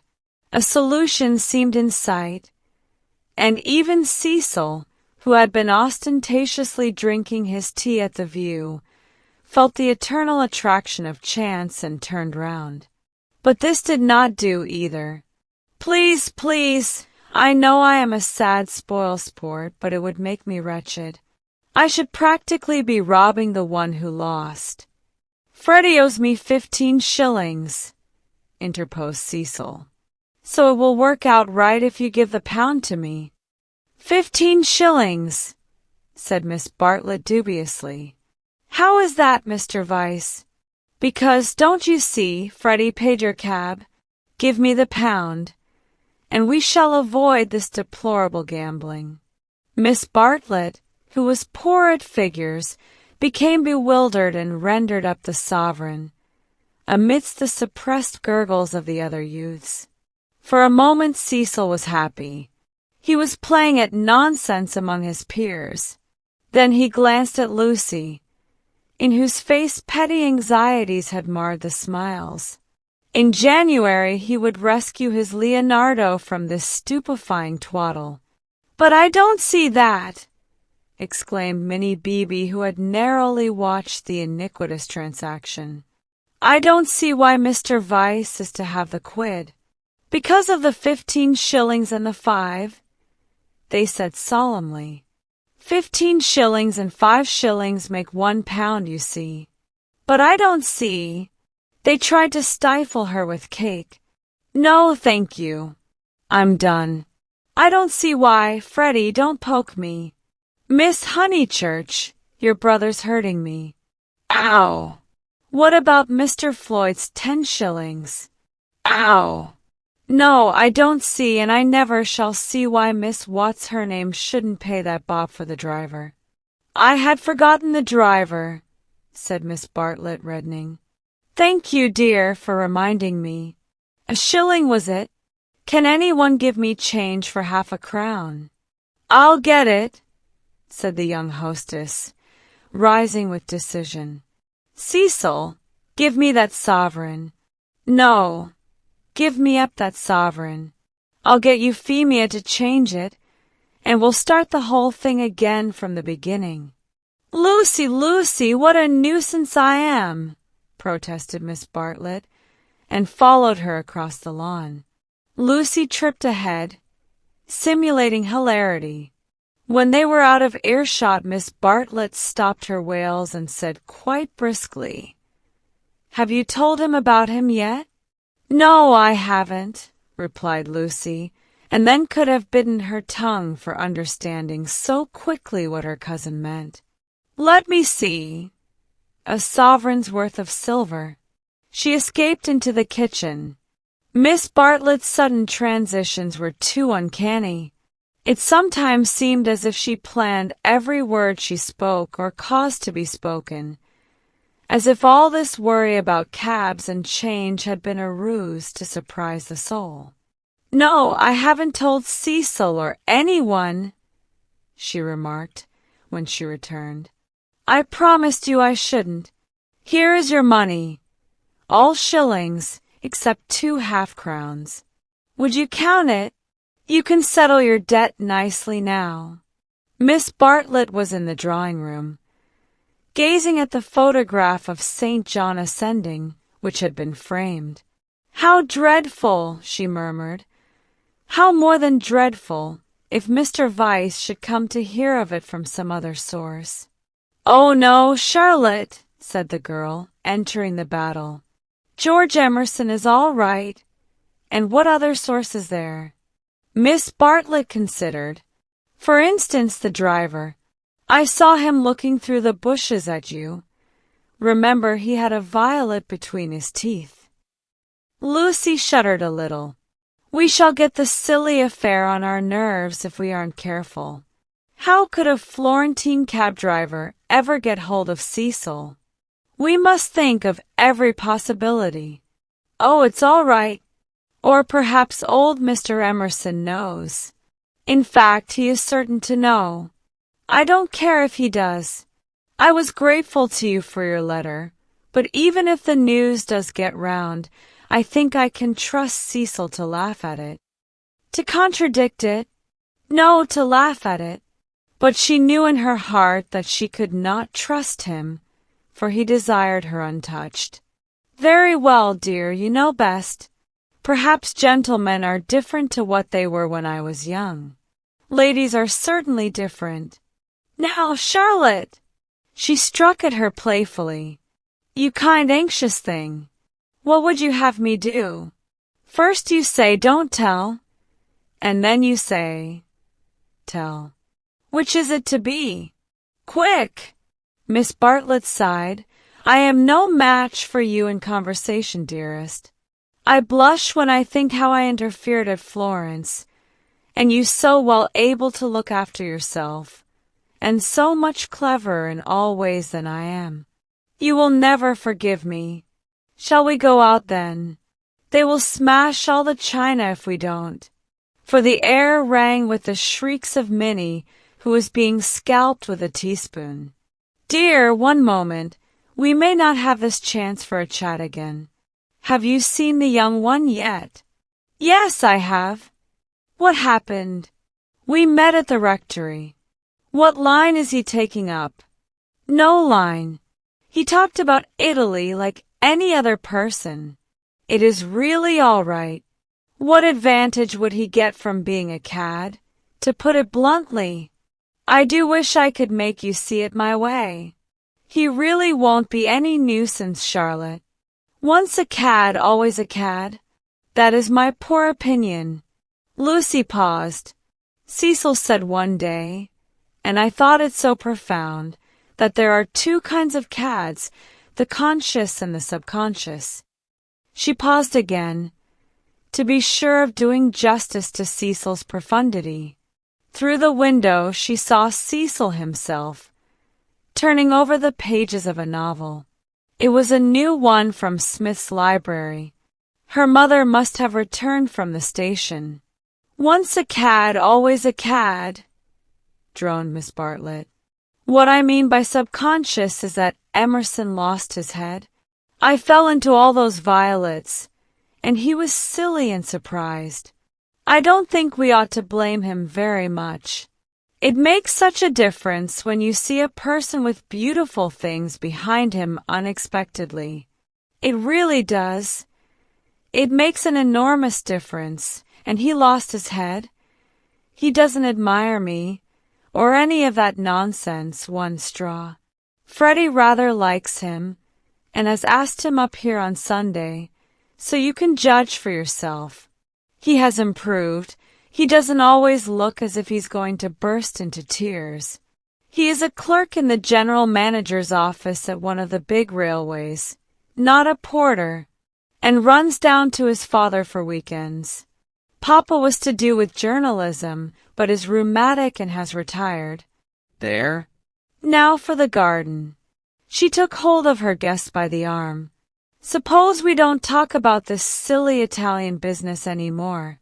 We want you to have a nice, restful visit at Windy Corner, with no worrying. Lucy thought this rather a good speech. The reader may have detected an unfortunate slip in it. Whether Miss Bartlett detected the slip one cannot say, for it is impossible to penetrate into the minds of elderly people. She might have spoken further, but they were interrupted by the entrance of her hostess. Explanations took place, and in the midst of them Lucy escaped, the images throbbing a little more vividly in her brain. Chapter 15. The Disaster Within. The Sunday after Miss Bartlett's arrival was a glorious day, like most of the days of that year. In the Weald, autumn approached, breaking up the green monotony of summer, touching the parks with the gray bloom of mist, the beech trees with russet, the oak trees with gold. Up on the heights, battalions of black pines witnessed the change, themselves unchangeable. Either country was spanned by a cloudless sky, and in either arose the tinkle of church bells. The garden of Windy Corners was deserted except for a red book, which lay sunning itself upon the gravel path. From the house came incoherent sounds, as of females preparing for worship. The men say they won't go. Well, I don't blame them, Minnie says. Need she go? Tell her no nonsense. And, Mary, hook me behind. Dearest Lucia, may I trespass upon you for a pin? For Miss Bartlett had announced that she at all events was one for church. The sun rose higher on its journey, guided, not by Phaeton, but by Apollo competent, unswerving, divine. Its rays fell on the ladies whenever they advanced towards the bedroom windows. On Mr. Beebe down at Summer Street as he smiled over a letter from Miss Catherine Allen. On George Emerson cleaning his father's boots. And lastly, to complete the catalogue of memorable things, on the red book mentioned previously. The ladies move, Mr. Beebe moves, George moves, and movement may engender shadow. But this book lies motionless, to be caressed all the morning by the sun, and to raise its cover slightly, as though acknowledging the caress. Presently Lucy steps out of the drawing-room window. Her new cerise dress has been a failure, and makes her look tawdry and wan. At her throat is a garnet brooch, on her finger a ring set with rubies, an engagement ring. Her eyes are bent to the Weald. She frowns a little, not in anger, but as a brave child frowns when he is trying not to cry. In all that expanse no human eye is looking at her, and she may frown unrebuked and measure the spaces that yet survive between Apollo and the western hills. Lucy! Lucy! What's that book? Who's been taking a book out of the shelf and leaving it about to spoil? It's only the library book that Cecil's been reading. But pick it up, and don't stand idling there like a flamingo. Lucy picked up the book and glanced at the title listlessly, under a loggia. She no longer read novels herself, devoting all her spare time to solid literature in the hope of catching Cecil up. It was dreadful how little she knew, and even when she thought she knew a thing, like the Italian painters, she found she had forgotten it. Only this morning she had confused Francesco Francia with Piero della Francesca, and Cecil had said, "What? You aren't forgetting your Italy already?" And this too had lent anxiety to her eyes when she saluted the dear view and the dear garden in the foreground, and above them, scarcely conceivable elsewhere, the dear sun. "Lucy, have you a sixpence for Minnie and a shilling for yourself?" She hastened in to her mother, who was rapidly working herself into a Sunday fluster. "It's a special collection. I forget what for. I do beg, no vulgar clinking in the plate with halfpennies. See that Minnie has a nice, bright sixpence. Where is the child? Minnie, that book's all warped. Gracious, how plain you look. Put it under the atlas to press. Minnie! Oh, Mrs. Honeychurch!" from the upper regions. "Minnie, don't be late. Here comes the horse." It was always the horse, never the carriage. "Where's Charlotte? Run up and hurry her. Why is she so long? She had nothing to do. She never brings anything but blouses. Poor Charlotte! How I do detest blouses. Minnie, paganism is infectious, more infectious than diphtheria or piety, and the rector's niece was taken to church protesting. As usual, she didn't see why. Why shouldn't she sit in the sun with the young men? The young men, who had now appeared, mocked her with ungenerous words. Mrs. Honeychurch defended orthodoxy, and in the midst of the confusion Miss Bartlett, dressed in the very height of the fashion, came strolling down the stairs. "Dear Marian, I am very sorry, but I have no small change, nothing but sovereigns and half-crowns. Could any one give me—" "Yes, easily. Jump in. Gracious me, how smart you look. What a lovely frock. You put us all to shame. If I did not wear my best rags and tatters now, when should I wear them?" said Miss Bartlett reproachfully. She got into the Victoria and placed herself with her back to the horse. The necessary roar ensued, and then they drove off. "Goodbye. Be good," called out Cecil. Lucy bit her lip, for the tone was sneering. On the subject of church and so on, they had had rather an unsatisfactory conversation. He had said that people ought to overhaul themselves, and she did not want to overhaul herself. She did not know it was done. Honest orthodoxy Cecil respected, but he always assumed that honesty is the result of a spiritual crisis. He could not imagine it as a natural birthright that might grow heavenward like flowers. All that he said on this subject pained her, though he exuded tolerance from every pore. Somehow the Emersons were different. She saw the Emersons after church. There was a line of carriages down the road, and the Honeychurch vehicle happened to be opposite Sissy Villa. To save time, they walked over the green to it, and found father and son smoking in the garden. "Introduce me," said her mother. "Unless the young man considers that he knows me already." He probably did, but Lucy ignored the sacred lake and introduced them formally. Old Mr. Emerson claimed her with much warmth, and said how glad he was that she was going to be married. She said yes, she was glad too.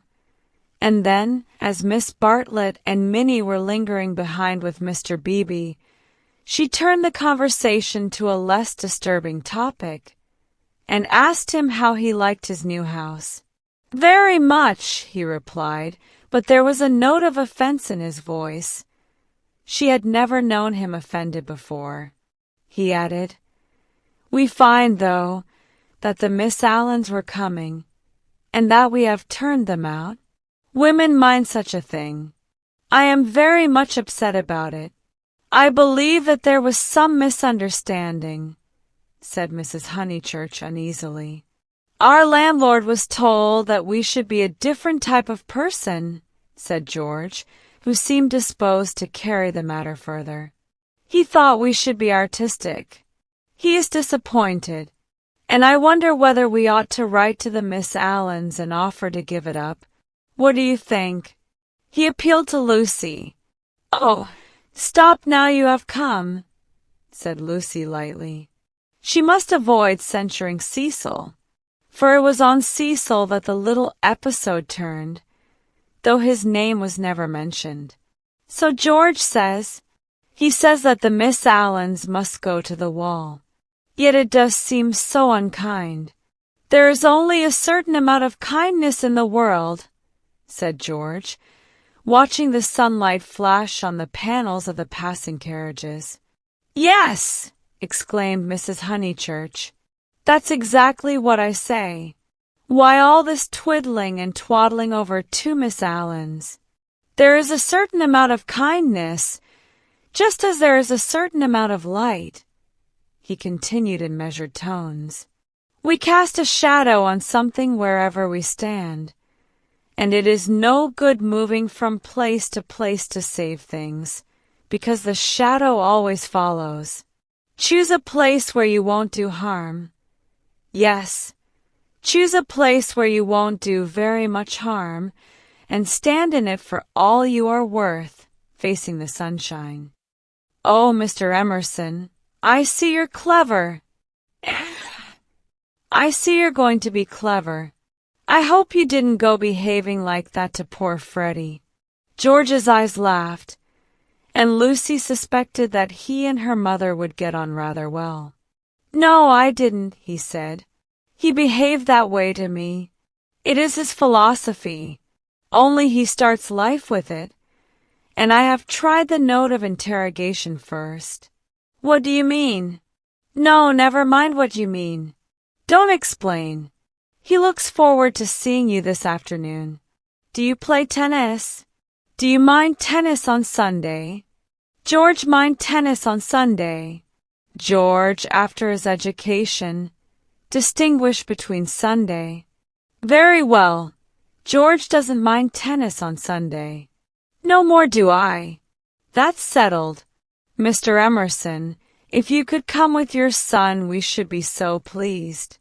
He thanked her, but the walk sounded rather far. He could only potter about in these days. She turned to George. "And then he wants to give up his house to the Miss Allens." "I know," said George, and put his arm round his father's neck. The kindness that Mr. Beebe and Lucy had always known to exist in him came out suddenly, like sunlight touching a vast landscape. A touch of the morning sun? She remembered that in all his perversities he had never spoken against affection. Miss Bartlett approached. "You know our cousin, Miss Bartlett," said Mrs. Honeychurch pleasantly. "You met her with my daughter in Florence." "Yes, indeed," said the old man, and made as if he would come out of the garden to meet the lady. Miss Bartlett promptly got into the Victoria. Thus entrenched, she emitted a formal bow. It was the Pension Berdolini again, the dining table with the decanters of water and wine. It was the old battle of the room with the view. George did not respond to the bow. Like any boy, he blushed and was ashamed. He knew that the chaperone remembered. He said, I'll come up to tennis if I can manage it," and went into the house. Perhaps anything that he did would have pleased Lucy, but his awkwardness went straight to her heart. Men were not gods after all, but as human and as clumsy as girls. Even men might suffer from unexplained desires and need help.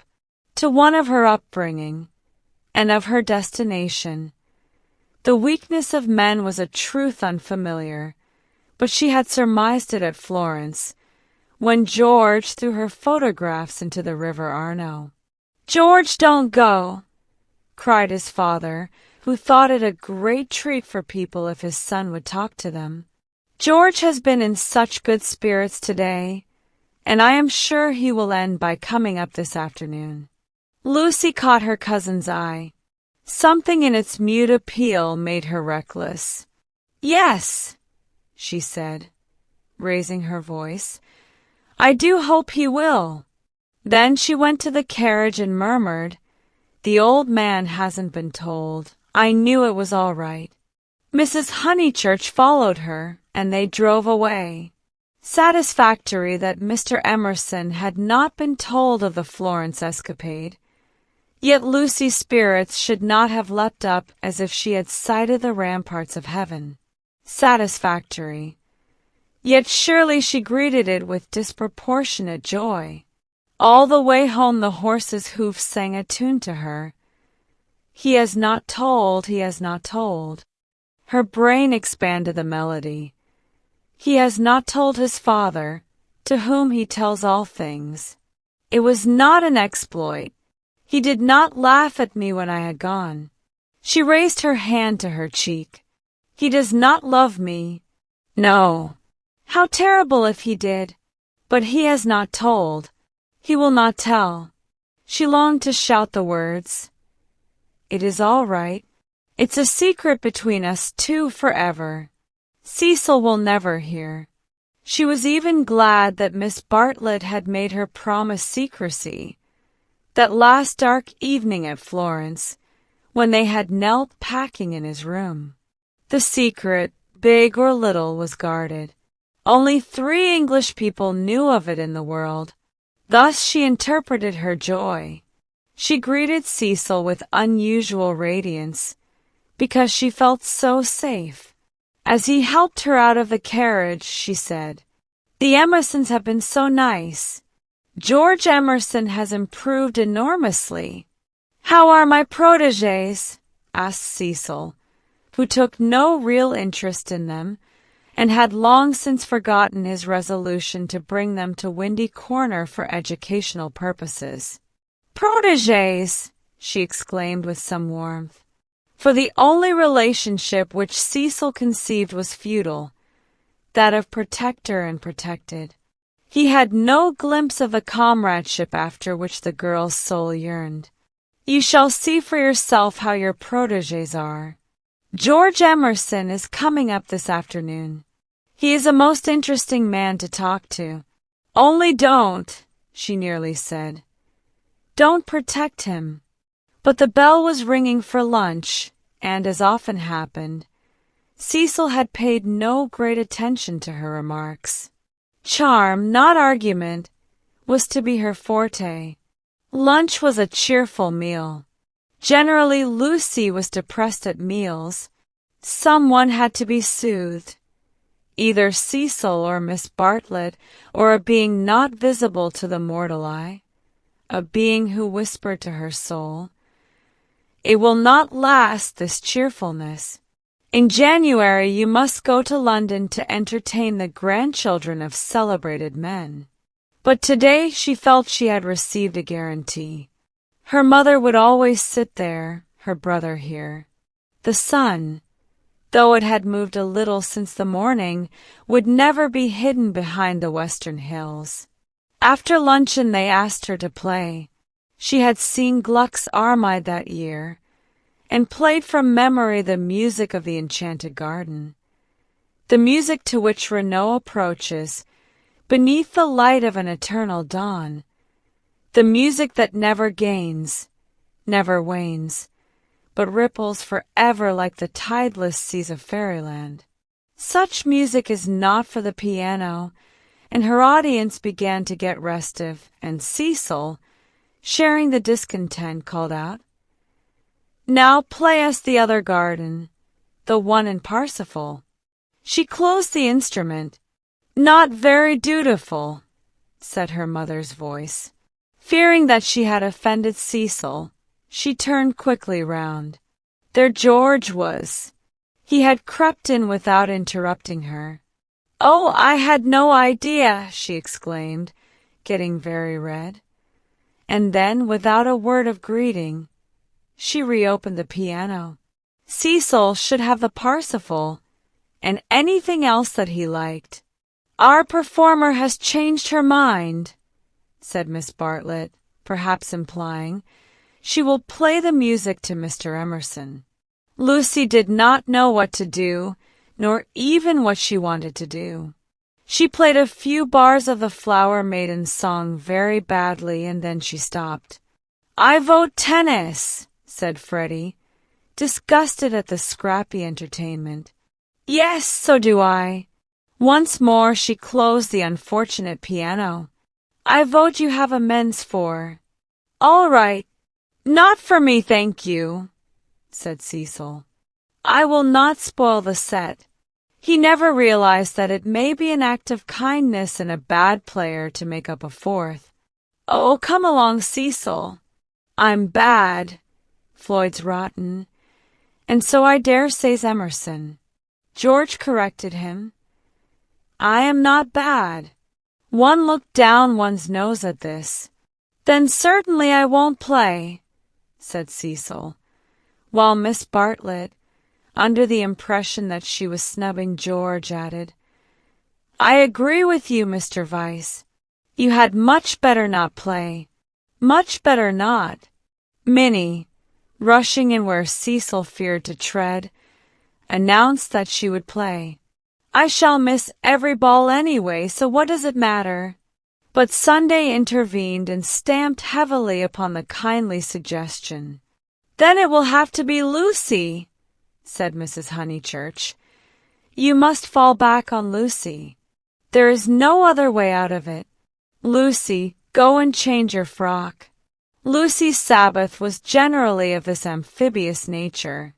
She kept it without hypocrisy in the morning, and broke it without reluctance in the afternoon. As she changed her frock, she wondered whether Cecil was sneering at her.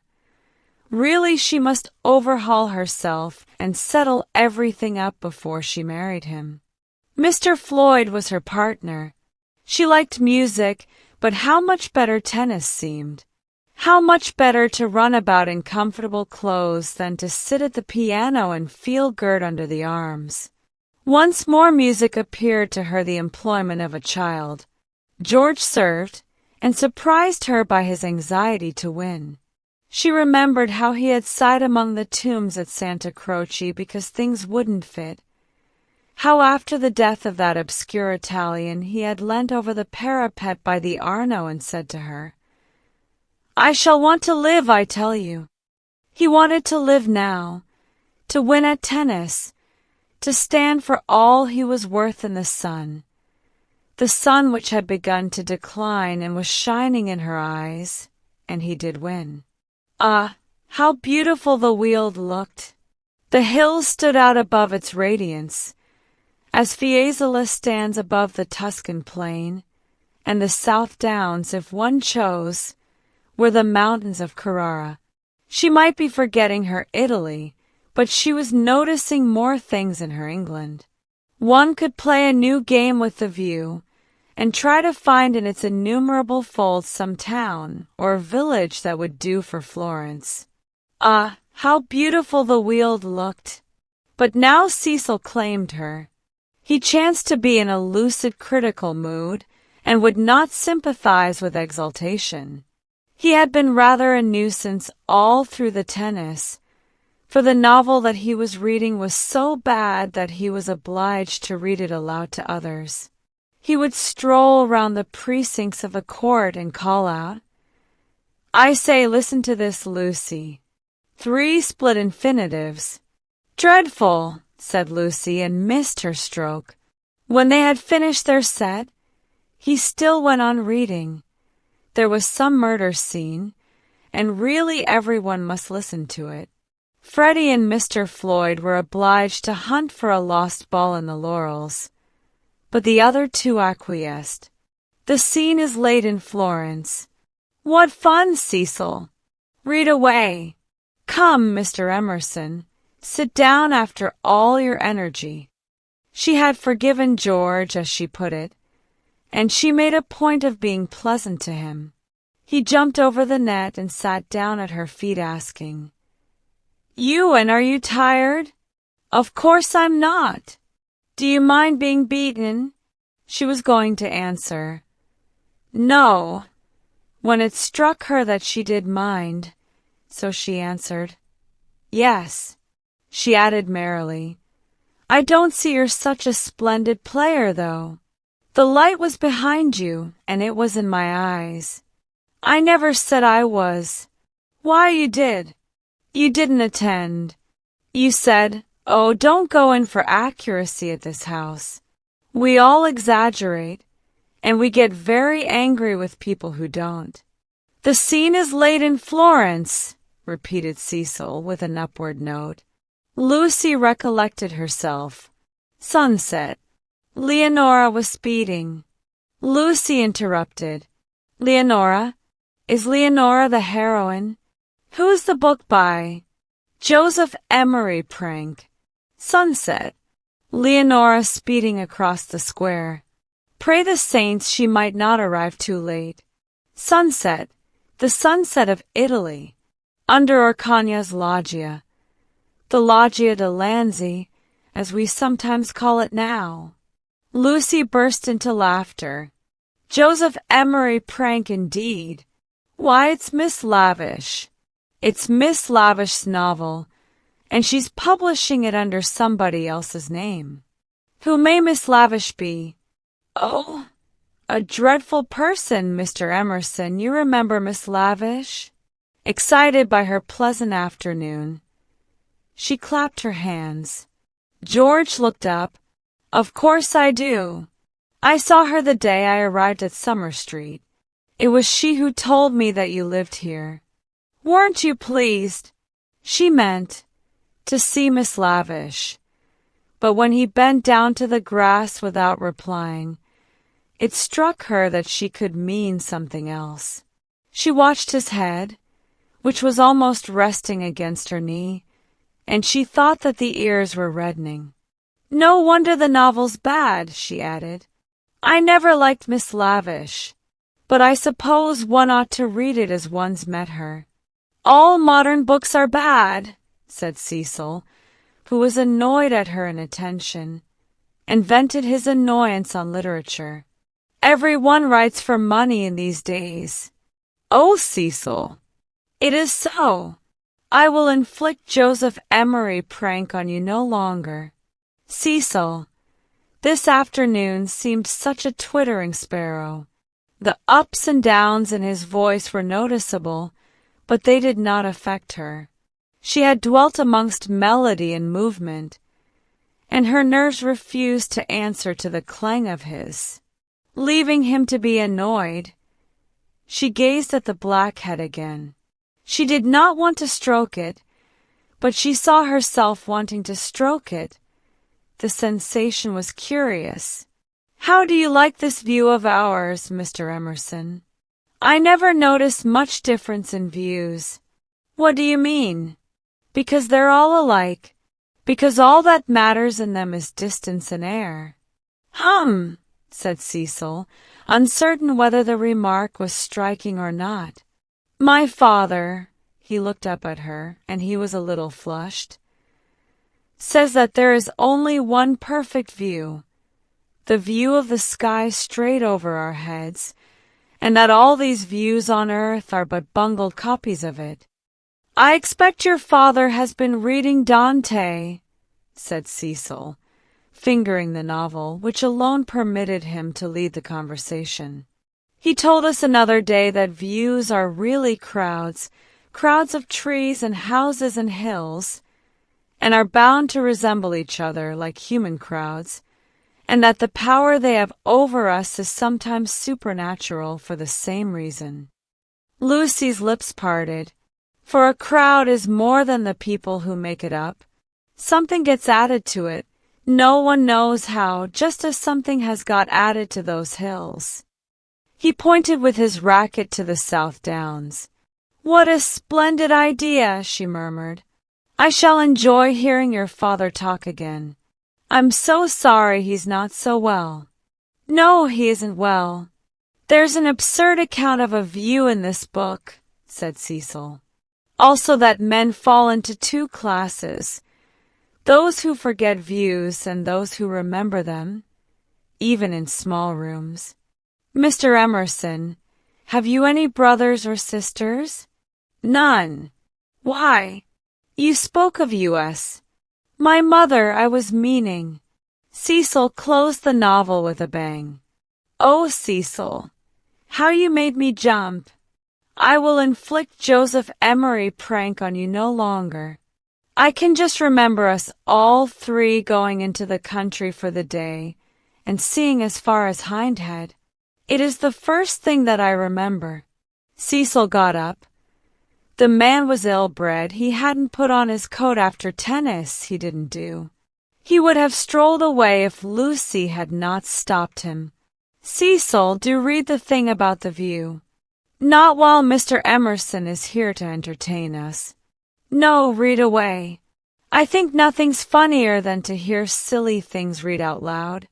If Mr. Emerson thinks us frivolous, he can go." This struck Cecil as subtle, and pleased him. It put their visitor in the position of a prig. Somewhat mollified, he sat down again. "Mr. Emerson, go and find tennis balls." She opened the book. Cecil must have his reading and anything else that he liked. But her attention wandered to George's mother, who, according to Mr. Eager, had been murdered in the sight of God, and, according to her son, had seen as far as Hindhead. "Am I really to go?" asked George. "No, of course not really," she answered. "Chapter 2, said Cecil, yawning.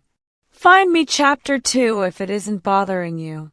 Chapter 2 was found, and she glanced at its opening sentences. She thought she had gone mad. "Here, hand me the book," she heard her voice saying. "It isn't worth reading. It's too silly to read. I never saw such rubbish. It oughtn't to be allowed to be printed." He took the book from her. "Leonora," he read, sat pensive and alone. Before her lay the rich champaign of Tuscany, dotted over with many a smiling village. The season was spring. Miss Lavish knew, somehow, and had printed the past in draggled prose, for Cecil to read and for George to hear. "A golden haze," he read. Afar off the towers of Florence, while the bank on which she sat was carpeted with violets. All unobserved, Antonio stole up behind her. Lest Cecil should see her face, she turned to George and saw his face. He read. There came from his lips no wordy protestation such as formal lovers use. No eloquence was his, Nor did he suffer from the lack of it. He simply enfolded her in his manly arms. "This isn't the passage I wanted," he informed them. "There is another much funnier further on." He turned over the leaves. "Should we go into tea?" said Lucy, whose voice remained steady. She led the way up the garden, Cecil following her, George last. She thought a disaster was averted, but when they entered the shrubbery it came. The book, as if it had not worked mischief enough, had been forgotten, and Cecil must go back for it. And George, who loved passionately, must blunder against her in the narrow path. "No!" she gasped, and for the second time was kissed by him. As if no more was possible, he slipped back. Cecil rejoined her. They reached the upper lawn alone.